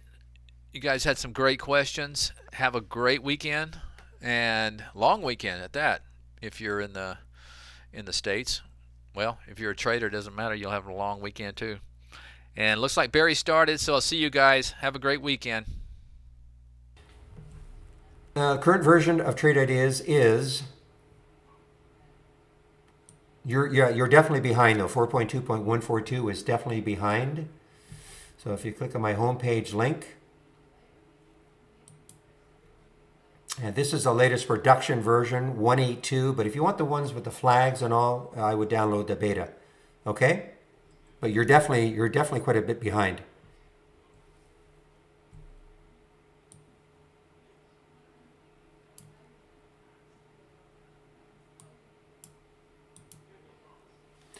Okay, so Gevo is the, I call it the Biden stock, right? I mean, I think the White House tweeted something out, I don't know how long ago. So I don't know what I can add to that other than if you believe that, what do they do again? This is so yeah, so energy stock, clean energy. Nothing more I can really add to that. All right, guys. Well, wish me luck. I'm going to try my video and see if I can get it to work today.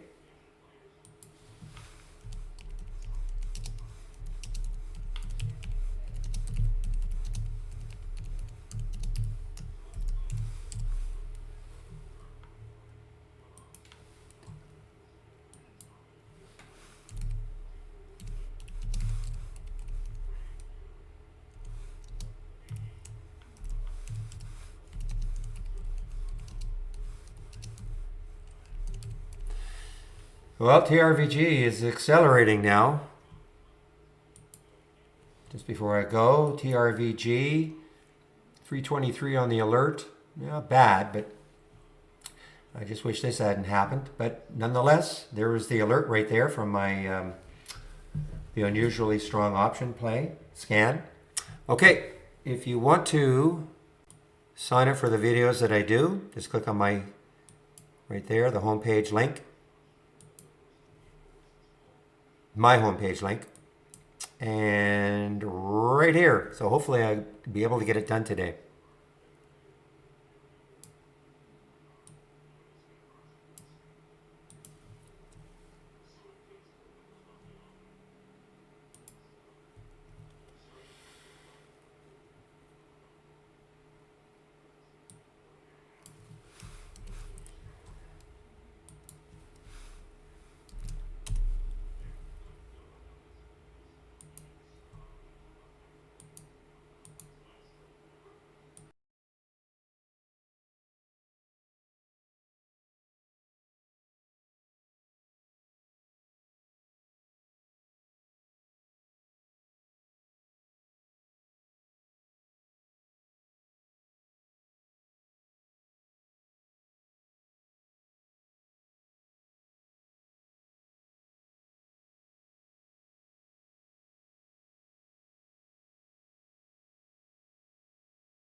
All right, guys, I'm back.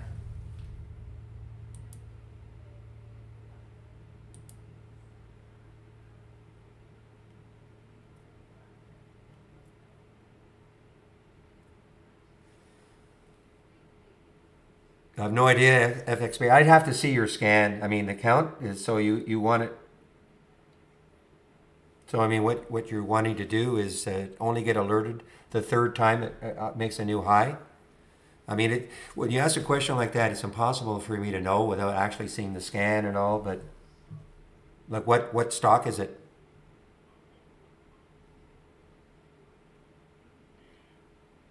Personally, Prana, I don't look at 1 minute charts, so but others might chime in and regarding what they might see on Mara.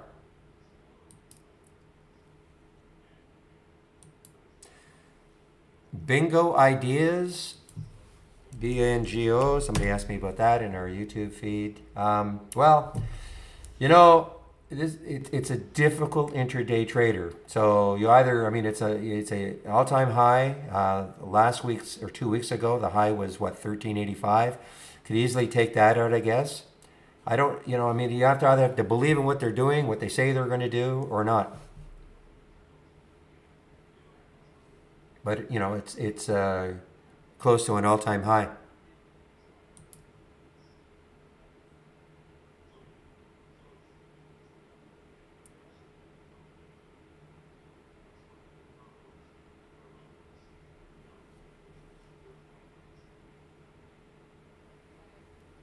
Well, I still don't quite understand. I mean, the count, do you have a minimum count?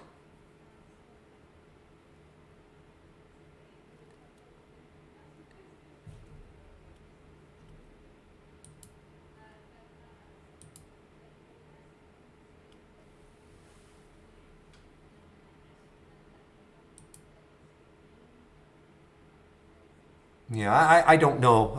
If it keeps happening, like, give me an example. I mean, I just don't know why you'd be getting that count like that.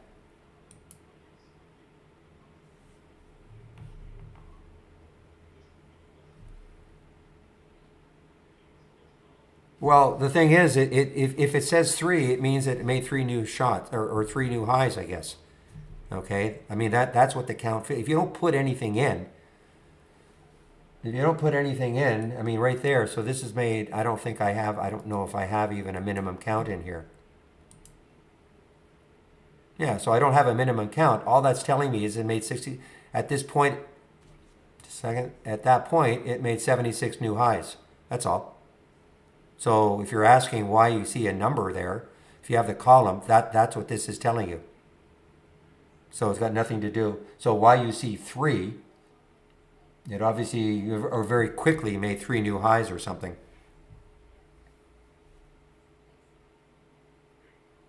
Okay?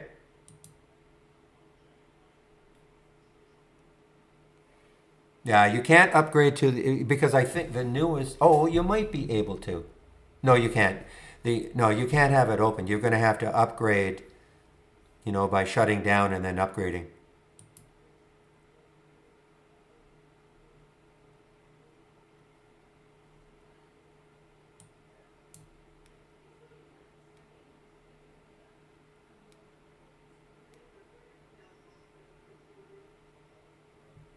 Okay, FXB. I'm sorry I can't help you. I don't know what. I guess I don't know what you mean. Send the screenshot to info at trade. Yeah, info at trade. Is it a big deal? Is this happening over and over or something?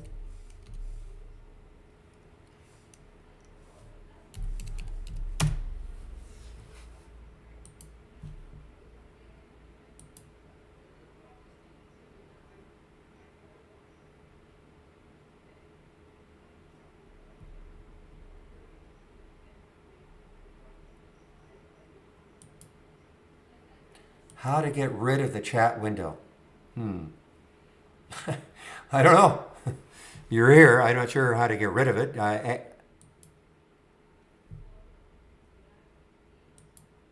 I don't know. Used to be a button. Well, I mean, this is the chat. This is to detach the chat right here. And if there used to be, but I don't think it's changed anything. I mean, you know, this is a third party who has developed a room for us. It's not Trade Ideas, so I'm not sure. Okay. You can slide the chat window across and it will close. There you go. Thank you.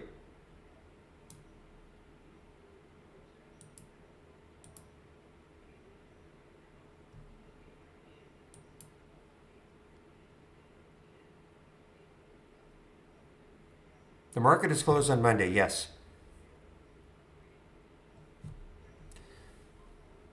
Right here in Kola, this is I call this kind of the main trading room. So this is the link to get into the main room.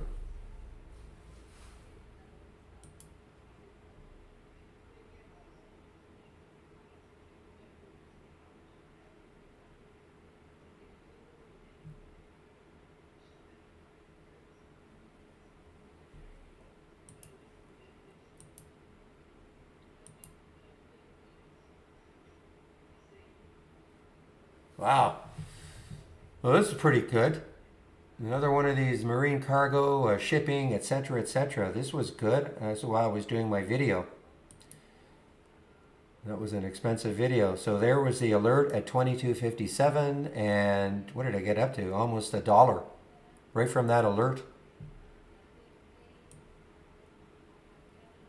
But you know, you cannot walk away. These can be very quick.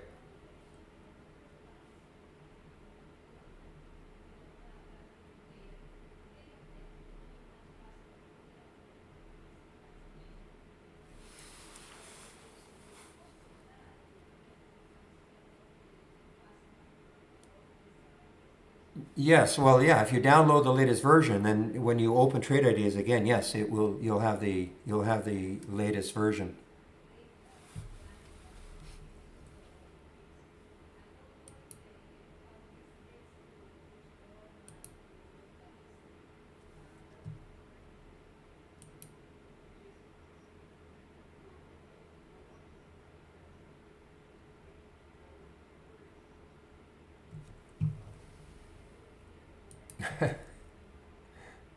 Lots of practice, Justin.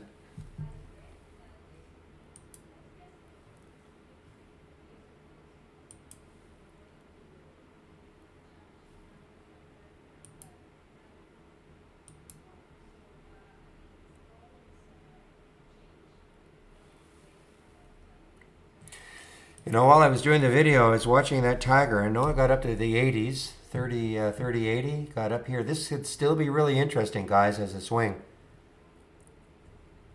TIGR. You know, I mean, if you think that it's not that far from the all-time high, if these will just keep going.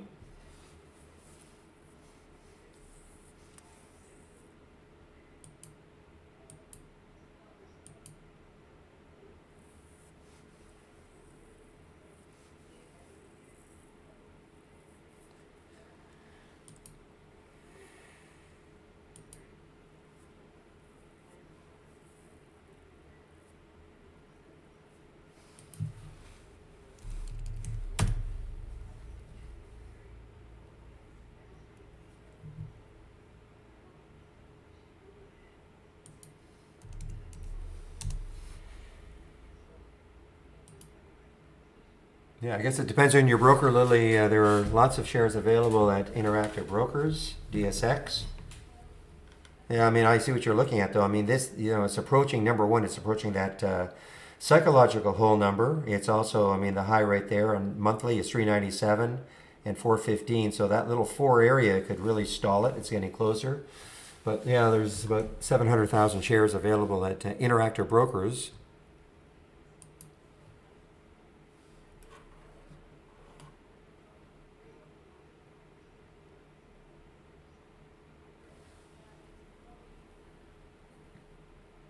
Holly 2.0 has only had one trade today.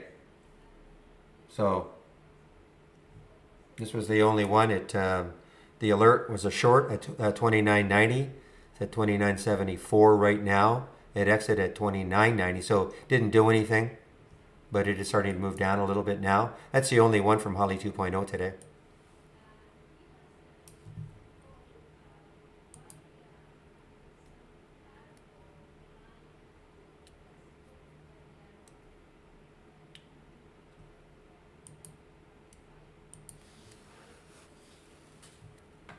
I never pay attention anymore to the different versions of the AI. I just care. Not too many alerts, but one great one. I mean, this one was really, I mean, there was the alert right there. It had a couple of buttons. So this is the VCRA. The alert was at 46.54, and it is still rolling. I mean, it's up 9.5% right now.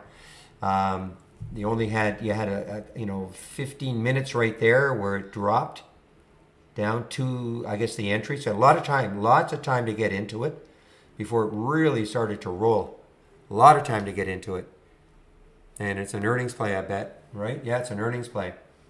It's February 11th, post-market, so yes.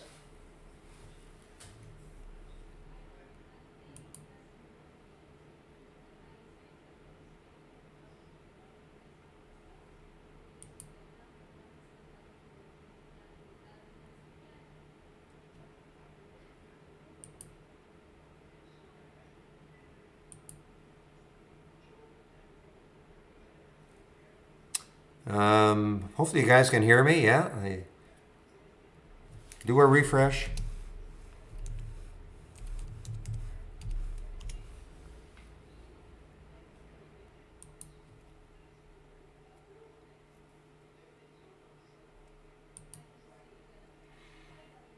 Yeah, I just want to make sure you guys can hear me, right? I just want to give me a couple of yeses or something to make sure that I haven't lost the video. Yeah, okay, thank you.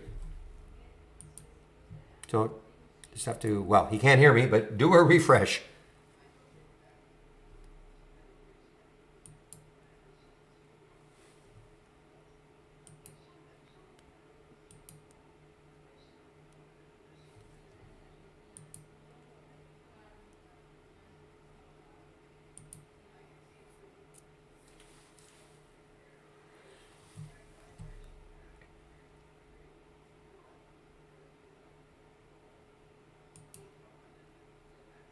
Yeah, you mentioned that PRTA. I mean, yeah, I mean this. Oh, it's not an all-time high. I thought this. Oh, right. I've been following this one for a while. Yeah, I mean, look, if this gets really rolling, it's had a great month. We're only 12 days into this month, but look at the month it's had. This PRTA. I mean, it fell from almost 50 all the way down to $10, under $10. That's an AI scam. It's the AI from the premium service. Right here, part of the premium service, the AI Holly. I don't display it, not fair for those who pay for it. So I don't display it all day long. I'll talk about it after the fact if something has happened, but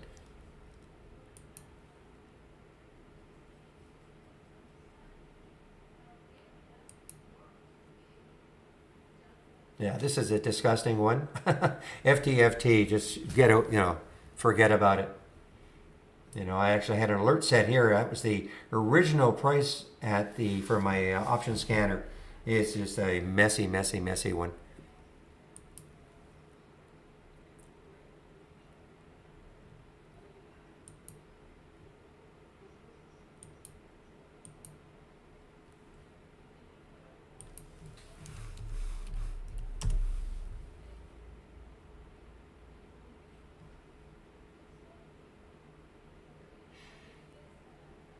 Well, no kidding on this DMTK. Wow.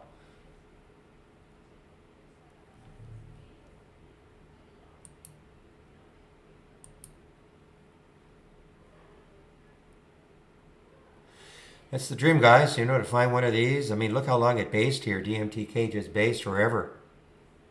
Right around that 10 to 14 mark. Before it just, it's had 3 great months, and now this month is even the best.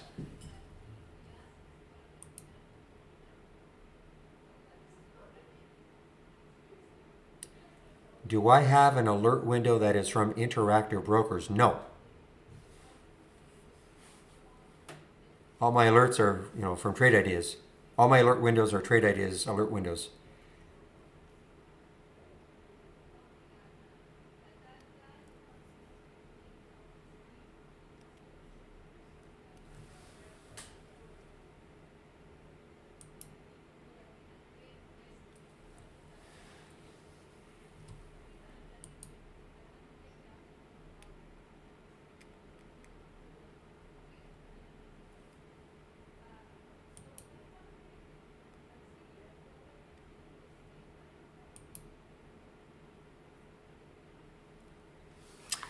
So this had a couple of downgrades this morning. This LLNW, I know it is showing up February 11th, so it has earnings after hours yesterday. Obviously not a good reaction after hours, and that reaction continued downwards this morning. But it is trying to bounce a bit.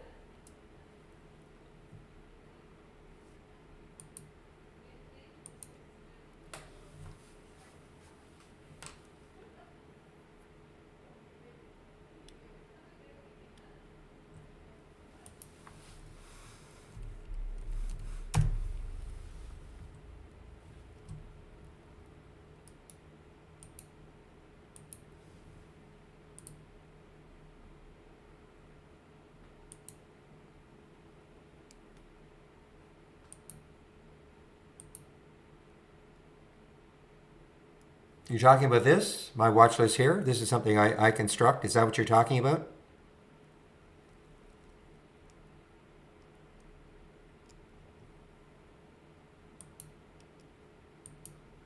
Okay, yeah, so these are scans that after hours, I get to work on creating a watch list for the next day using all Trade Ideas scans.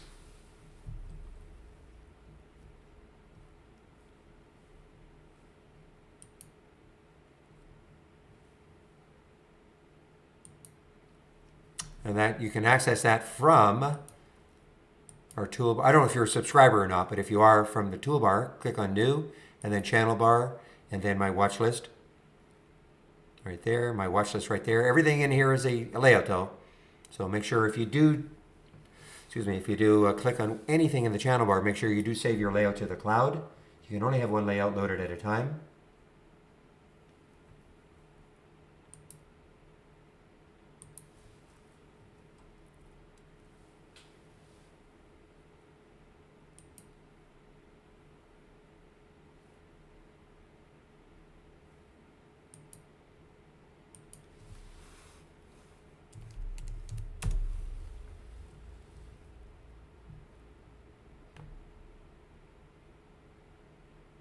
Yeah, I wish this one just hadn't been a little bit whippy at the beginning of the day. Didn't do this. I would be in this one, JSL. But look at this, nice break on the 15s actually. Here though, a little bit late.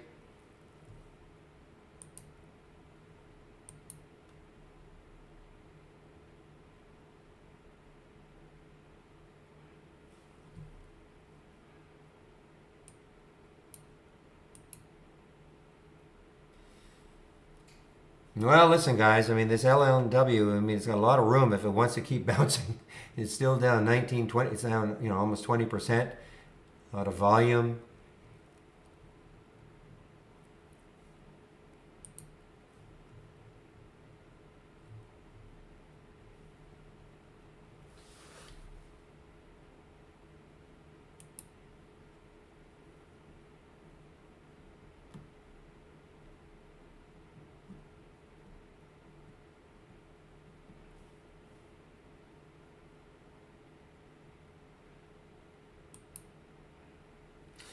All right, well, this is coming out of consolidation on the twos. It's a nice little pop, some volume coming in, consolidation on the fives.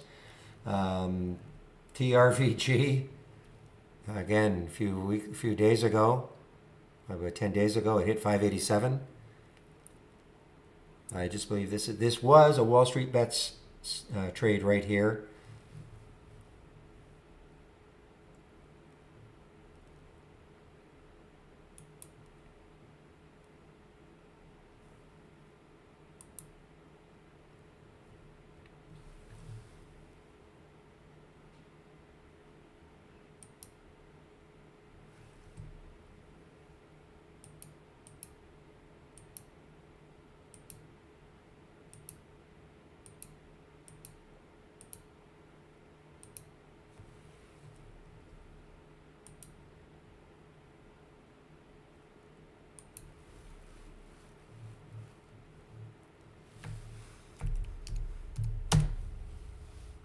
All right, guys. Well, let's see if this starts to move here. LLNW.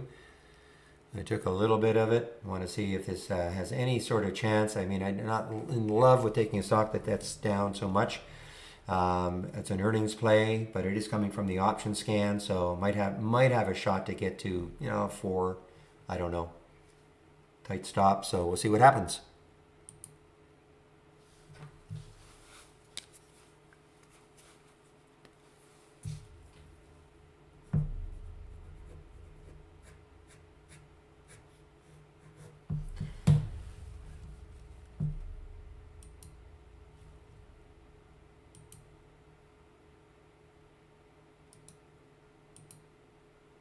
Okay, let's start putting some price alerts on top of here, see if I can induce it up a little bit.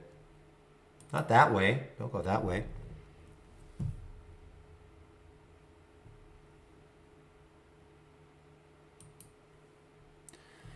What time of day? I don't even analyze it anymore like that. I mean, obviously the most action is in the first half hour, 45 minutes. I'm not saying that's the best time to take trades. Sometimes you can, trades can set up later on in the day that are a lot more relaxing. So I don't analyze it like that. What is the best time?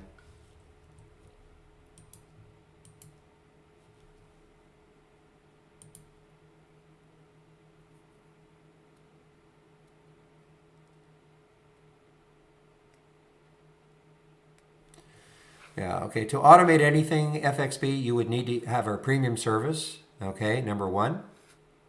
And to automate something like that, you have to have an Interactive Brokers account. You can do that, but okay, but you'd need an Interactive Brokers account and you need our premium service.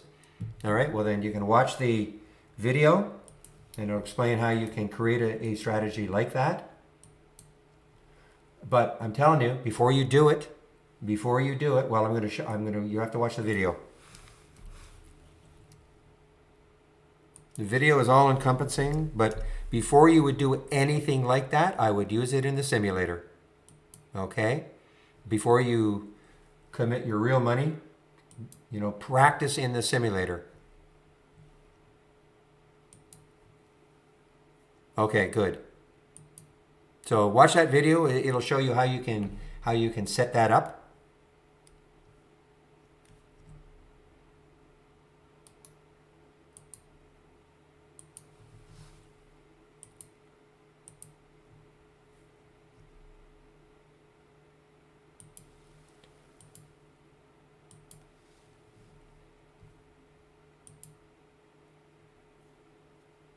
Because that video will actually answer a lot of other questions you may have, okay? So instead of, asking a question, well, how do you do this? And then how do you do this?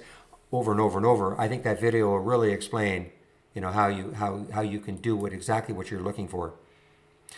Backtesting, is not included in the standard. We give you 10 freebies just to test it out, but, if you want to do a real backtesting, you will need our premium service.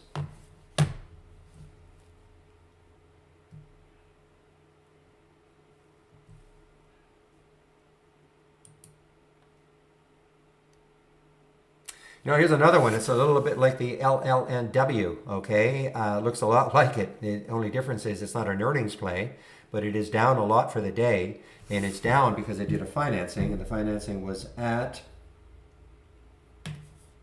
$2.45. So it's, I would kind of disregard that alert.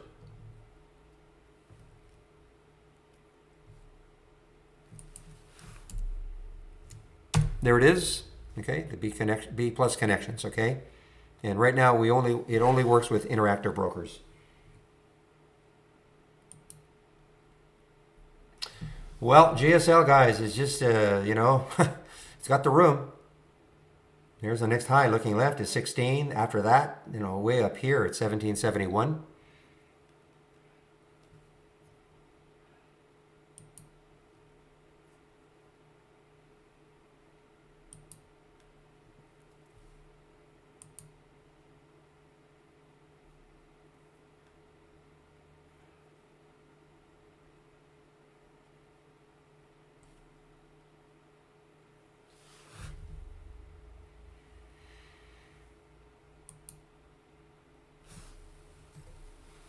You're a crazy man, William.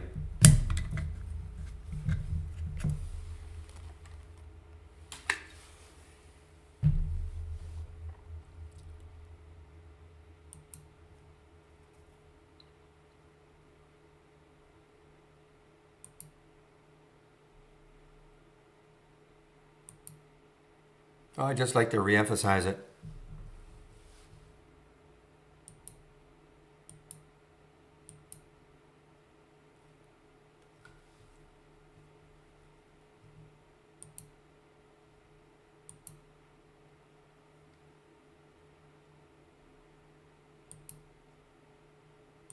Well, I don't. Good for a swing. I would say, at this point, no. I mean, they did a financing, okay? So financing is at 245. You'd have to let that financing really get digested. So that's my opinion anyway.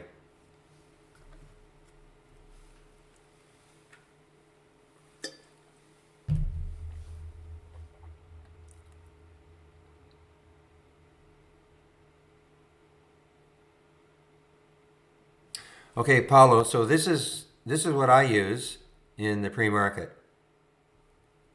And that can set up, of course. I'm going to have to give you the link. I mean, this sets you up to check out the stocks that are moving in the pre-market. Whether they're going to open once the market opens, of course, is it's not 100%. But these are the scans though that I use. So if you click on that link, my homepage link, and you'll come to this page, and then here are the scans. This is the scan section. Click here. So these are the ones that I use. Gap up, gap down, pre-market up, pre-market down. These are the four I use in the pre-market to see the ones that are moving in the pre-market that could continue once the market opens. No guarantee, of course. Okay, that's what I do.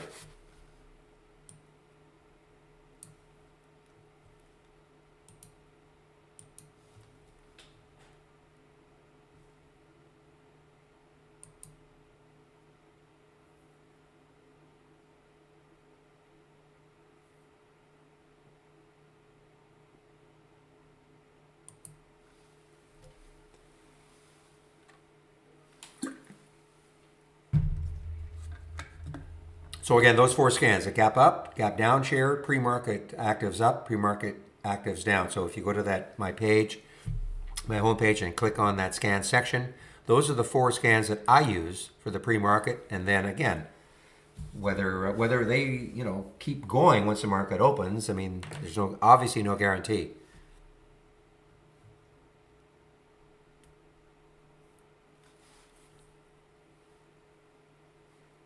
Yeah, Ella, you cannot turn on the mic. Imagine if we had 400 people talking at the same time.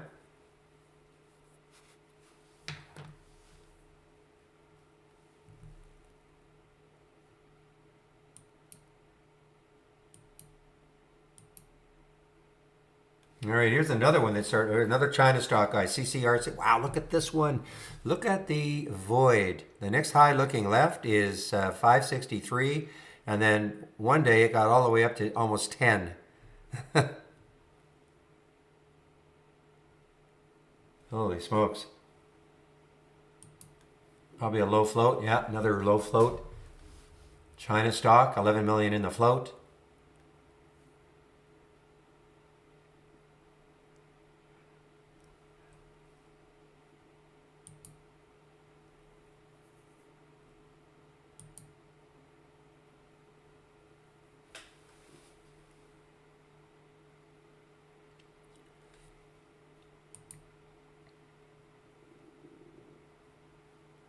Yeah, I mean, if you're brand new to trading, it's going to take a while, okay, to be able to look at charts. All right, I'm not a big indicator person. I mean, I would say that the number one that you want to add is the 200-day moving average to your daily chart. That is something that's followed even by people like me who don't look at a lot of indicators. But it's if you're brand new to trading, it's a difficult question to answer. There will be people here that swear on MACD, RSI, stochastics, moving average crosses, and all of that. You can get very involved. You can get very simple.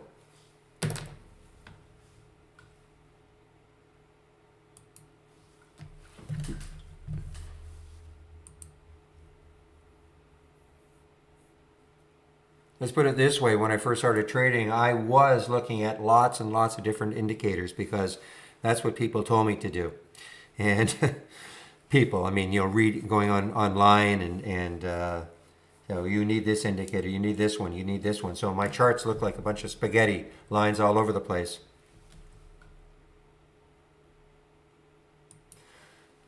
So for me, I don't use a lot of indicators. But that is just me.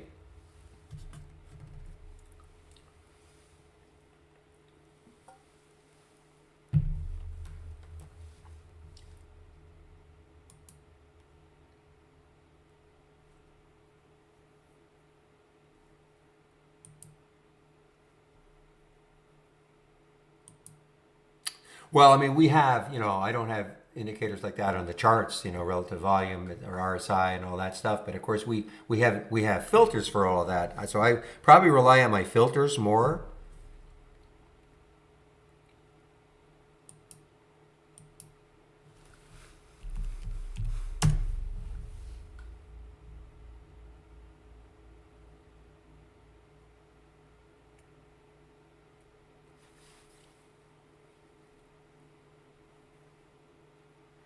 I know where VWAP is. I've got my VWAP. I just don't put it on the chart, but I know where the VWAP is. Yes.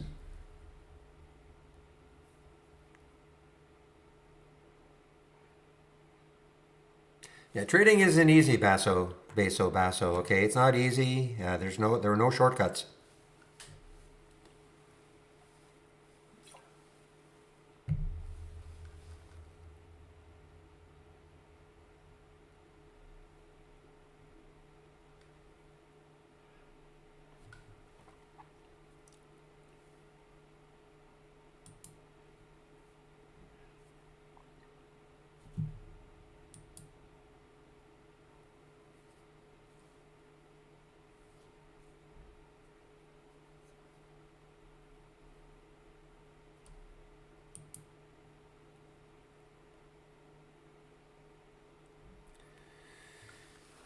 So Ella, I don't know how to answer that question. I mean, you're in a Trade Ideas trading room, okay? So these are scans that I have. Now, when you say, do I trust it? I mean, these are just ideas. I mean, the data is correct, so I trust the data. But so I don't know how to answer that question. If you're talking about another website that has scans and stuff, well, obviously I'm biased. I'm a moderator in a Trade Ideas trading room, so.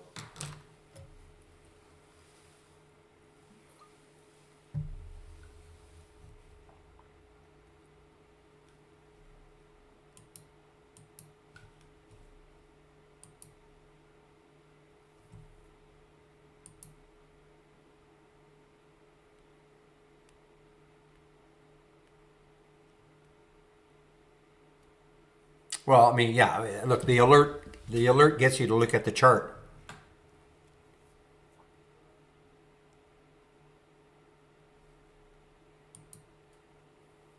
But of course, with the alerts, usually, I mean, because the types of alerts that I see all have great volume, great relative volume. So volume is generally not an issue. And then, yeah, the price, well, that's why I always say look left, look left, look left. How much room does a stock have to move? Could it move without getting any blockage on the chart?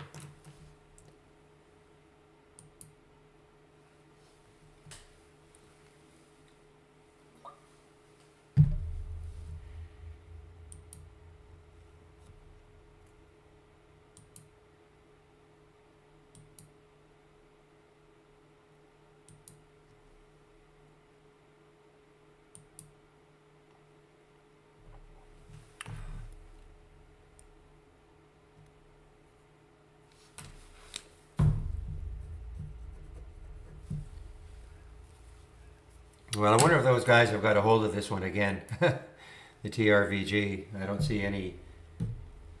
Well, I shouldn't say that. I actually shouldn't say that. There was some news.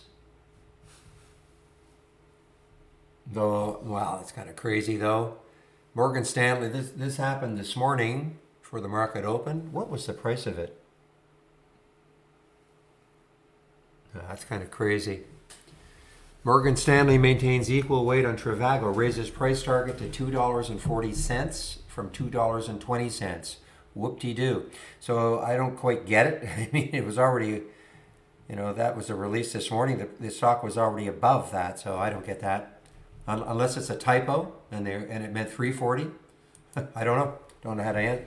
That's kind of crazy.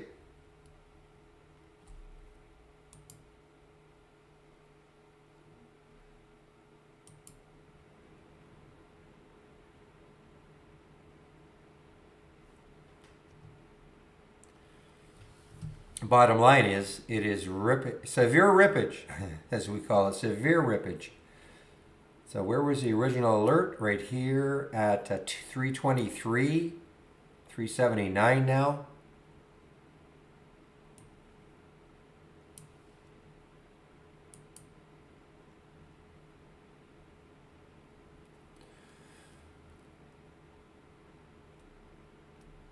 Trivago, Zach, TRVG. But it's a crazy press release because it says we've raised our target from 220 to 240. And yet the stock was already at 266. I don't know. It seems ridiculous.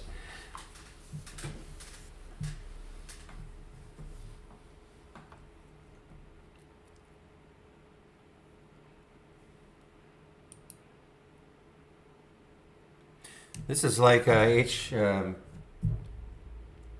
what was the one from yesterday? The truck company, HYLN. What it did. Couldn't maintain a second day on that news. Could not maintain a second day.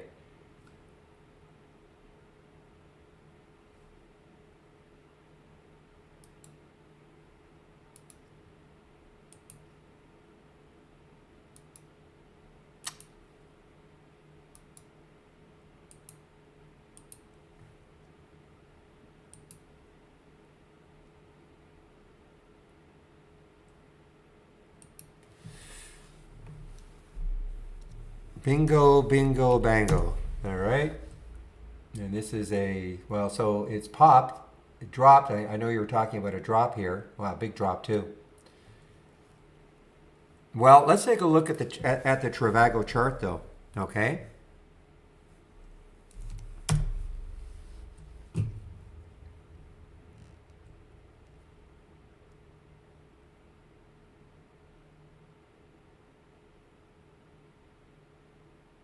Okay, here is the start of the pandemic, right here.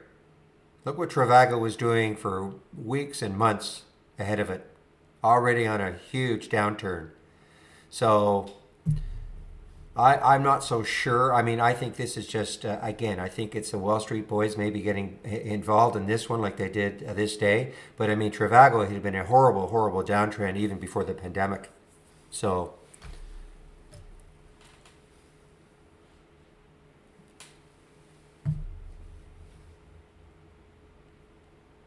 Wow, listen, it may rip, it may rip, but not based on anything that happened. I guess what I'm trying to say, this drop was not pandemic induced.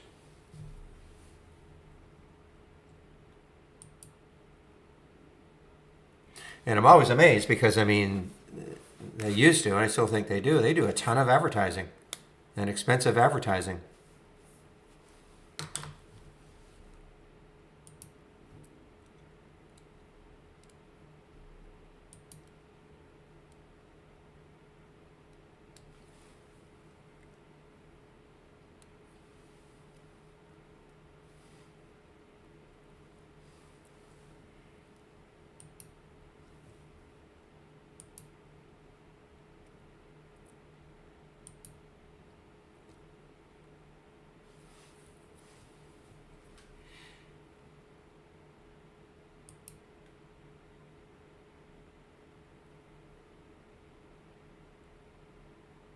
Yeah, that tiger just is still a little too whippy. Tough to intraday trade some of these, that's... Still think this could have a shot if it just kind of stays up in that area.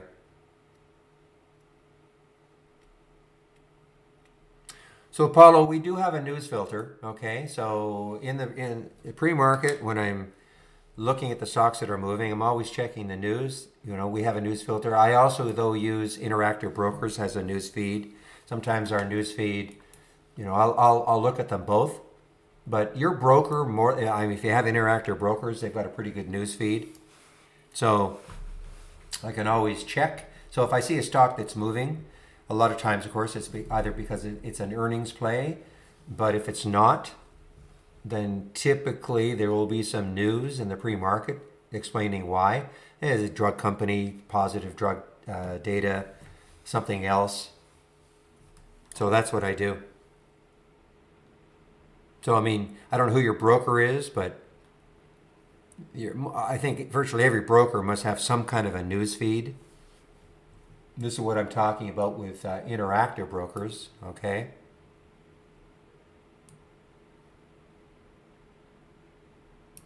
And again, our news, we do have news, but I always want to have a second source. In case I don't see it here, I'll definitely check Interactive Brokers. And don't be sorry for the question. It's a valid question. I mean, that's excuse me, that's my whole pre-market routine.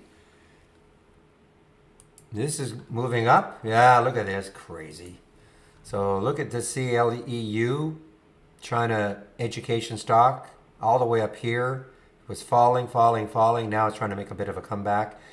Super low float, 2.7 million in the float. Look at the volume, 57 million. So do some quick math. Probably traded the about 18, 19 times the float.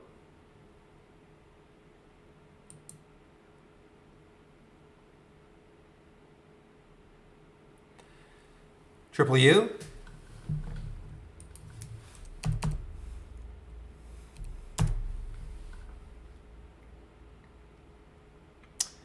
Yeah, I mean, it's again one of those ones that had a huge pop a few days ago, up to 20.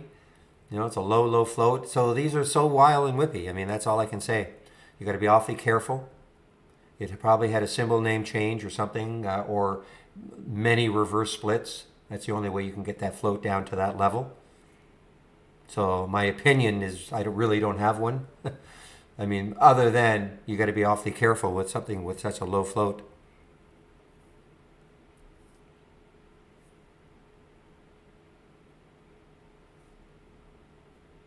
Oh, Stratton, I haven't seen him for a long time, yeah.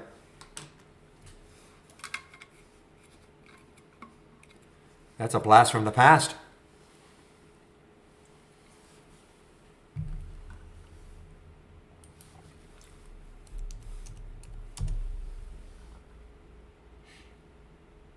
Yeah, there's the dream, guys. Yes, I mean, how many weeks ago?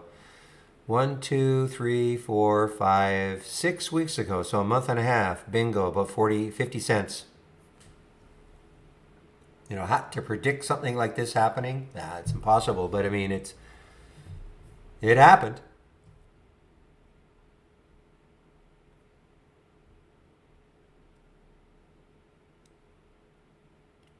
Yeah, Clue did get, yes, CLEU did get halted on the way up.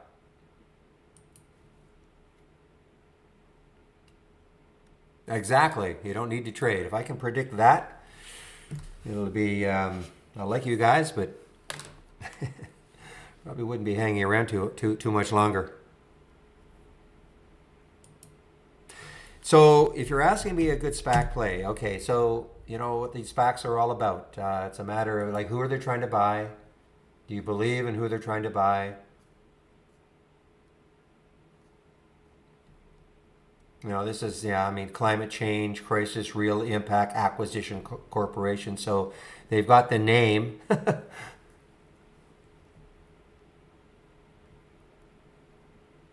But is it a good buy? I can't say it's a good buy. I mean, I don't know who they're trying to buy. Merging with EVGO, okay. I mean, you have to then believe in, that whoever they're merging with is going to have an impact somehow on climate change, and it's impossible to predict.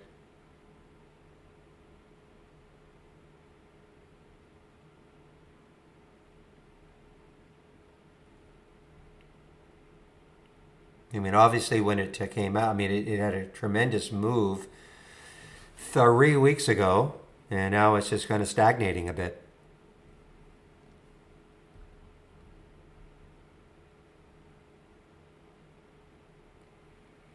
Yeah, so Palo, I mean, typically your broker though should be able to, if you click on an alert, it should get you to that particular news section, specifically for that stock. I'm surprised it wouldn't.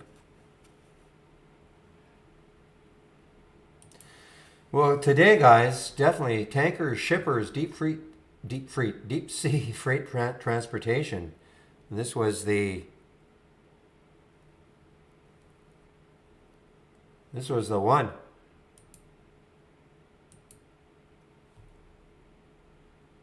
Oh, quadruple U. Is that uranium? Yeah, so it's uranium.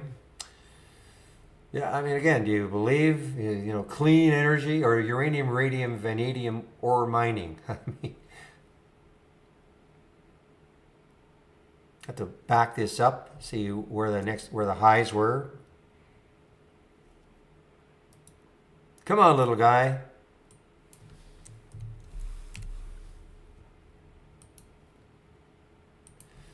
So you back this up and check out to see where the highs were. So the high this month, what was it, 602? So if you back it up here, so 623 over here, that's way back in 2014. So I mean, obviously this is, I don't really believe that this is going to affect what's happening today.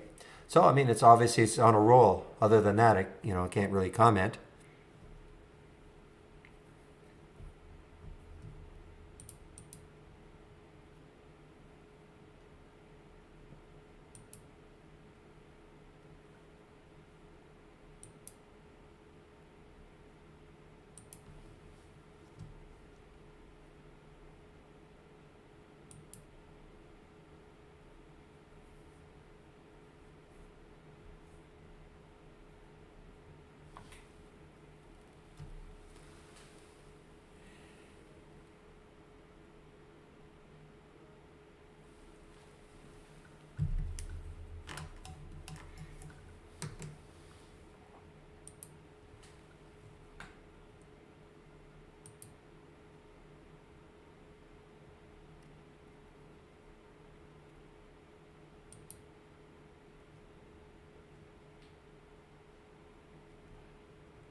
Speaking of SPACs, I've been.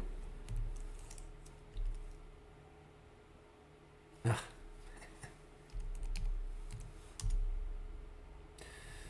Yeah, it seems like I've been waiting forever for this one to really start to move. IPOF. I'm not in it, but these sort of SPACs seem to have dried up. They definitely can roll in cycles, though. All of a sudden, we'll get a week in which we have a SPAC frenzy. Fossil, that's interesting because I thought I had it on my watch list. Yeah, I had this on I thought, this was really interesting because 2 days ago it got to 1812. Yesterday it got to 1802. I actually put an alert here to see if it would break out, because if it ever could break out, I mean, it's got a massive amount of room, but it's just not wanting to do it yet. Now, when you say stuck, where's your stop, Dom? No such thing as stuck.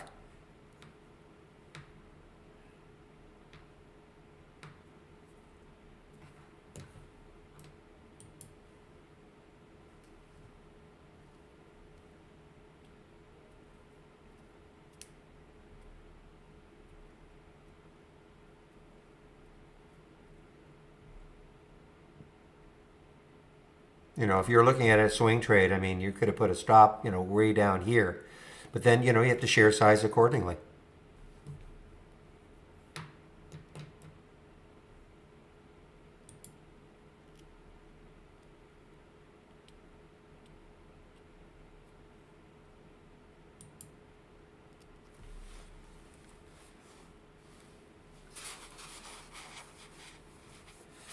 All right, well then you're not stuck.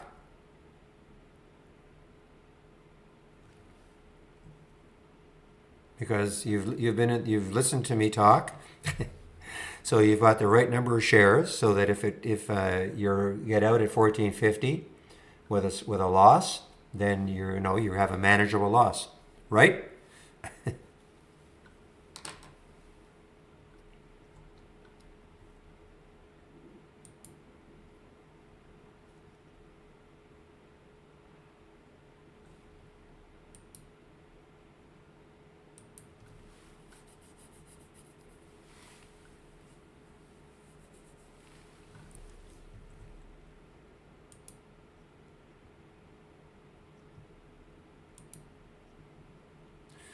Did Microsoft buy Pinterest? I don't know.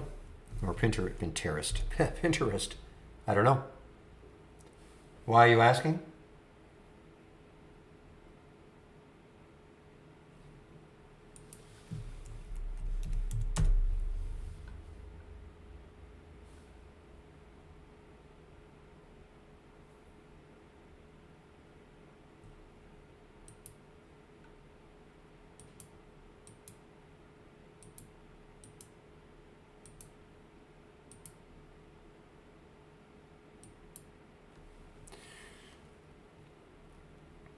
All right, guys, I have traded out of that little LLNW. I was hoping would get into 380, got the 378, so got a little dime on it. That's it.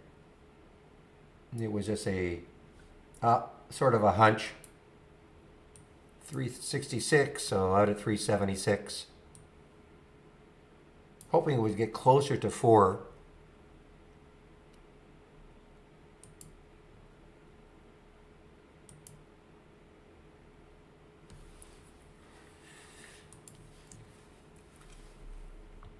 Well, I still have an alert set for Fossil. I believe a price alert still set for this area right there. 1839, I guess. If it ever gets going. It has earnings next week, so you know that, right? So it has earnings next week. So you know my whole feeling about holding through earnings. I mean, it's up to you. I'm not trying to be a financial advisor or anything, but it has earnings next week. It's on the 16th. What day is that? So it has earnings on the 16th.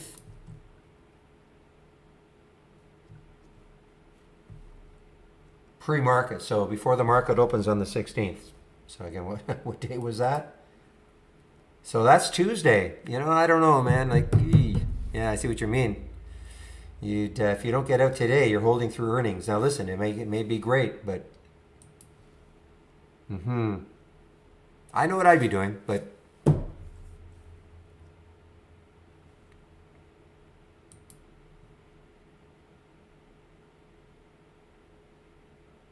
they do not go well together.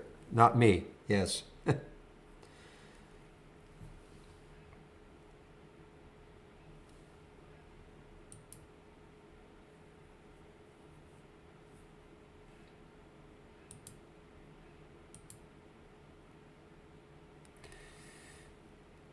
Yeah, I mean, listen, yeah, I would get out, and especially if you've got a 1450 stop, so you're still, you can't be down that much, okay, as long as you share sized accordingly. And then, maybe you wait for earnings and see what happens. I mean, if earnings are good, if the reaction is good, it still has a ton of room. It's not going to gap up $10, so I don't know. Well, if you're in profit, man, I tell you.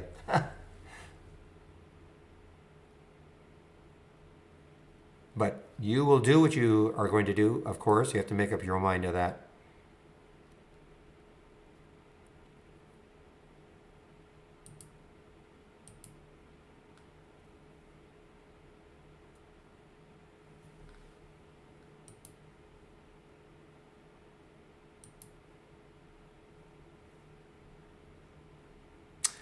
Oh, NAK, sorry, I just see your post now. NAK.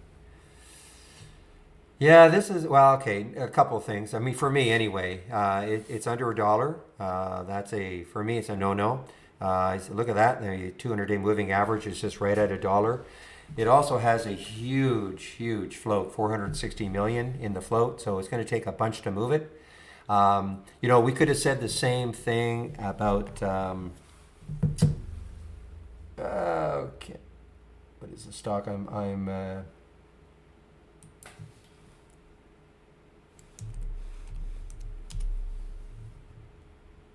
No, not Spartan Nash. Man, my memory, guys. SNDR, right? Or SDNR.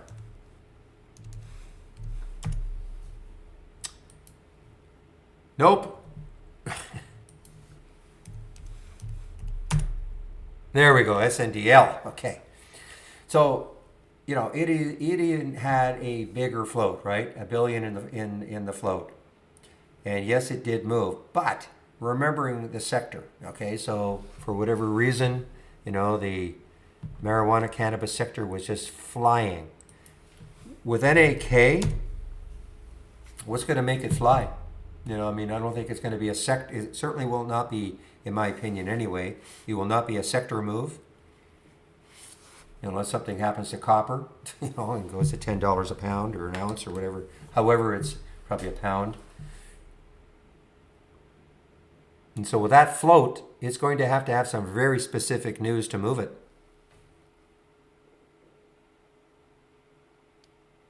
The 20% deal will be good until Monday night, Eastern Time, 11:59 p.m. Eastern Time.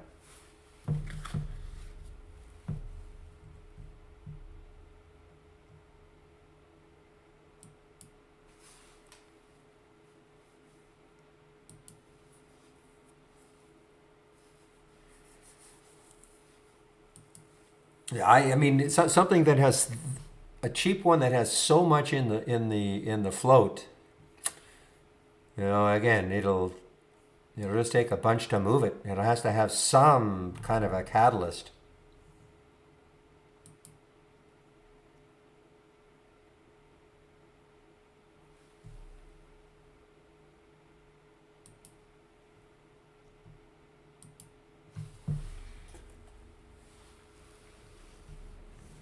What's basing nicely here is this GSL. I mean, who knows? We might have a late day move. Nice little base here in the fives, even on the a little chop on the twos, but not much. But you know what? You get some volume coming in, and it could push it again, and that's the GSL.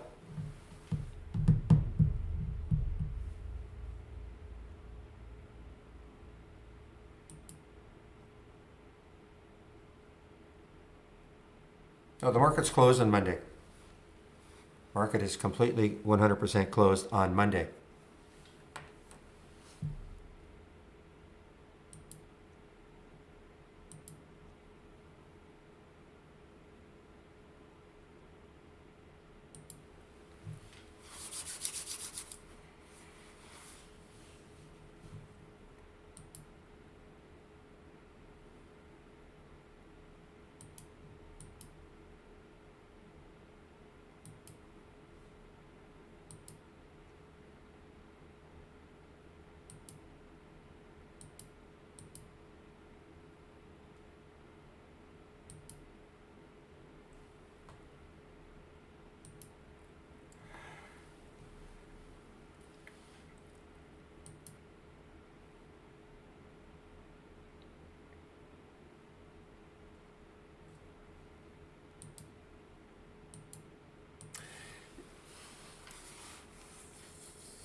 Yeah, well, the Michaels Group, Michaels Company, whatever, MIK.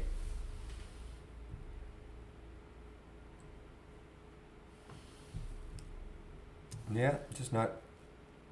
I mean, it had a nice run. I remember we were talking about this one here. It had a nice little run from about 8 to 17, and even right from here. I think this came, believe it was in my watch list, and I was commenting that it could be a good swing trade. If it took this out right there, which it did, and then it ran about $4, I guess. But certainly nothing. It's not a dynamo. It's all sector related, guys. I mean, you get into a hot sector, that's where you get these insane moves. And then the biotechs. I mean, the bios can have insane moves.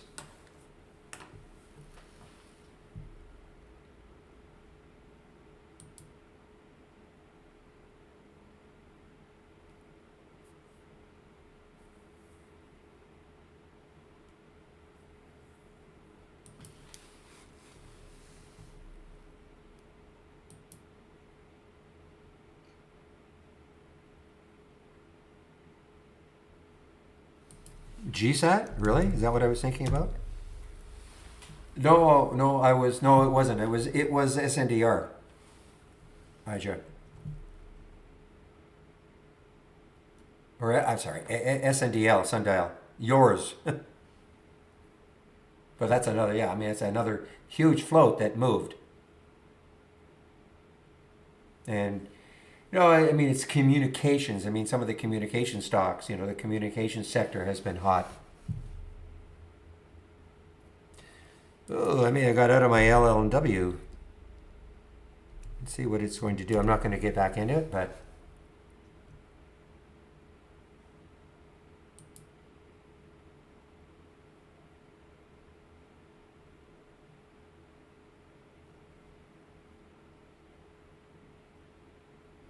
yeah, could be scary also, Dom.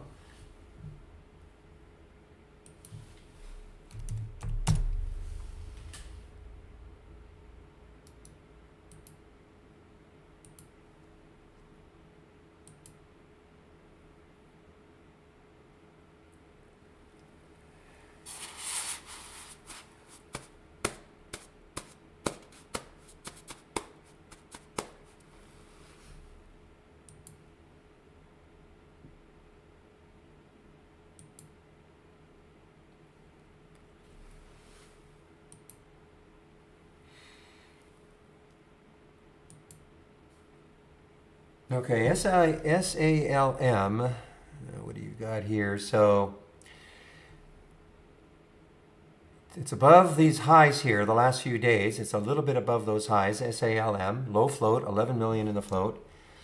And looking left, 326. So, so it's above that high. So, I mean, this has a shot to get into this 5 level, SALM.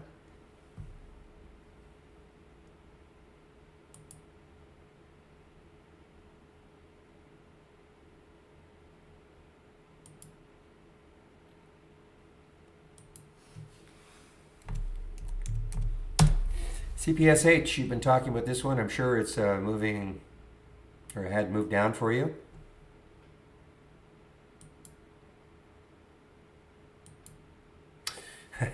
Goods. We're just talking about the NAKS. Or NAK.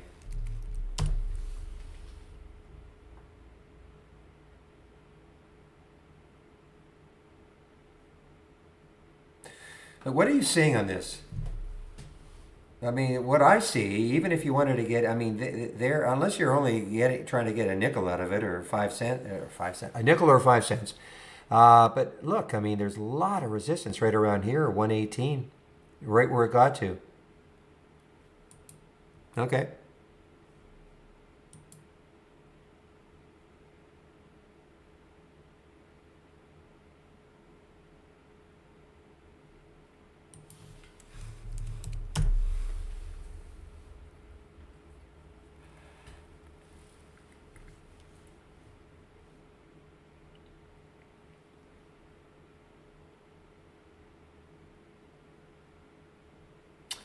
Well, I don't see it. I mean, the 15-minute chart, I mean, it's still trending down. I don't see, a little glimmer right there in the 2-minute, but on the 5, and it's still trending down. So I don't see it. Somebody else might. The lows, the nice thing, I suppose, is that all those lows are at 623 from yesterday, the day before, and over here. It looked like they're all around 623. So it may hold 623.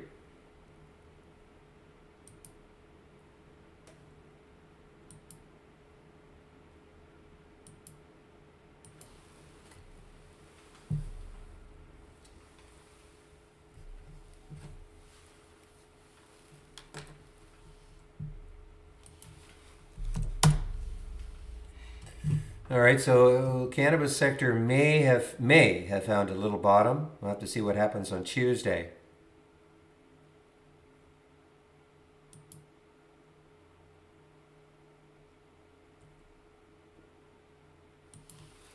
DSP, let's take a look at DSP. Yeah, well, way out of my price range, but yeah.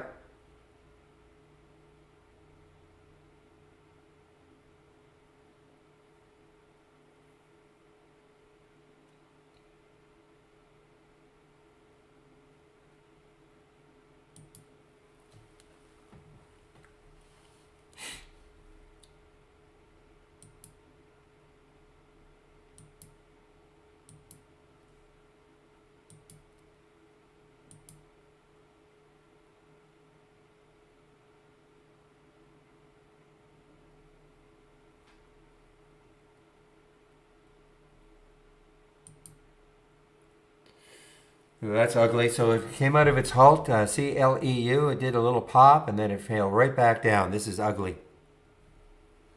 CLEU.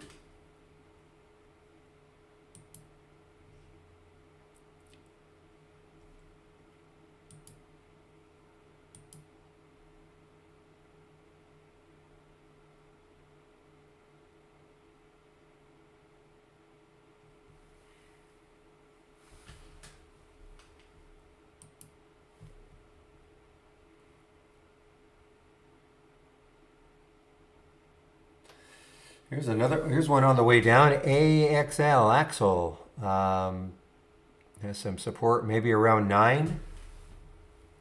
It's an earnings play. I didn't realize this. I didn't see it in the pre-market. I know it, it looked like a pop, but then before the market opened, it had dropped basically back to the close.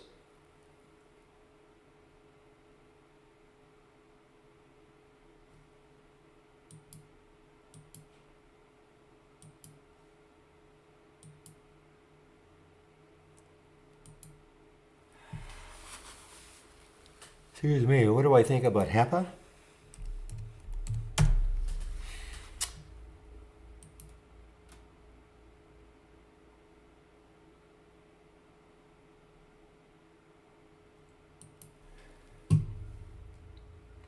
I mean, I hate, when people ask me questions, what do I think of things? And I know it sounds like I'm just so negative, but I mean, I don't think much. I mean, to me, there's no big statistical edge getting into this one right now. I mean, it's relatively low float, 31 million in the float, and it's doing nothing on the daily chart, just kind of hanging around. There's the 200-day moving average, it's trying to hold it, but other than that, I don't really see anything that would get me to want to buy this. There's the high of this week was 317. You can see it's a little bit above these highs right there, and then you have this challenge right here around 350. So it just isn't anything that I'm interested in. Now, again, I don't want to dissuade you. I'm talking to somebody in our YouTube room. I don't want to dissuade you, but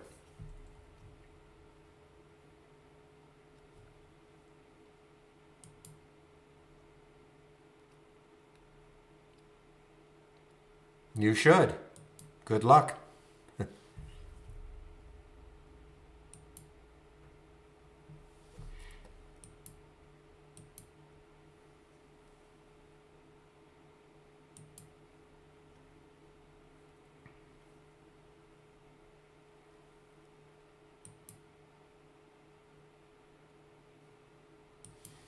Boy, this GSL is really basing. So here's the deal, guys. I mean, listen, it's basing incredibly well right now. If all of a sudden we get some volume, and it's not the absolute volume, but it's in relation to the previous candles. Let's say we got something like that, okay? Even better, of course, that. But if we got something like that and pop through the high, I mean, this could keep going.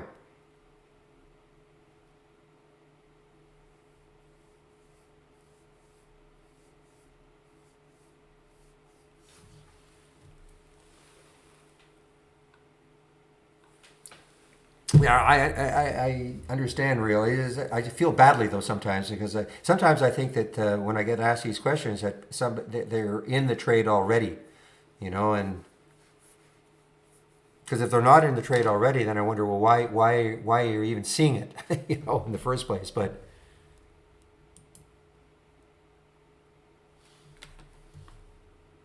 this is a big consolidation happening right here with GSL, guys.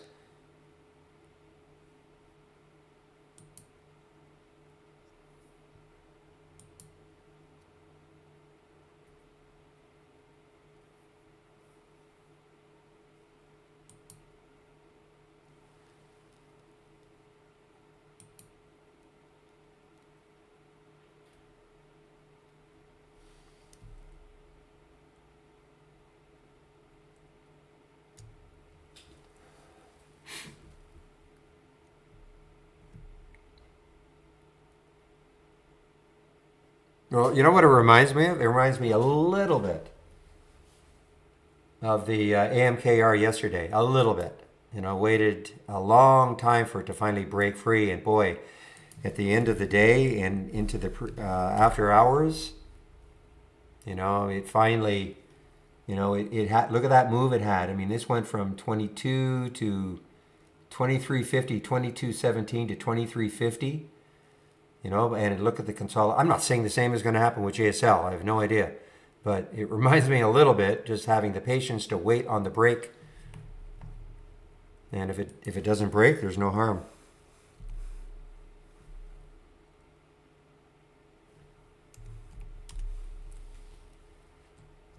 But that's why I have my price alert set right up here. So if it does break, I'm going to know. But just because I get an alert, again, need some volume. I did get in it, yes. And I held it overnight, my big swing overnight, and sold it pre-market.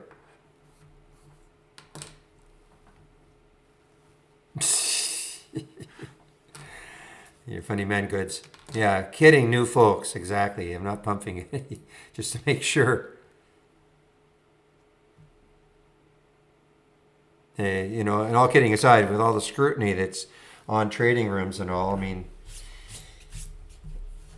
mean, that's why I'm very, very careful about not recommending anything. It's just, you want to take it. You see, I talk about a setup that I might take. Doesn't mean you have to take it. And I certainly will never, ever say, okay, guys, everybody should be in this one, as an example.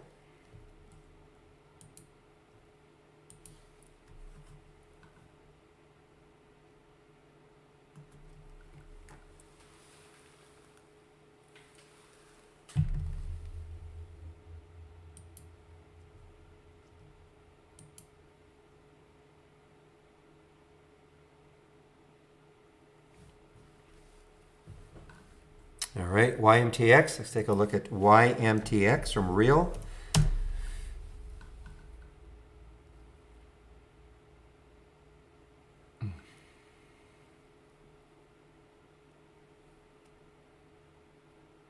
So this was an IPO back here. Pretty successful, I guess. Well, let's see. The high was up to 23 something.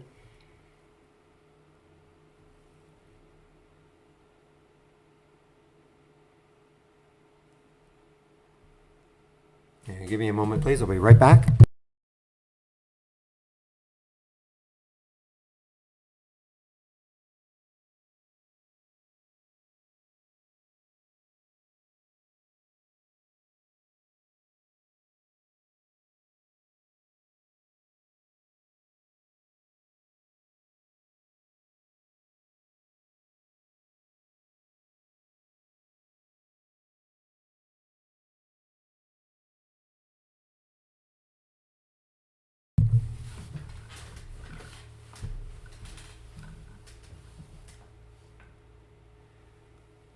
PYRNF. That sounds like it's going to be a pink sheet stock, but I'll take a look at it.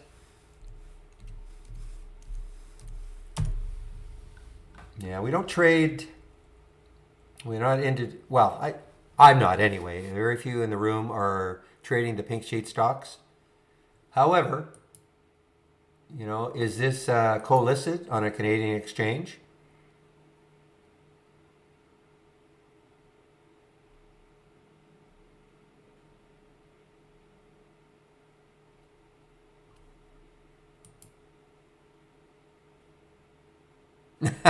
Right. Oh, I don't know KR in terms of checking a stock every. I mean, if I'm in something, I mean, I've got the chart up and I'm watching it. So I mean, I'm always alert. I'm not in so many trades at the same time that it's very easy for me to track the stocks that I'm in.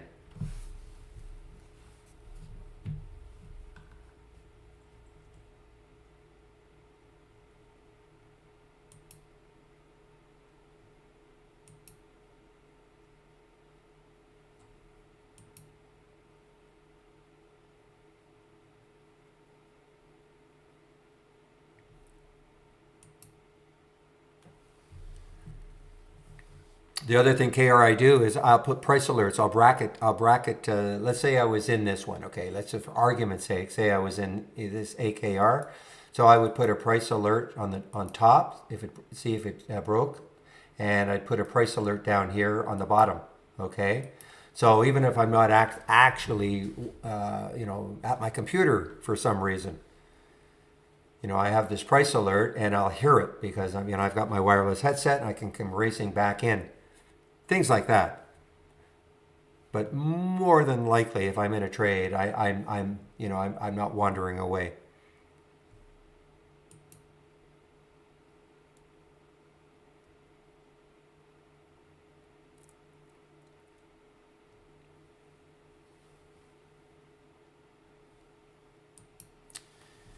DPW, wasn't that a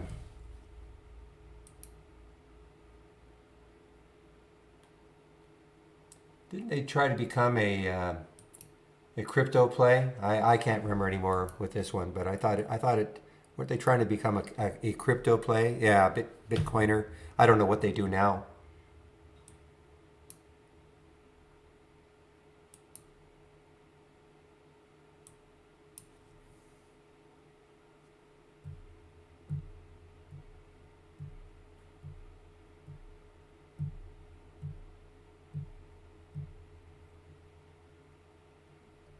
Okay, thank you for the I see PYF. Okay.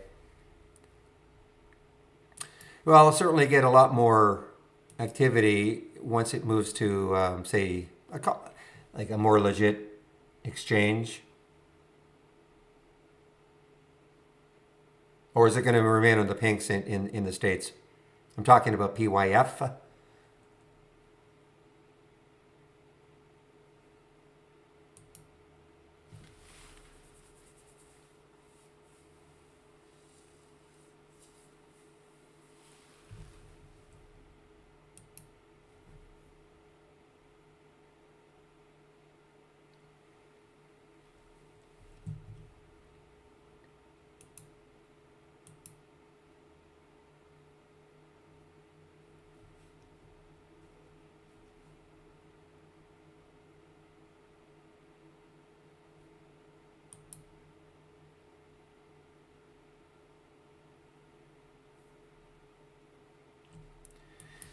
GMBL. Let's take a look at GMBL.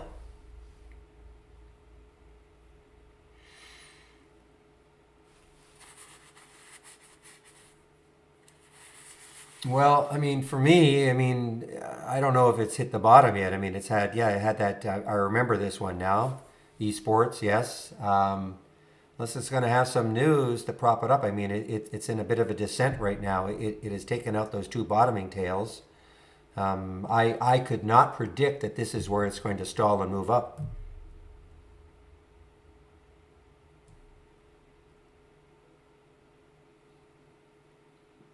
For me to get into trades like this, I would have to see. I mean, this is a fairly significant red candle here on the daily chart. Pretty wide. I mean, it looks like 15 is trying to hold, but it's I certainly cannot predict.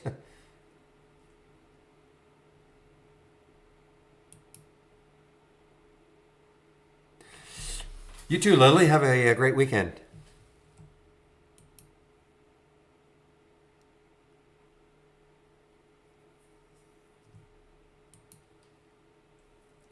So guys, I will just put the announcement in here.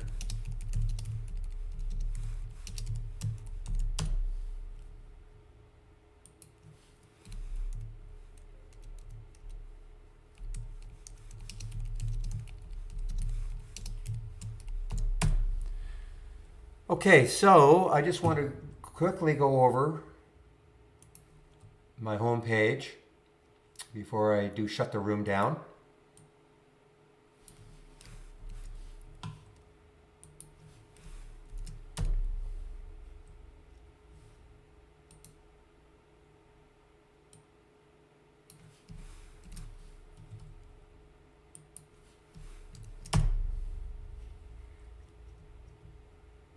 Okay, so clicking on my homepage link. Now, again, this is the promo code to use.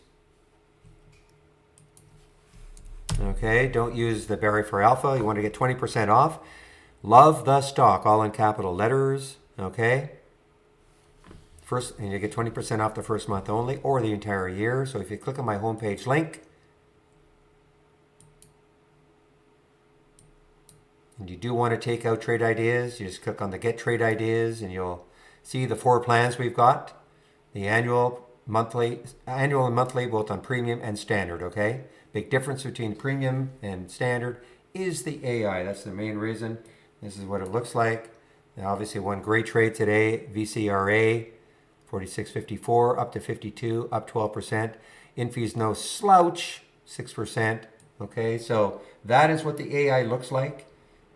And that is part of the premium service. And as always, you do not have to take out an annual plan. If you want to go month to month, that's fine. You can apply the 20% discount to the first month only, though.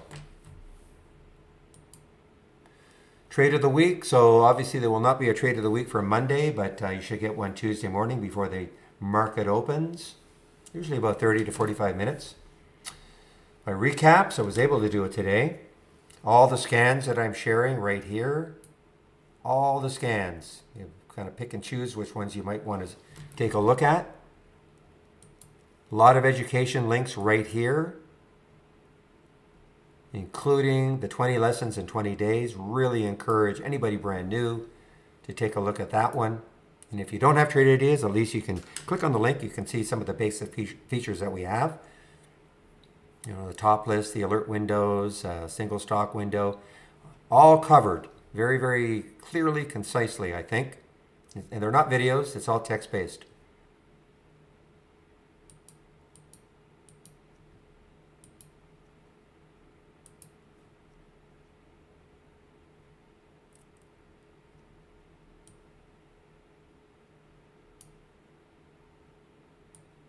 One moment, please.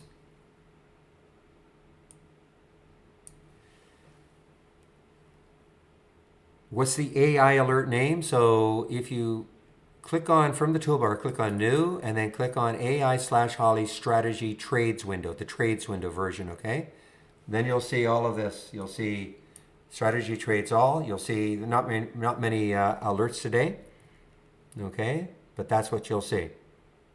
And you can then take this window and incorporate it as part of your layout, so you don't have to do it every day. So it's not a matter of sharing the link. You just get it yourself from the toolbar. Again, New AI/Holly Strategy Trades window.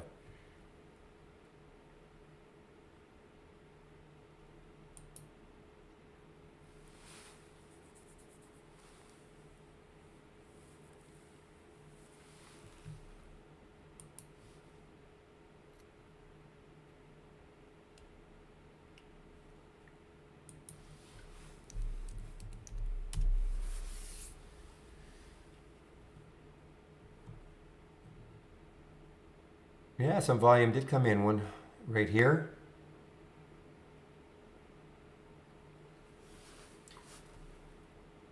Got up to what, 261 yesterday. I'm basically done, guys. I'm just playing it out until 3 o'clock. If you have any questions, please ask now.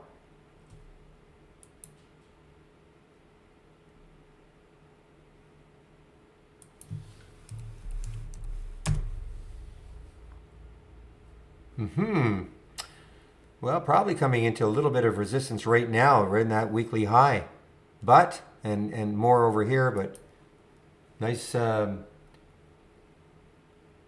Wise Key International, okay, out of Switzerland.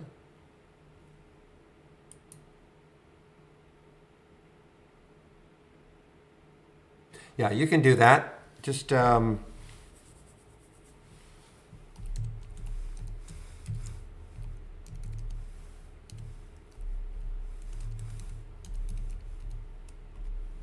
just contact Kelly at trade-ideas.com. Make sure you give her the email address you used to sign up, and she should be able to look after you, okay?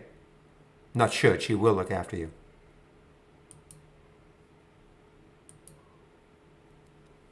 I can't do it. I mean, I don't have access to the accounting at all, so I sure wish it was a lot easier just to do it on a website, but it appears that's just not not easy to do.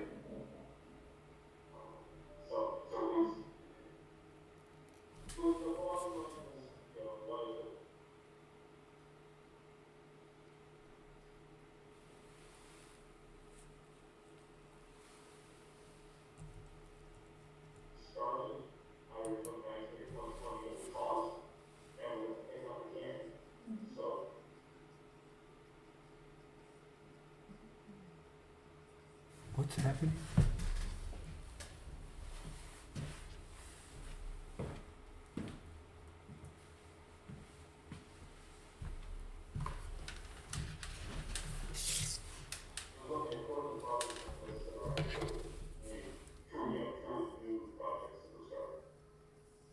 Just a moment, please.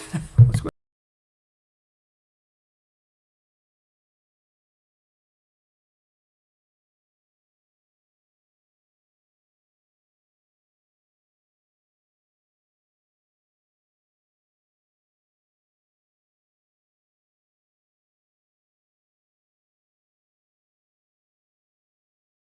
All right, guys.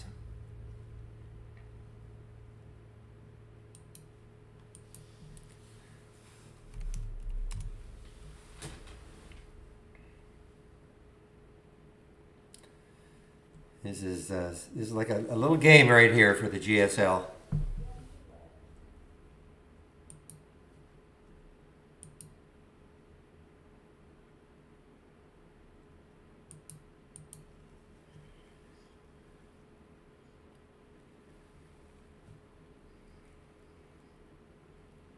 Starting to get a little bit of volume.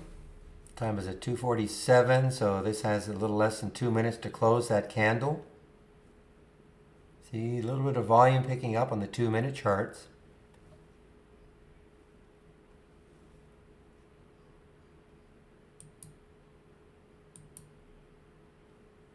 So I look, ship is moving, okay, same sector. Ship is starting to move.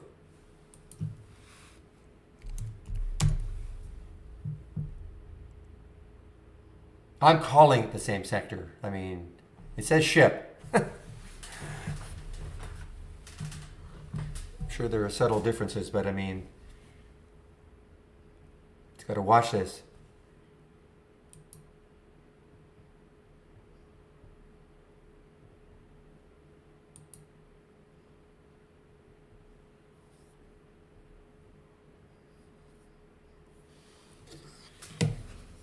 Yeah, 25% probably, no, Easter or around then.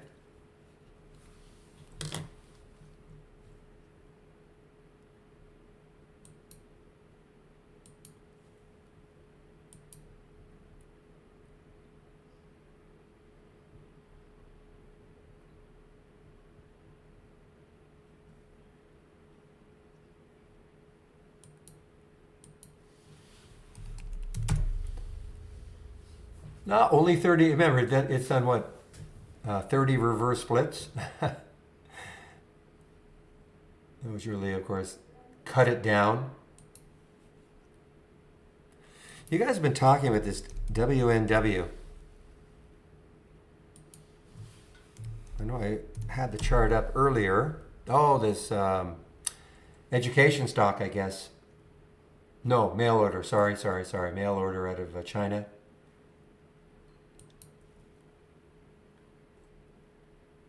Wow. You never know. Yeah, you just absolutely never know.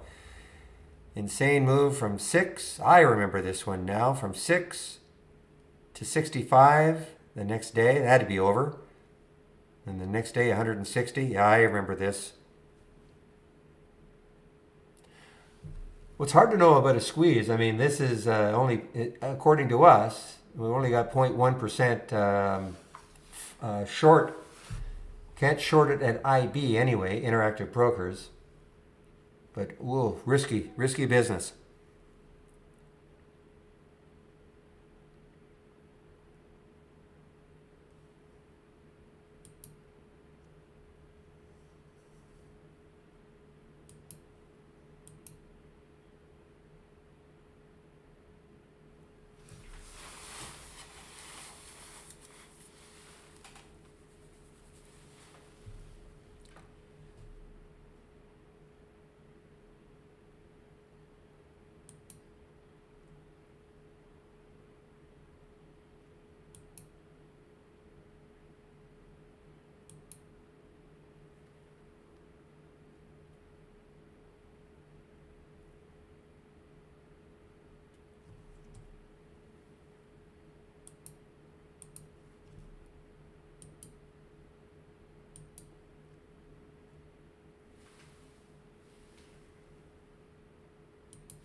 Well, guys, I mean, ship is moving. The ship is sailing here, and just maybe just kind of watching this GSL to see if it'll follow suit.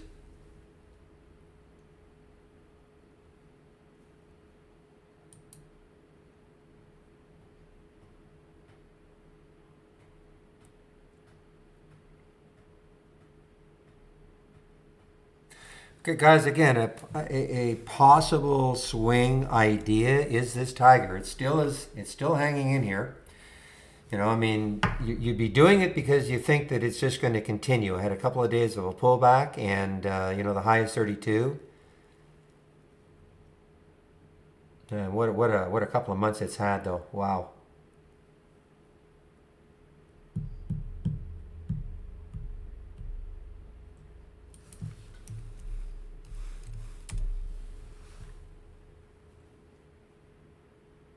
All right, AMKR may be making a little turn here. Sticking a lid around 24.50. See if it makes a turn up into this area.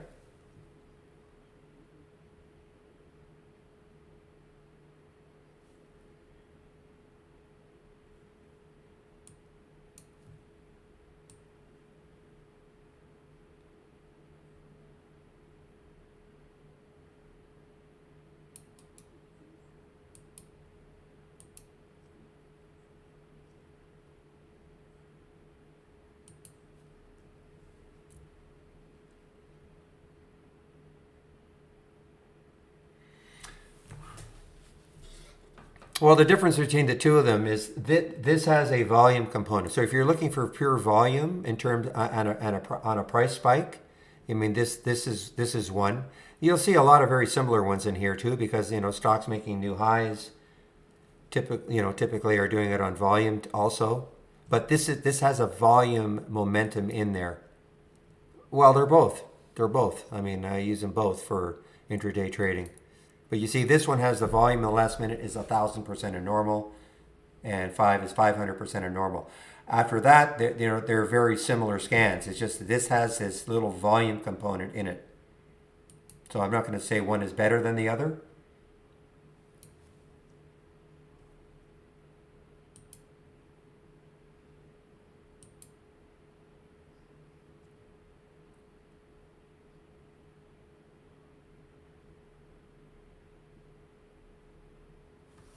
Yeah, but probably not till Easter though. So if you want to wait till then, fine.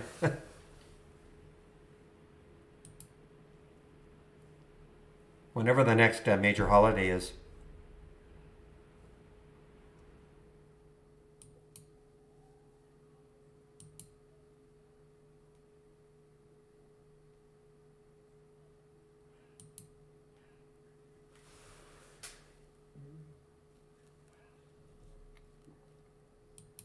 There's that PRTA, guys. That PRTA. Wow, I mean, look at this void. Man, oh man.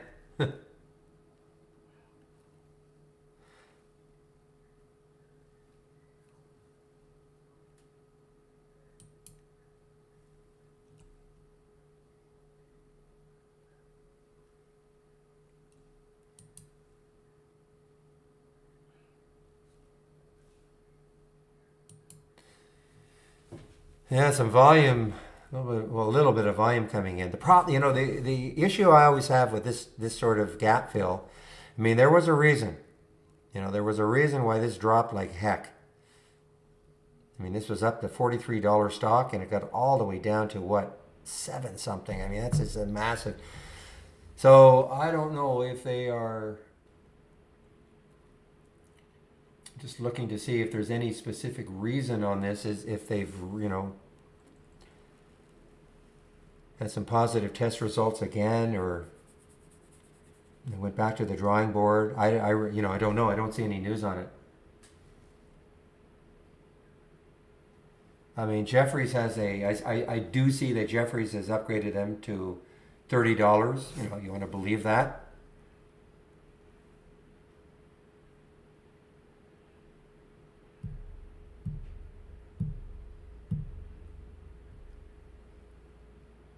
There's no doubt that, I mean, it's starting to move.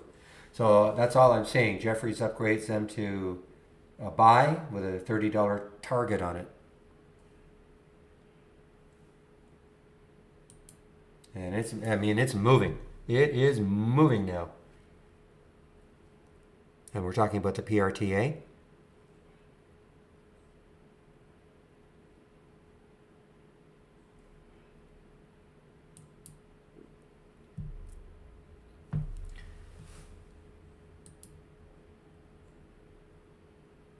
Man, I can't remember. Is this another Bitcoin play, SIFI? I cannot remember anymore. SIFY.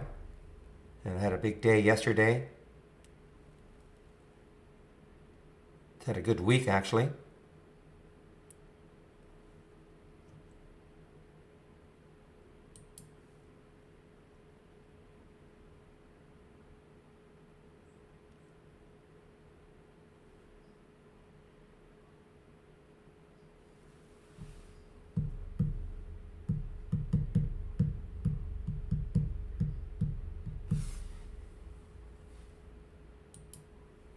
Yeah, okay. All right, guys, I think that's it. Unless I see any other questions. Are there any other questions?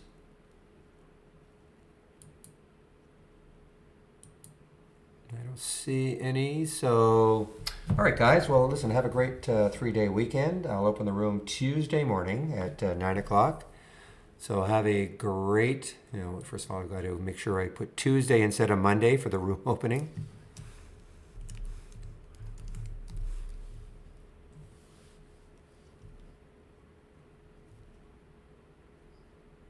All right, guys. I'm gonna shut the room down right now. So have a great long weekend, guys. We'll see you Tuesday morning.